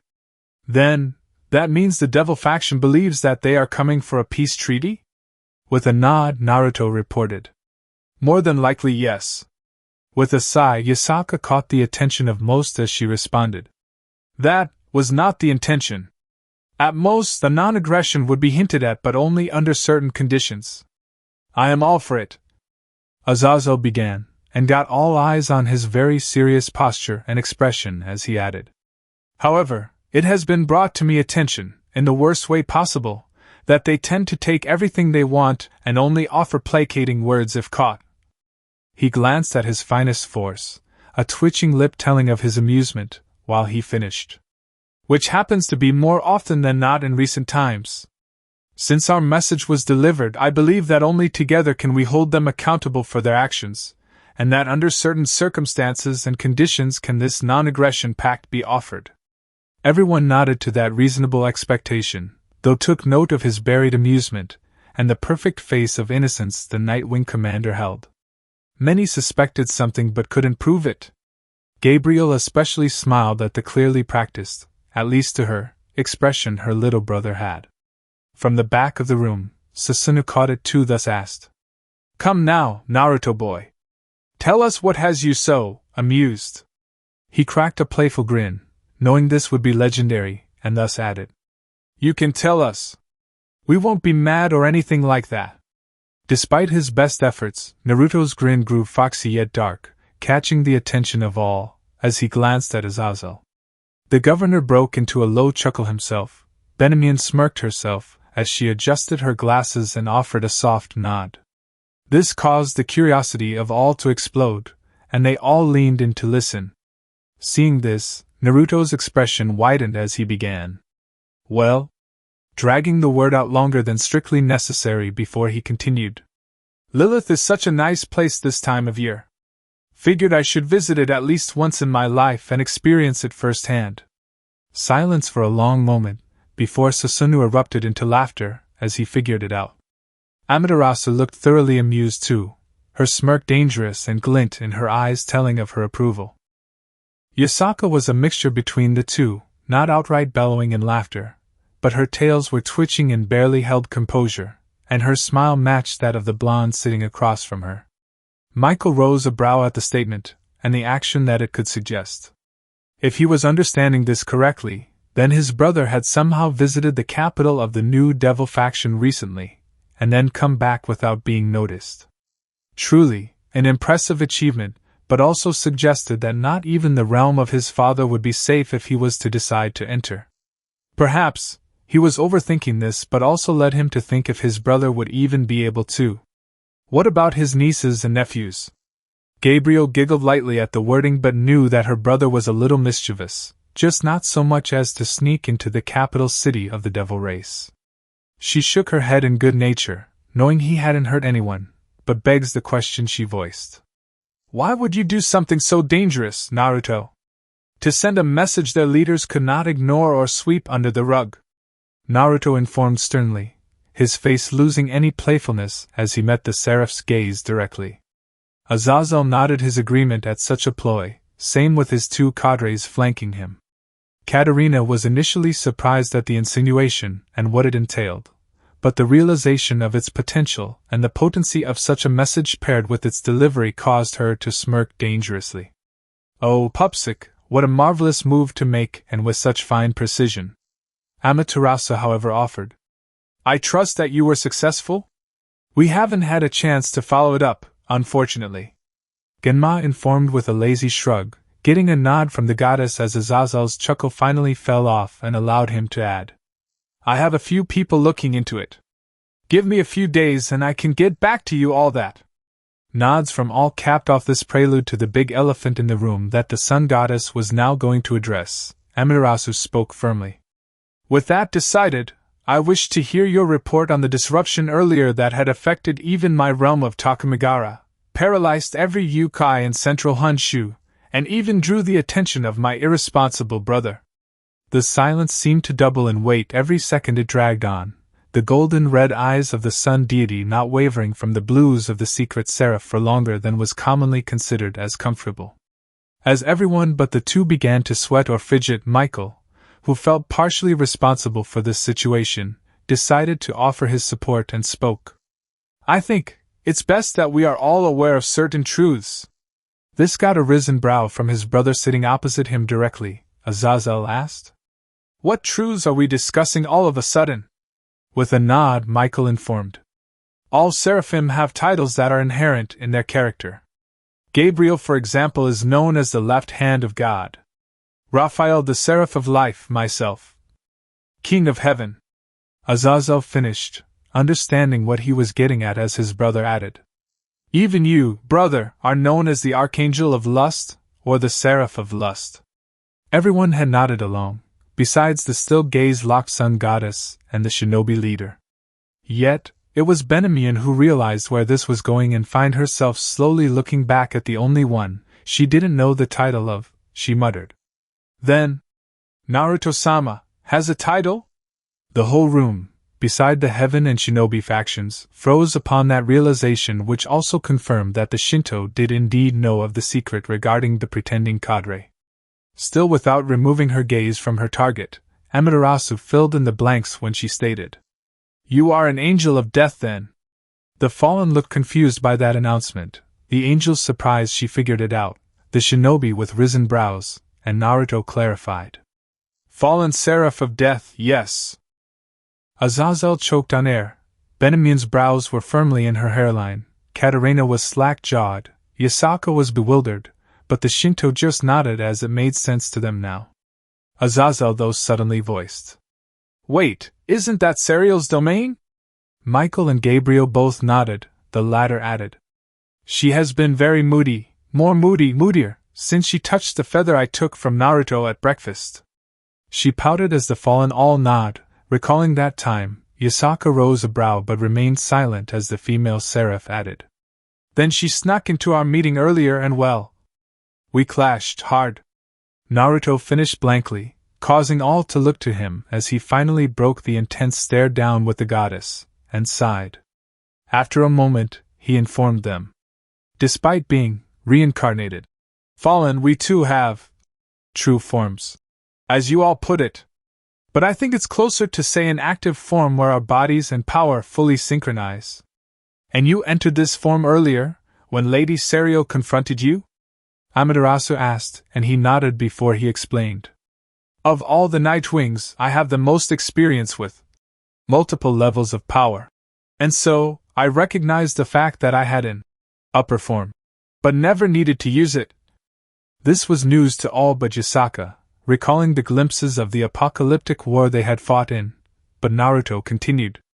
"In time, I suspect that the stronger Nightwings will eventually discover their upper forms, too, but that is for later." He waved off, though everyone saw the surprise on the other Nightwings, clearly not realizing that was an option for them until now, but all listened as Naruto added. "But when Serial arrived within the training dimension in the cathedral, it kind of forced its way to the surface and filled my mind with knowledge of what it was." He ended with a sigh, eyes slipping shut as Amaterasu inquired, "Then, you're what we all sense was your awakened form that unrestricted your full might?" Upon his nod, she glanced back at her brother, who looked just as stern as she did, though he asked, "Can you show us, Naruto boy? We wish to inspect it." "I knew you would ask," Naruto commented dryly, eyes still closed, but his presence began to shift slightly but steadily, and they all sensed it. The other shinobi all moved towards the sides in time to watch as his 12 black wings slowly unfolded at his back, but they seemed different. After a breath, Naruto's hair faded from blonde to scarlet, and the black bangs flowed to silvery white before his eyes slowly parted and revealed solid violet eyes, while he added, "Which is why we put up this barrier." His wings flapped slowly in the shimmer, as if a night sky rippled across them, while everyone gawked at the sight. Sasuna had moved closer to inspect it closer, though like his sister could sense the same thing as last time. His presence had hints of familiarity to it, as if a Shinto descendant, but that should not be possible. Azazel though was far more giddy than anything else, never even contemplating this outcome when he originally turned them all into his fellows. Sure, the resource hit was huge, and interrupted more things than he would admit to, but seeing the results of his efforts bear fruit this magnificent, it was well worth it, and would do it again if given the chance. The Nightwings were observing this for the first time too, gobsmacked at this new information and form of their leader.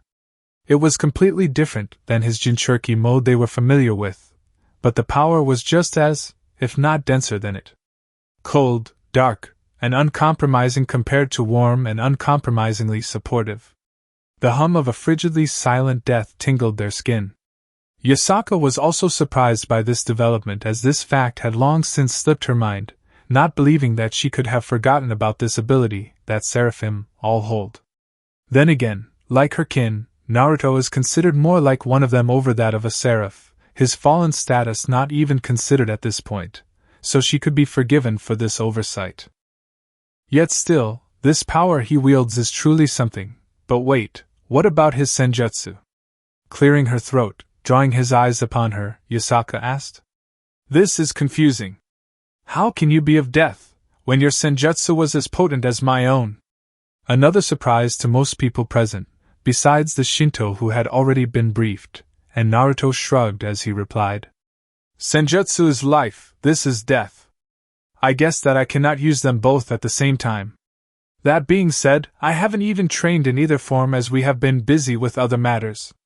He slowly powers back down, his wings retracted, eyes returning to blue with a ring of gold around the edge and the slit returned.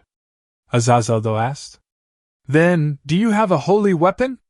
Michael was the one to answer. We granted him Excalibur destruction. That surprised everyone, none more than Azazel, who asked. Why would you give up one of your holy Excaliburs? Gabriel smiled as she cheered. It really liked him. Well, so did transparency, but it is a lot safer than destruction, so we gave it to him to hold on to. Transparency is a chill sword. Naruto commented with a sagely nod, getting sweat drops from a few and a sigh from Michael, who struggled to understand such a statement, but added. We were also thinking about granting him Ascalon, however that will take some time. I must object. Sasuna cut in, drawing attention to him as he sat beside his sister now and opposite Yasaka. With all attention on him, the god of storms looks to Naruto, and explained. I do not wish to take away from the heavens' generosity, nor disgrace them in any way, however I believe that you should be wielding a divine blade of Shinto origin. Only the shinobi, Yukai, and his sister were unsurprised by that statement. Shaking off the abruptness, Azazel asked stiffly. Why would you say that exactly? He is one of the seraphs. Yet he wields the power of the Shinto. Sasunu informed, surprising both angel groups beside again the shinobi. Thinking on it, Michael offered softly. I think this can be a way for us all to come together. This drew attention to the leader of heaven, who was very thoughtful, while he offered. Perhaps, maybe a joint venture? With fallen technology, Shinto guidance, and our materials, surely, we could create something that symbolically would represent us all. Report 13, Third Steps. Jinjigaku no Hai Saido, Medical Wing. Jolting awake, Naruto finds himself in an unfamiliar place for all of 2 seconds before relaxing again with a heavy sigh. Right, the medical center. He recalls that after returning from the Shrine, Ino had teamed up with Cheyenne, Samui, and Rimi to corner and force him to spend the night under observation. Their reasoning being that Rimi saw him wobble and stumble during the fight, which obviously meant that something was wrong with him. His wife is always looking for any damn excuse to get him out of his office, and Cheyenne too felt that he needed to take it easy for a few days. Thus, here he was, glancing to his side finds a silently studying Tenten with a book of level 2 ceiling he gave her upon his arrival. By the looks of it, she's about halfway through it too, which is impressive in the few hours he's likely been out. Sitting up, Naruto caught the attention of those present, and the previously mentioned Kunoichi offered. Up already? They said you'd be down for like 12 hours. With a sigh, he looked to her with a crooked grin as he offered. How long? About 5 hours. Tenten reported and he nodded, looking over the now silent and dimmed space. Only the Hayate family was here, the father asleep in the bed beside his son, the mother.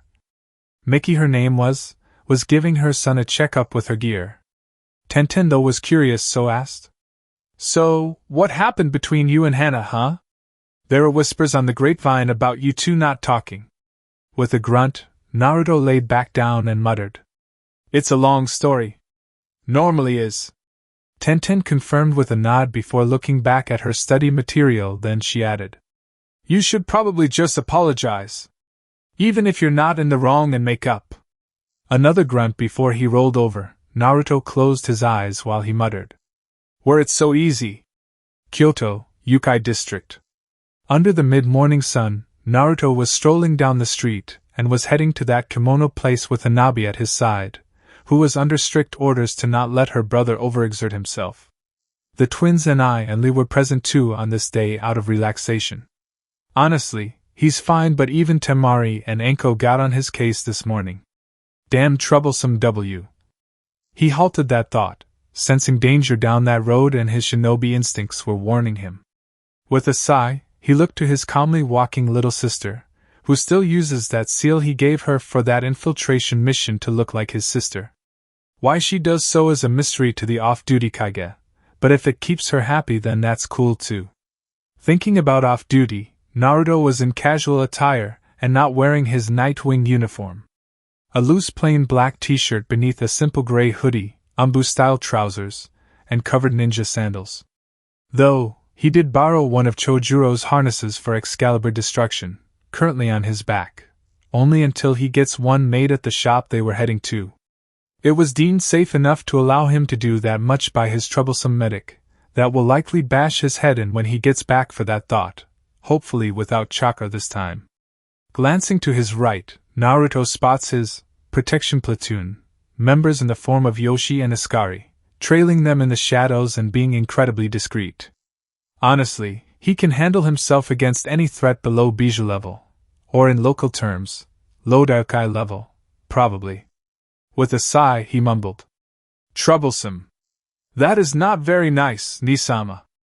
And I commented, drawing his attention to his left where the blue-haired Nikomata walked, her red eyes meeting his blue. Beyond her, the red-haired Lee was looking at him too, her blue eyes glistening as she finished. "We have feelings too." With an incoherent grumble, Naruto sighed, then muttered, "I wasn't talking about any of you, and you know it." All three young women nodded to that, knowing their brother was too awesome to speak ill of how awesome they were too, and so returned forward in time to see the shop coming into view, having turned the corner onto the street. Kyoto, Kurata's kimono. On the chime on the bell, the Namikaze foursome step inside, and the eyes of many lands on the oldest of them causing a raised brow. The second rose upon the scattered females growing flustered and began fanning themselves upon recognizing Naruto. A bad feeling set upon the Kage's stomach. It was dreadful and heavy, suddenly knowing that he was not going to like this trip all of a sudden. Nope, that feeling grew when he recalled the last time he came here was with Cheyenne and they did those photo shoots. Photoshoot plus blushing females. Naruto's eyebrow twitched as a very nasty thought hit him, and would have prayed if he did not know that a certain pair of siblings would get a kick out of this situation. They would totally do something to force him into formal wear like a banquet, or something equally as troublesome. In Takamagara, a certain sun goddess got a sudden urge to party while her storm brother broke into a grin for a moment. Clearing the distance from door to counter, Naruto was greeted by the old man at the till who smiled wildly despite the cold deadpan of the shinobi he was getting. The blonde asked lowly, barely a whisper and laced with a coolant laced with death. "What did you do?" With a smile the owner offered. "Well, nothing too drastic. It is just that you looked great with Nene Nisama." And I called out, drawing the blonde's gaze as she waved the catalog as Lee finished. "You're here too." Taking the presented magazine with deliberate slowness, Naruto's gaze flowed across the printed pages as he flicked through the matching couple collection where he and Cheyenne had posed during their date, at her insistence. They got full-on discounts, near enough free kimonos, fusodes, and hiroris with unlimited customization options for the trouble. After a few silent moments, Naruto turned back to the crane Yukai who was nervously smiling back, but before he spoke, Hanabi did. "Ni-chan, look at this." Drawing blue eyes to the male magazine, and surely enough, he was the primary model in it too. Flipping through the pages, Naruto was grumbling about Cheyenne's damn smile guilt tripping him into this one. This is bad. He cannot allow the fashion guru known as his wife to ever see these things. As of a machine, Naruto turned back to the now sweating Yukai behind the desk, his staff nowhere to be seen, before he spoke with deliberate clarity. "You used me for this and I only find out about this now. Why?" Clearing his throat twice, swallowing once and then clearing his throat again, the old crane Yukai spoke with his voice trembling. "Well, you see, my daughter, as you know, really enjoyed how the photos turned out and showed her friends." Skip to the end. Naruto spoke with an unnatural calm tone, his face stoic, which terrified the man even more as he replied. You're a highly attractive man that women love, and men feel they can match. With a nod, Naruto leaned on the chest-height counter, face blank as he whispered. In that case, you owe me names, cash, and your life. I clear? Yes, sir. Good. Naruto replied with a smile that felt more like a death sentence than anything else, yet he suddenly became rather stiff, and then a sigh slipped from his lips as he seemed to deflate. Curiously, Hanabi asked carefully. Ni-chan. Is something? Why are you here, oh dear sister? Naruto drawled, turning back to the entrance just as the bell chimes and drew all attention to see a dark-haired woman in fine aristocratic clothing of a bygone era step in. Her purple eyes not leaving the blonde's blues as she replied. Well, after our conversation yesterday, I have been granted access to Kyoto and obviously came to check on my idiot twin brother. Naruto's eyebrow twitched, much to her amusement, as he snipped. You saw me. Now leave. She waved him off calmly and distractedly, though, observing the various displays of clearly noble attire while approaching, and added. Come now, no need to be so hasty. I have informed you that I shall be here to guide you and ensure you are keeping your feathers clean, did I not? You're just being unreasonable. Naruto quipped as she finally stopped before him, eyeing him up then down once before shaking her head, then offered. This outfit is unbecoming of you. Can I assume that you... Cereal, for the love of the log. Naruto called, then sighed, rubbing his brow, then his hand ran down his face, causing her to raise a perfectly noble brow at him as if confused by his outburst. After a moment, Hanabi steps between the two and hissed. Who in the sage do you think you are, bossing around my Nisama? Cereal regarded the younger girl, acknowledging the fire in her eyes that masked the deep-seated love that balanced against the soul-crushing loneliness that plagued her, and the other of her twin's forces. The shadow of death clings to her, almost like a cape, but unlike most, have not allowed it to define or crush them. They use it as a guide, of sorts, to push them forward, and to be perfectly honest, it intrigued the Lady of Death more than anything. It is her driving motivator to try and understand them all, none more than her fallen counterpart. No, that's wrong, like her twin brother. They are a multifaceted enigma that she will enjoy unraveling, in time of course. Putting that aside, and with a curt nod and perfectly formal courtesy, Cereal introduced herself. Well met, my name is Cereal. A quick check around showed that none were close enough to listen, she added far lower than before. Sir, heavenly seraph of death and older twin of my fallen twin brother Naruto. I do hope that we get along well from now on. This confused Hanabi briefly, before she dismissed the foolishness of her claim to be her brother's older twin entirely, and hissed. I do not care if you are some big shot of heaven, my Nisama. Hanabi. Naruto muttered lowly, interrupting the tirade of the firecracker before she really got started and gaining her attention. He gestured to come closer, and she did so dutifully.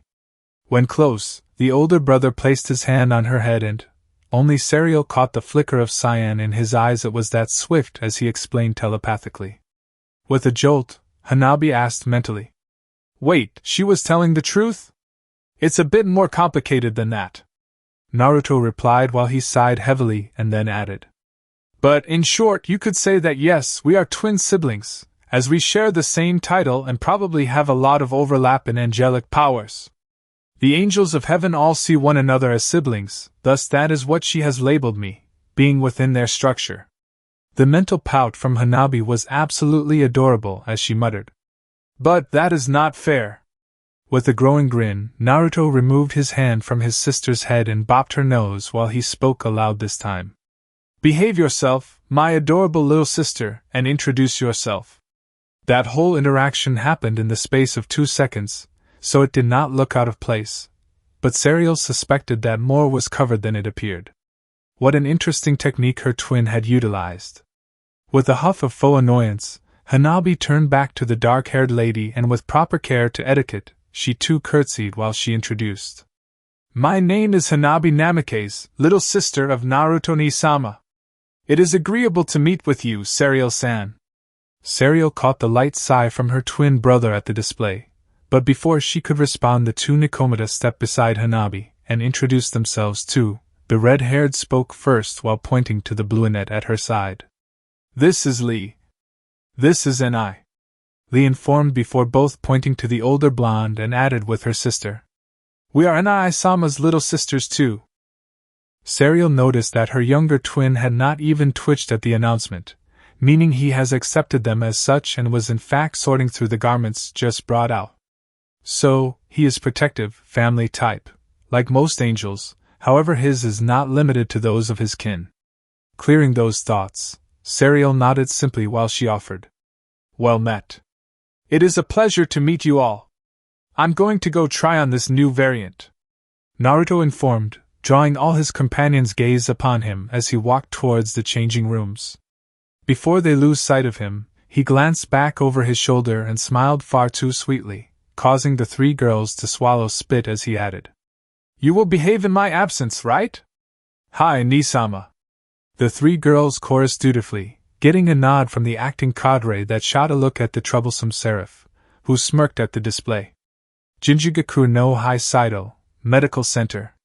Stretching out, Issei was finally back on his feet for the first time since his sacred gear was unsealed and was looking forward to telling the story of how he bested his power for control. Sure, his sensei was there to help him too, but he proved to the Red Dragon that he could control the power.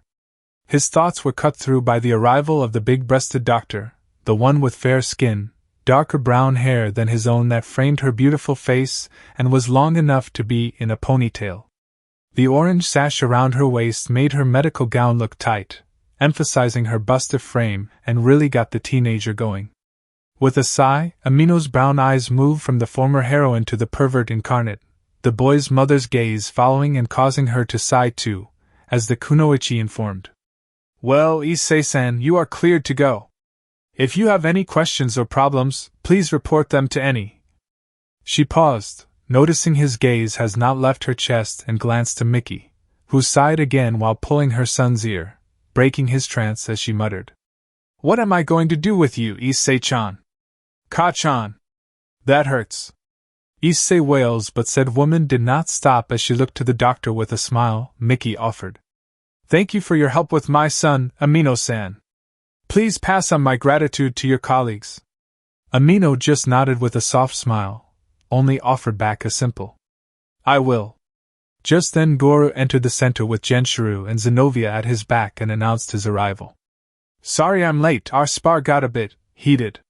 Though as he said that Amino let out a tight breath, as she could easily discern the many blunt impact injuries of training staffs on all three humans. Tenten looked up from her book and saw the telltale signs of polearms training and chuckled, drawing attention to her, and so, she offered.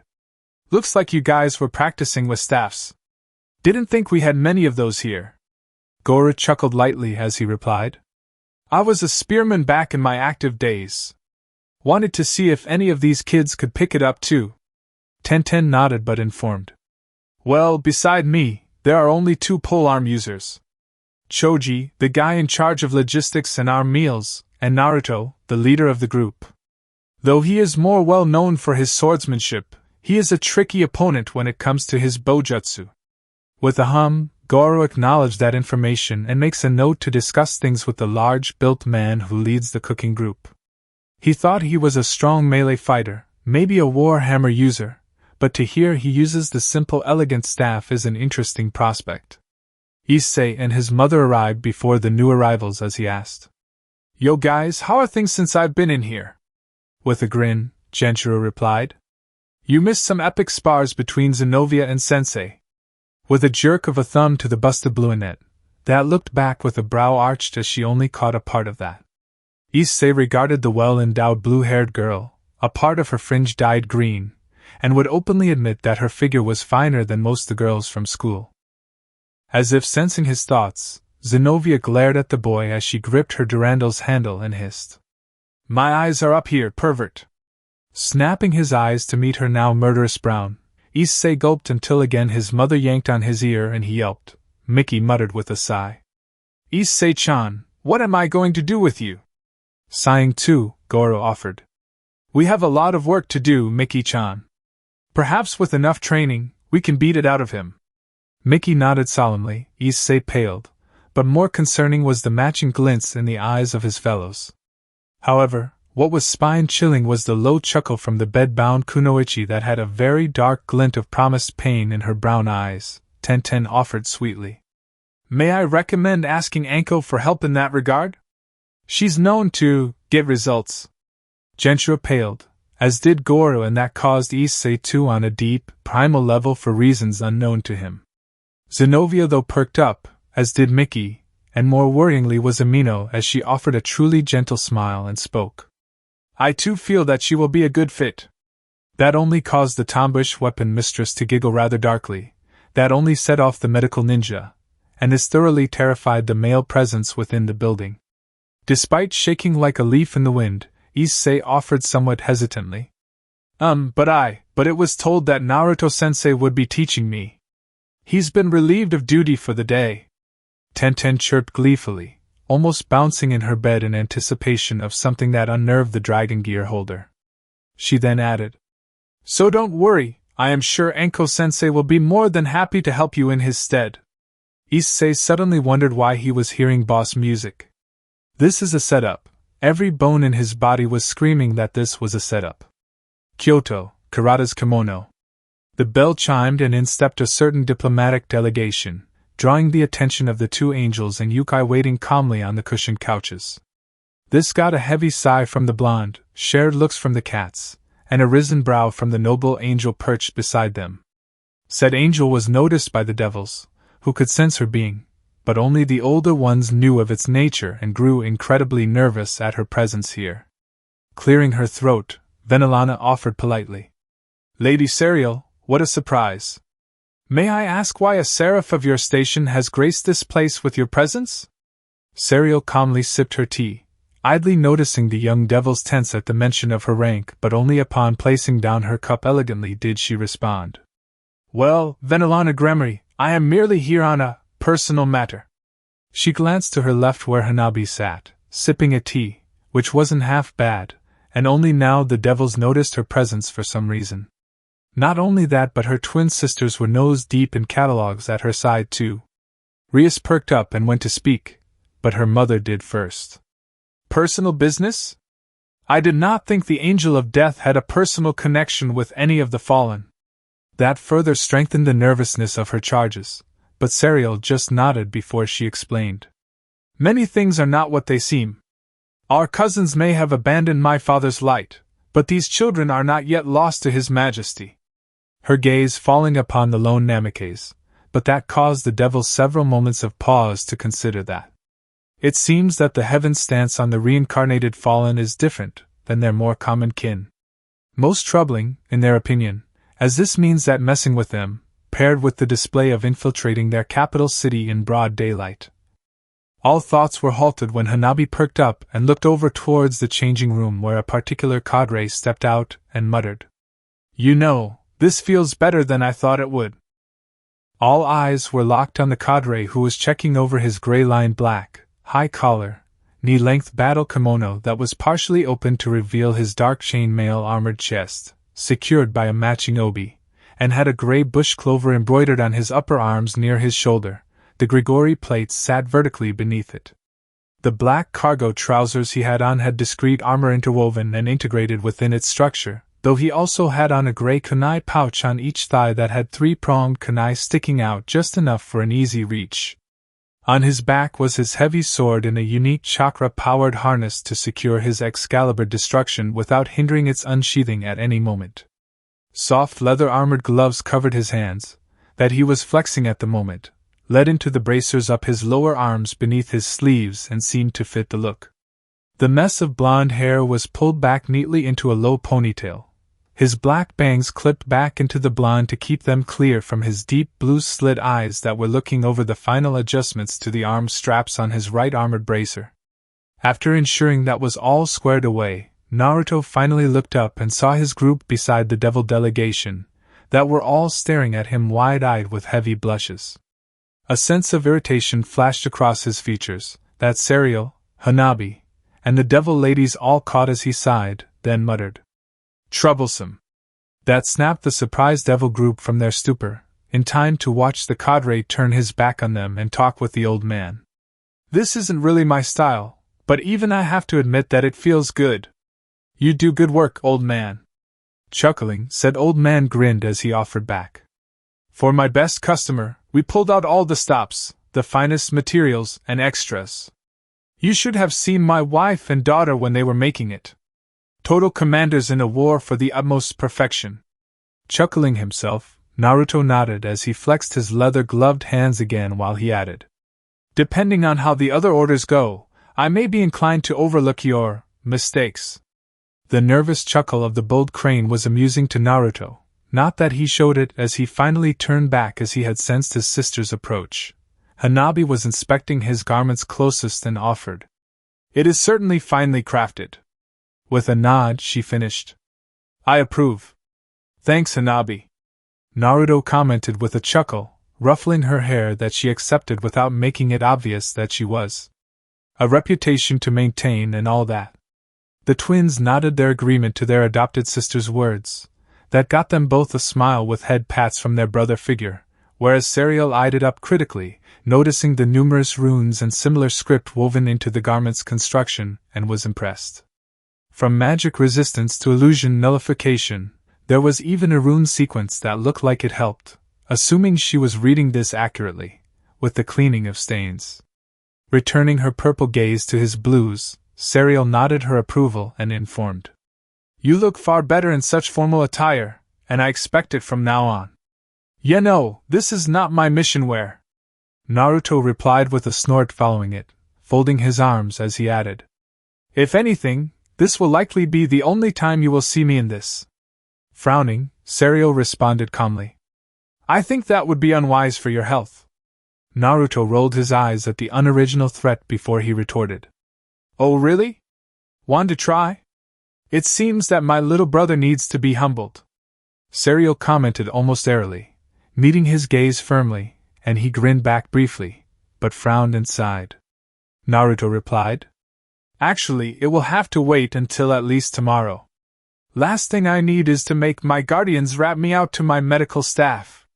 Amused, Serial inquired, oh, and why is that? Just then the old man handed over a few documents, quoting the status of the various Nightwing members currently awaiting their orders and the fulfilled ones at present. As he was reading it over, Naruto replied, well, I'm supposed to be off duty today. Apparently, I need to relax and not strain myself. Nisama works too much. Hanabi revealed calmly and ignored the side-eye he gave her for doing so. What? She thinks so too, and he has not even taken her out on a day out in ages. Serial was amused by that. Her twin was a workaholic, it seemed. Well, from what he had said about his people, he was willing to stand up against anything for them, and this was just another aspect of that. She was broken from her thoughts when the devil party finally gathered their confidence and approached, though both her and her twin's attention was drawn to the blonde-haired devil that had a dark scowl upon his face as he spoke. That sword of yours is an Excalibur, right? Naruto was getting major Avenger vibes from this dude. It was not even funny and thus rose a brow as he looked up from the papers briefly, not answering as he had no need to do so. The boy seemed to get even more irate at the silent dismissal, but thankfully before he did anything foolish, Protection Target 2 stepped in and called, Kiba, leave it! You will only get us all hurt. Killed more like. Hanabi offered helpfully, drawing eyes to her perfectly blank face that offered nothing to read of the intent behind those words. It was unsettling. After signing off on the paperwork and handing part of the invoice back, Naruto turned back to the devils just as the flaxen-haired, violet-eyed woman stepped forward to introduce herself. Cadre Naruto Namikaze, yes? Yeah, that's me. Naruto replied casually, glancing to Serial to keep her mouth shut, knowing full well she would correct them just to irritate him. Before the devil lady could continue, he did. You are Venelana Gremory, formerly Baal, mother of the sitting Satan. Yes, I know who you are. He paused, glancing over the gathering before he added, along with the Agars and Citri, but... Naruto glanced around the shop and commented distractedly, I don't see the phoenix or the bale. Curious. Inclining her head, Venelana offered carefully. Yes, well, they are currently finding us a place for us to enjoy lunch together. Perhaps you would like to join us? The angels and the twin Nikomata rose a brow and Hanabi offered. Bold move. To assume our brother. And I continued and Lee finished. We'll dine with you. The eyes of everyone followed the trio who have fallen into that rhythm recently. Naruto found it amusing while everyone else is left puzzled. Hesitantly, Rias stepped up and offered. Well, we heard that you had a day off and so, why not get to know us? Because it's my day off. Naruto reasoned with a truly perplexed expression. Like honestly, did they not think that through? Serial injected herself into the conversation. We also have plans. Regarding the seraph with a side eye, Naruto inquired. We do? Since when? Since now. Serial concluded smoothly and without any hesitation that caused his eyebrow to twitch again, much to her hidden amusement. This, however, gave an indication of their relationship and an idea for Venelana to make even a single dent in this wall between the two parties. Her grandson's life is on the line here. After witnessing the cadre's rolling eyes, she interjected. Perhaps we can tag along and discuss a few points of a proposal that we have been working on. Now even Serial's brows were in her dark hairline, unsure of what these devils wanted with her twin brother. With a look of incredulousness, Naruto offered. Are you being serious right now? With a firm nod, Venelana replied. I am most certainly aware of the current state of affairs between our two peoples, and that is exactly what I am here to alter. It is evident that our mistakes thus far have not ingratiated us towards your people, even more so that my own son's folly was as egregious as it was. Putting it lightly. Naruto muttered lowly, eyes narrowed just recalling that attempt. Despite the wince from the younger devils, Venelana pressed. Most certainly, even more so as I owe you a debt for saving my daughter, only for my son to repay it with such a despicable act. With a sigh, Naruto interjected calmly. Just get to the point, lady. Serial gave him a sharp side eye, that he took note of but did not react to, and so, before the devil could continue, she chipped in. Do not be rude, little brother. With a grunt that got him a near-death glare from her, Naruto looked back at the lady before him and gestured to continue. Venelana explained. I came here to help. We here all recognize that the world is changing and wish to change with it. The old farts on the council are fools that do not represent all of us, too concerned with their own power base's security and unwilling to accept anything new. Sounds about right, Naruto mused, though did not let it show as he listened as she continued. I know that you may not believe we can change, but we can and will, if you give us a chance to.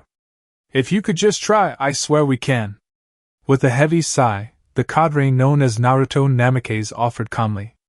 I hear you and everything, councils are always a pain to deal with, but you are missing two things right now. Upon her nod, Naruto explained. Firstly, words are free and can be pretty but are ultimately just that, words. All the devils recognized the words from their earlier meeting with the Yukai leader Yokata but listened as he added. Secondly, I have a rare day off. Why would I want to deal with something so troublesome? That actually stunned the crowd, even the staff members of the store who were idly listening in, the other customers too, but none more than the former Hyuga who face-palmed at her brother's use of malicious compliance.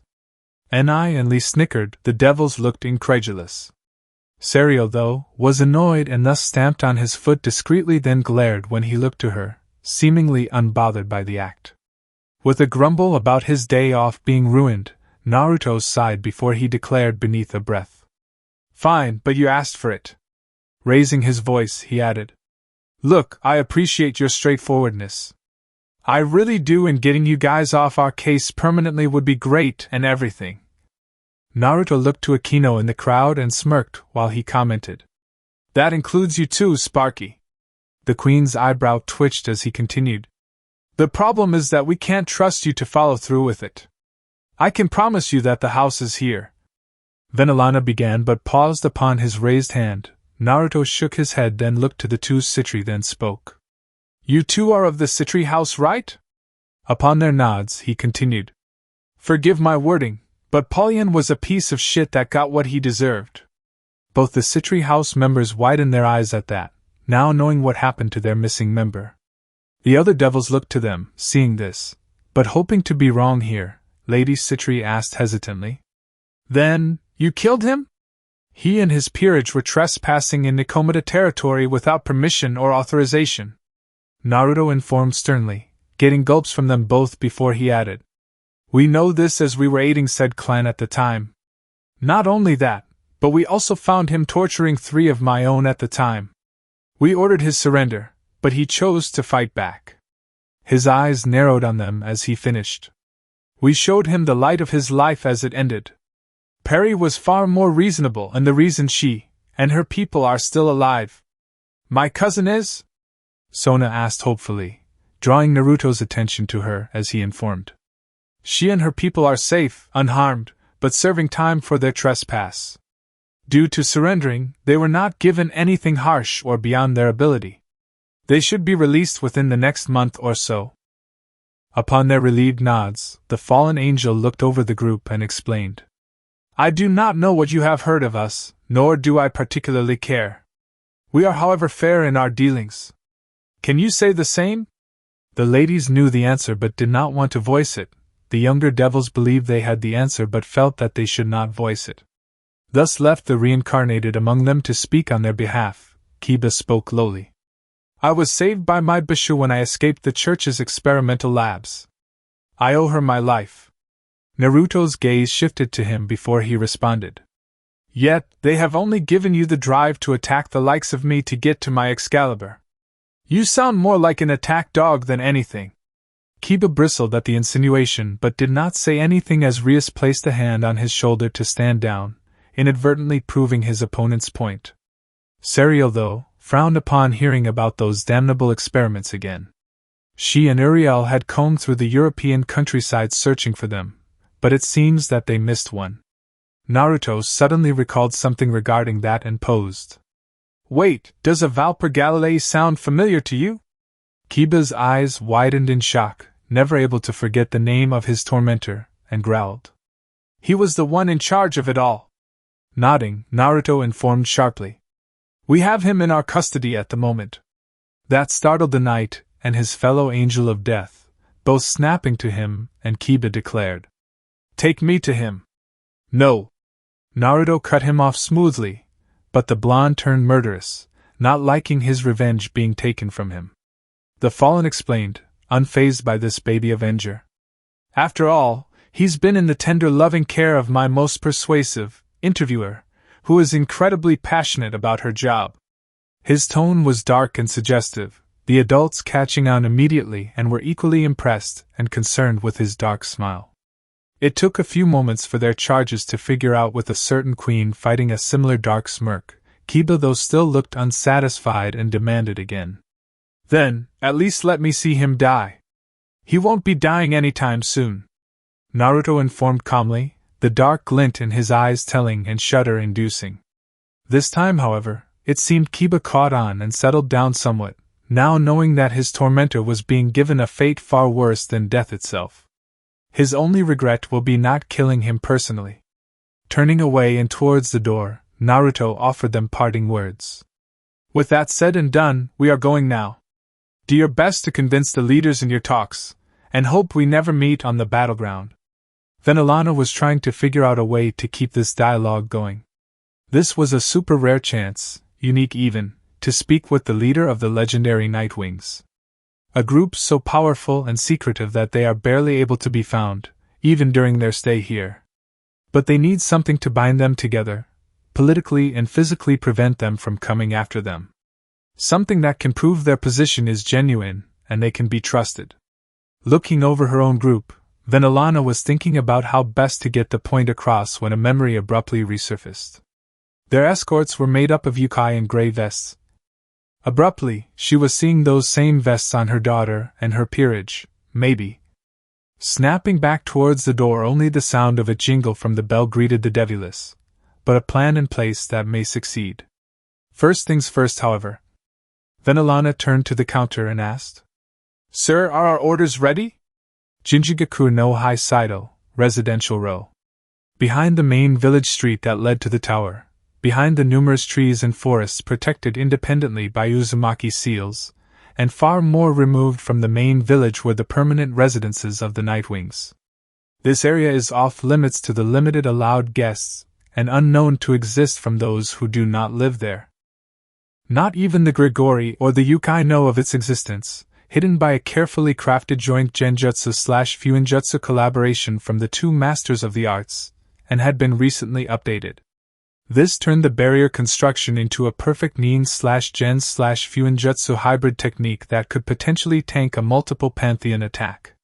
It is unknown just how powerful it is, as they had no way of testing it directly and only had theories, but there is nothing better than it to protect the true heart of the shinobi survivors. Within this secret zone lay the homes of every single survivor, some more used than others, as Samui largely sleeps at the office, as does Naruto, Kuratsuchi, Sakura, and Omoi as the workaholics they are. Kurenai had only recently moved to the area herself, on Genma and Naruto's insistence, despite her home being ready during the first wave. However, this has changed recently, mostly, as Samui's change in circumstances had forced her and Sakura to return there more often or risk getting caught by Genma's umbu.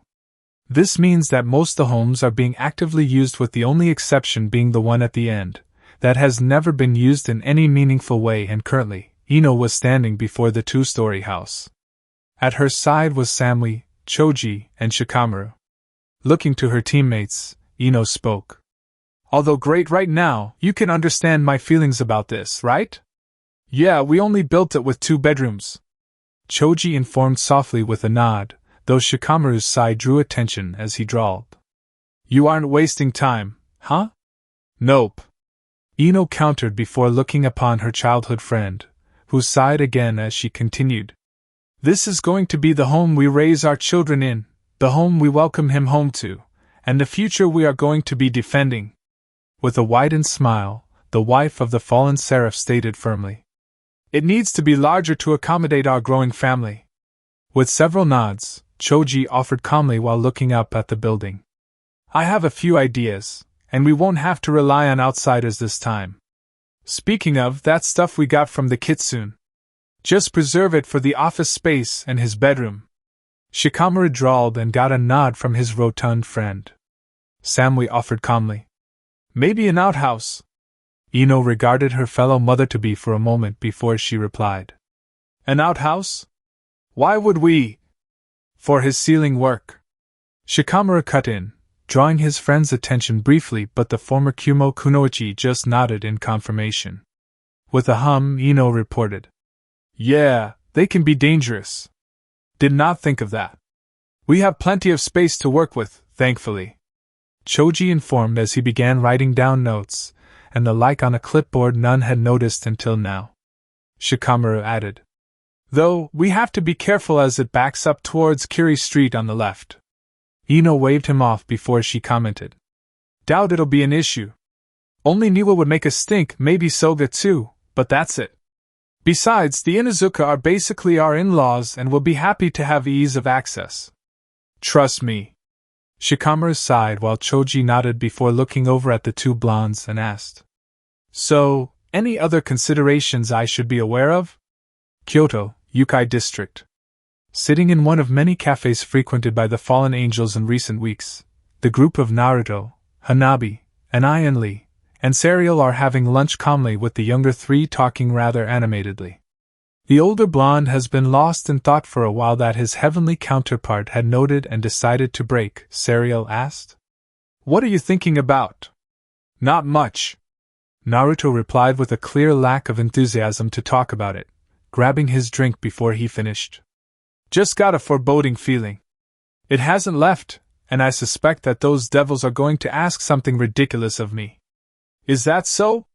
Serial asked, lifting her teacup and witnessing his nod. Hanabi though cut in and informed dutifully. "Shinobi always trust their instincts. If you feel that something is wrong, it probably is," Naruto added with a nod to his little sister, who smiled at the acknowledgement. Serial hummed softly, drinking her tea as she filed away that information for later. It seems they have finely tuned and honed intuitions that they rely upon.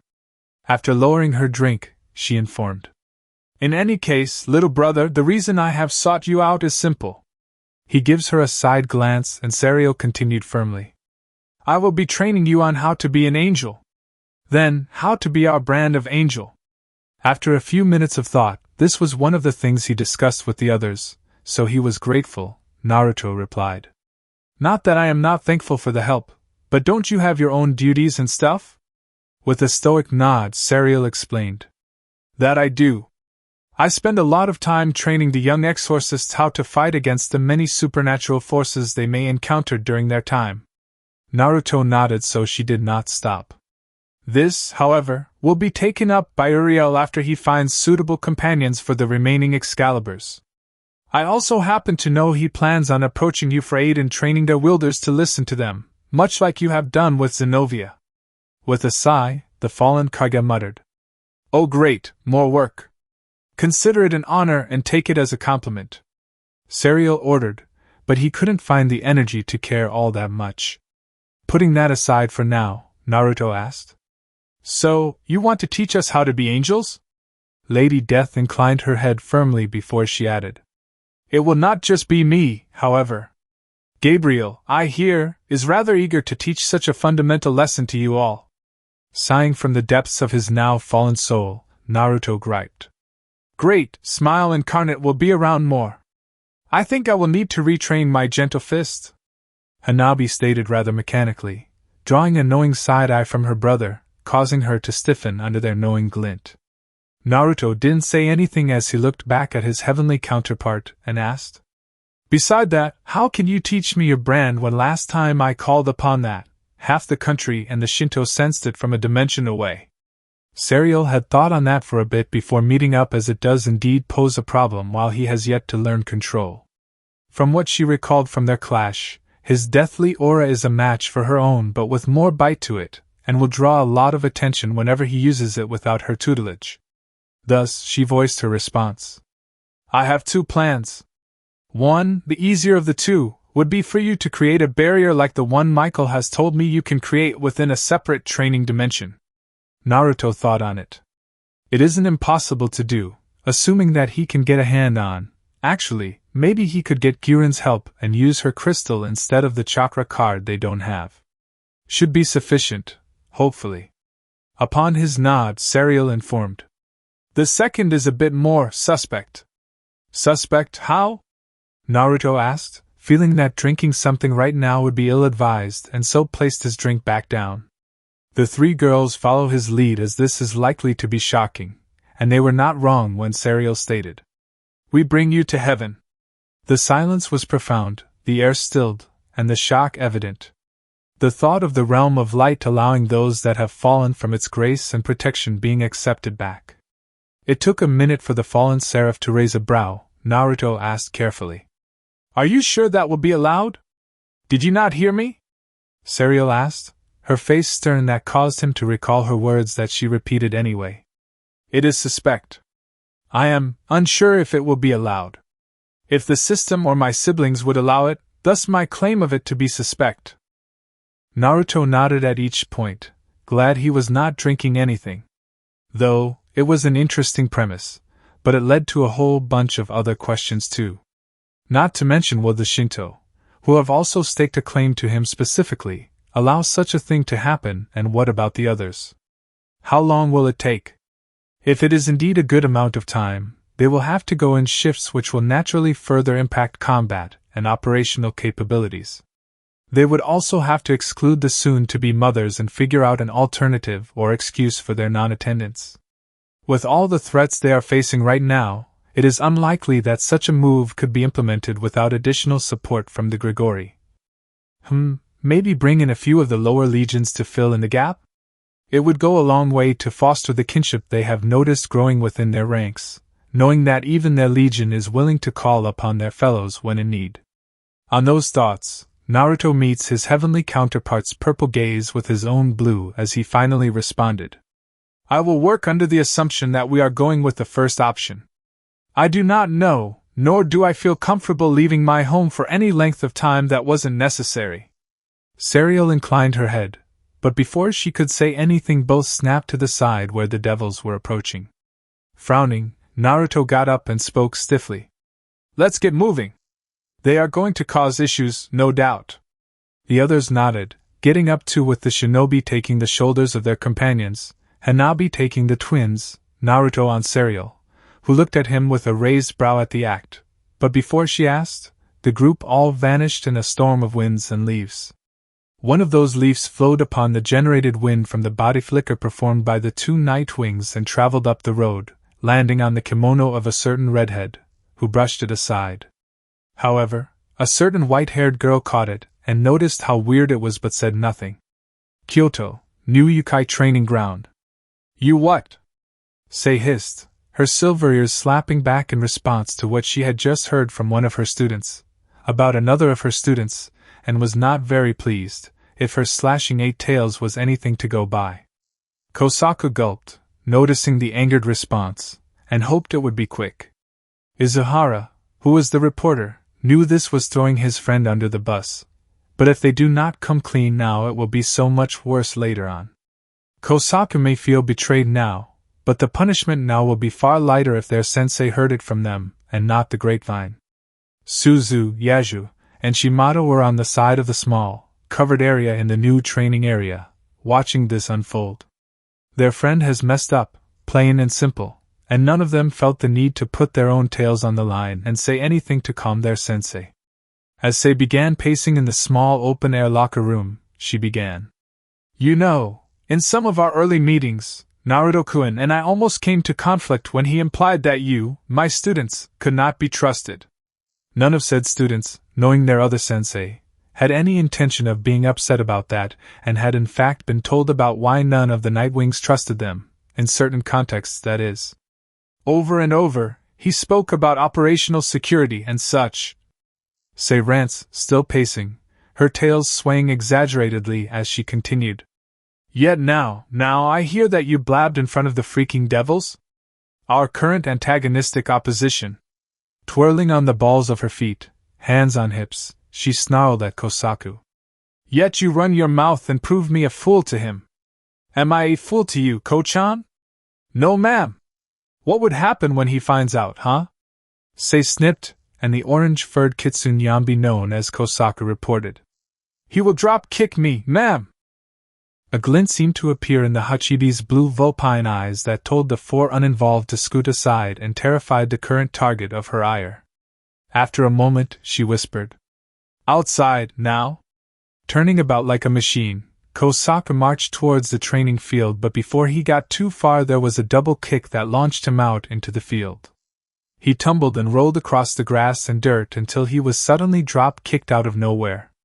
He coughed spittle, eyes wide yet spot the blonde hair from his second attacker, and breathlessly muttered.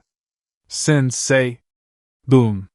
Stepping out of the first crater on the fresh training ground, Naruto dragged the unconscious Kosaku by his vest and towards the kitsune currently gathered, that were soon joined by his own group.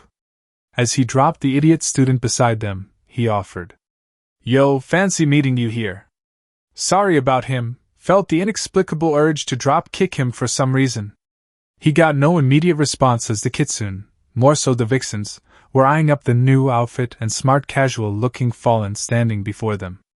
Black and gray knee-length kimono, with a hint of shinobi swordsman. Thankfully, Izuhara was not as taken as the vixens and replied. Sensei, it's been a while. Yeah, well, things have been a bit rough recently. Naruto informed with a soft sigh through his nose, glancing at the angel standing at his side elegantly, and drew the attention of the others to her too. Seeing this, Serial managed to convey importance of introducing her to these children and got him to roll his eyes. The kitsune witnessed the silent conversation between their sensei and this dark-haired girl in confusion, but Sei was growing impatient with it and asked softly, voice sweet. Naruto-kun, care to introduce your friend? I am not a friend. She isn't a friend. Naruto and Hanabi spoke in unison and over the angel of death. Their tone showed it meant the opposite of whatever Serial had intended. This caused the heavenly angel to glare at them both, who were maintaining their deadpans, and only served to confuse the audience. Another not-so-discreet foot slam by the Lady of Death. Naruto ignored it and informed. Guys, this is Serial of Heaven, our apparent teacher in all things heavenly. Your rudeness has been noted, along with your open denial of our relations. Serial informed sternly, with a slight narrowing of our eyes at her fallen counterpart. Her wording did not go unnoticed and was very specific, to cause a reaction she could use. Naruto knew this too and saw the raised brows, narrowed eyes, and tensing muscles. Damn it, this felt like trouble, thus was forced to act and stated. She's basically my little sister. Another stamp on his foot, which got him to flinch this time as Serial countered. You are my little brother, do not forget your place. I don't see how from up here. Naruto countered, glaringly, that she returned fiercely and growled back. Then, I guess I should cut you down to size. Can you even reach me, little sister? Naruto griped, reaching for his Excalibur destruction as he noticed her grip her rapier. Serial just nodded, offered a smirk, as she informed. You are never out of my reach, little brother. What appeared to be laser beams shot from their eyes at one another. It was brief but bright, before they both vanished and clashed instantly in the middle of the training ground. Everyone was broken from their surprise or confusion when the wind rushed past them despite being a good 100 meters away.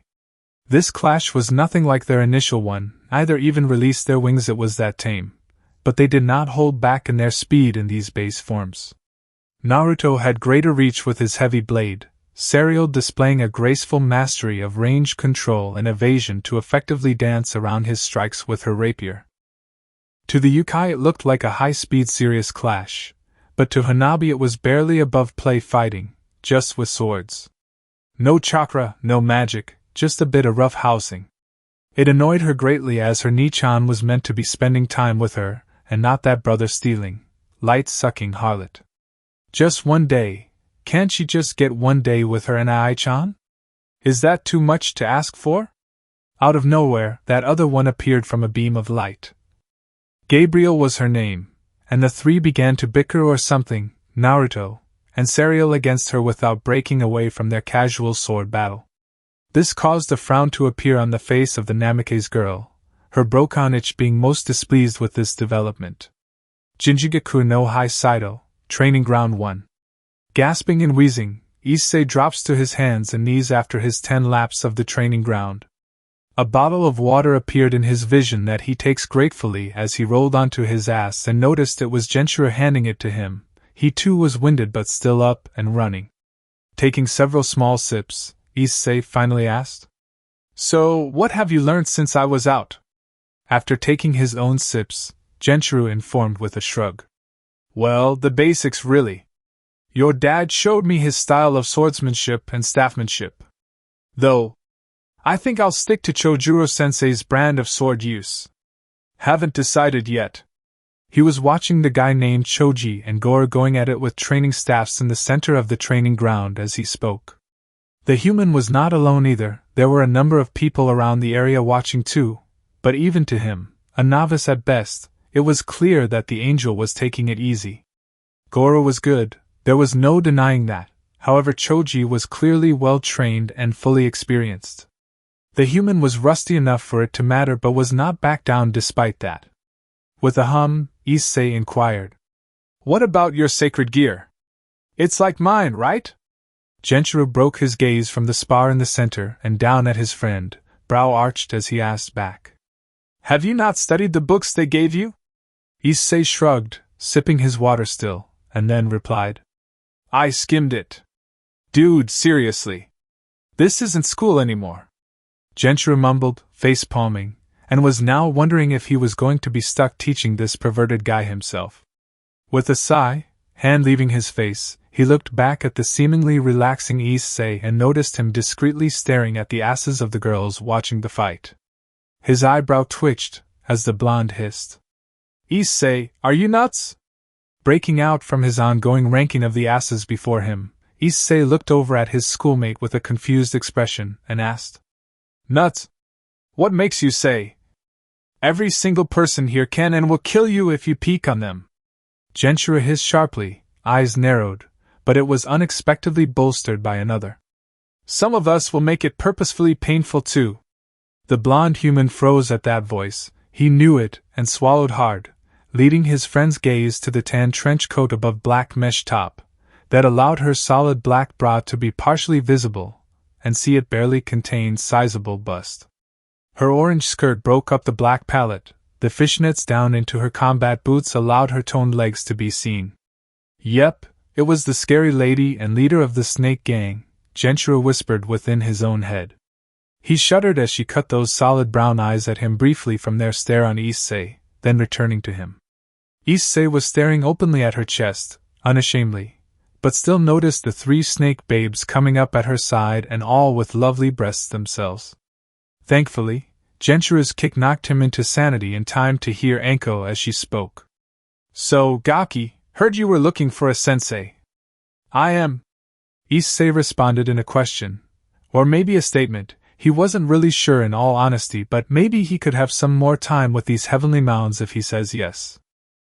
The half-human snake ladies giggled softly, delicately, and the new gear holder blushed at the sound, unaware of Gentry's growing unease at this situation or the fact he was cursing his fellow students' lustful tendencies right now.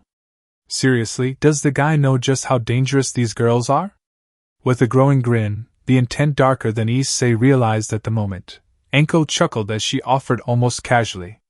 Well, Gaki, my training's tough, not for the lightweights. Only the pinnacle of the greatest could even survive it, let alone complete it. With a sudden bout of courage and strength, Gentry suspected it as powered by stupidness and lust. Issei got to his feet with a cocky grin, dusting himself off idly while he responded. Then, you have come to the right place. I'm going to be the greatest harem king this world has ever seen. The half-human snake ladies giggled softly again, whispering among themselves, though Anko rose a brow while she asked. Harem king, huh? You gunning for the top, means you gotta outdo our boss too, you know? Issei nodded with full certainty, knowing that Sensei has already gained such a title, in his head at least, and was not backing down as he declared. Sensei is powerful, his harem beautiful, but I will surpass him and reach the top. Lifting his fist into the air at the end, activating his gear for added effect. Gentry face-palmed. The dude has a one-track mind and was bad-mouthing their leader and sensei. Anko, though, could see why her man-me took this Gaki in. Well, it would be fun to break him, just a bit to humble him, as this chump would not defeat her Gaki on an unpleasant day, let alone at all. Clearing those thoughts, the former snake mistress smirked while she responded. Around here we have our actions speak for our words. I sure hope you are ready. Issei grinned confidently, his path to these heavenly chests set before him, and he was not even being subtle about it. Gentry just let out a discreet sigh, knowing that his school friend is not going to be able to handle it. Whatever, he'll just wait for Sensei to come bail his ass out, and then use the good old-fashioned, I told you so, later. And that concludes part 3 of this story. Thank you for spending your time here at Ichiraku Ramen and listening all the way to the end. Your support helps keep these stories alive and allows the Shinobi world to continue through new adventures and alternate timelines. If you enjoyed The Fallen Legion, File 2, don't forget to like the video, subscribe to the channel, and turn on notifications so you don't miss future stories. Once again, full credit goes to Havoc-Teir, the original writer of this story. If you would like to read the original version, you can find the link to the story in the description below. Let me know in the comments what story you would like to hear next. Until the next time, stay safe, and I'll see you again at Ichiraku Ramen.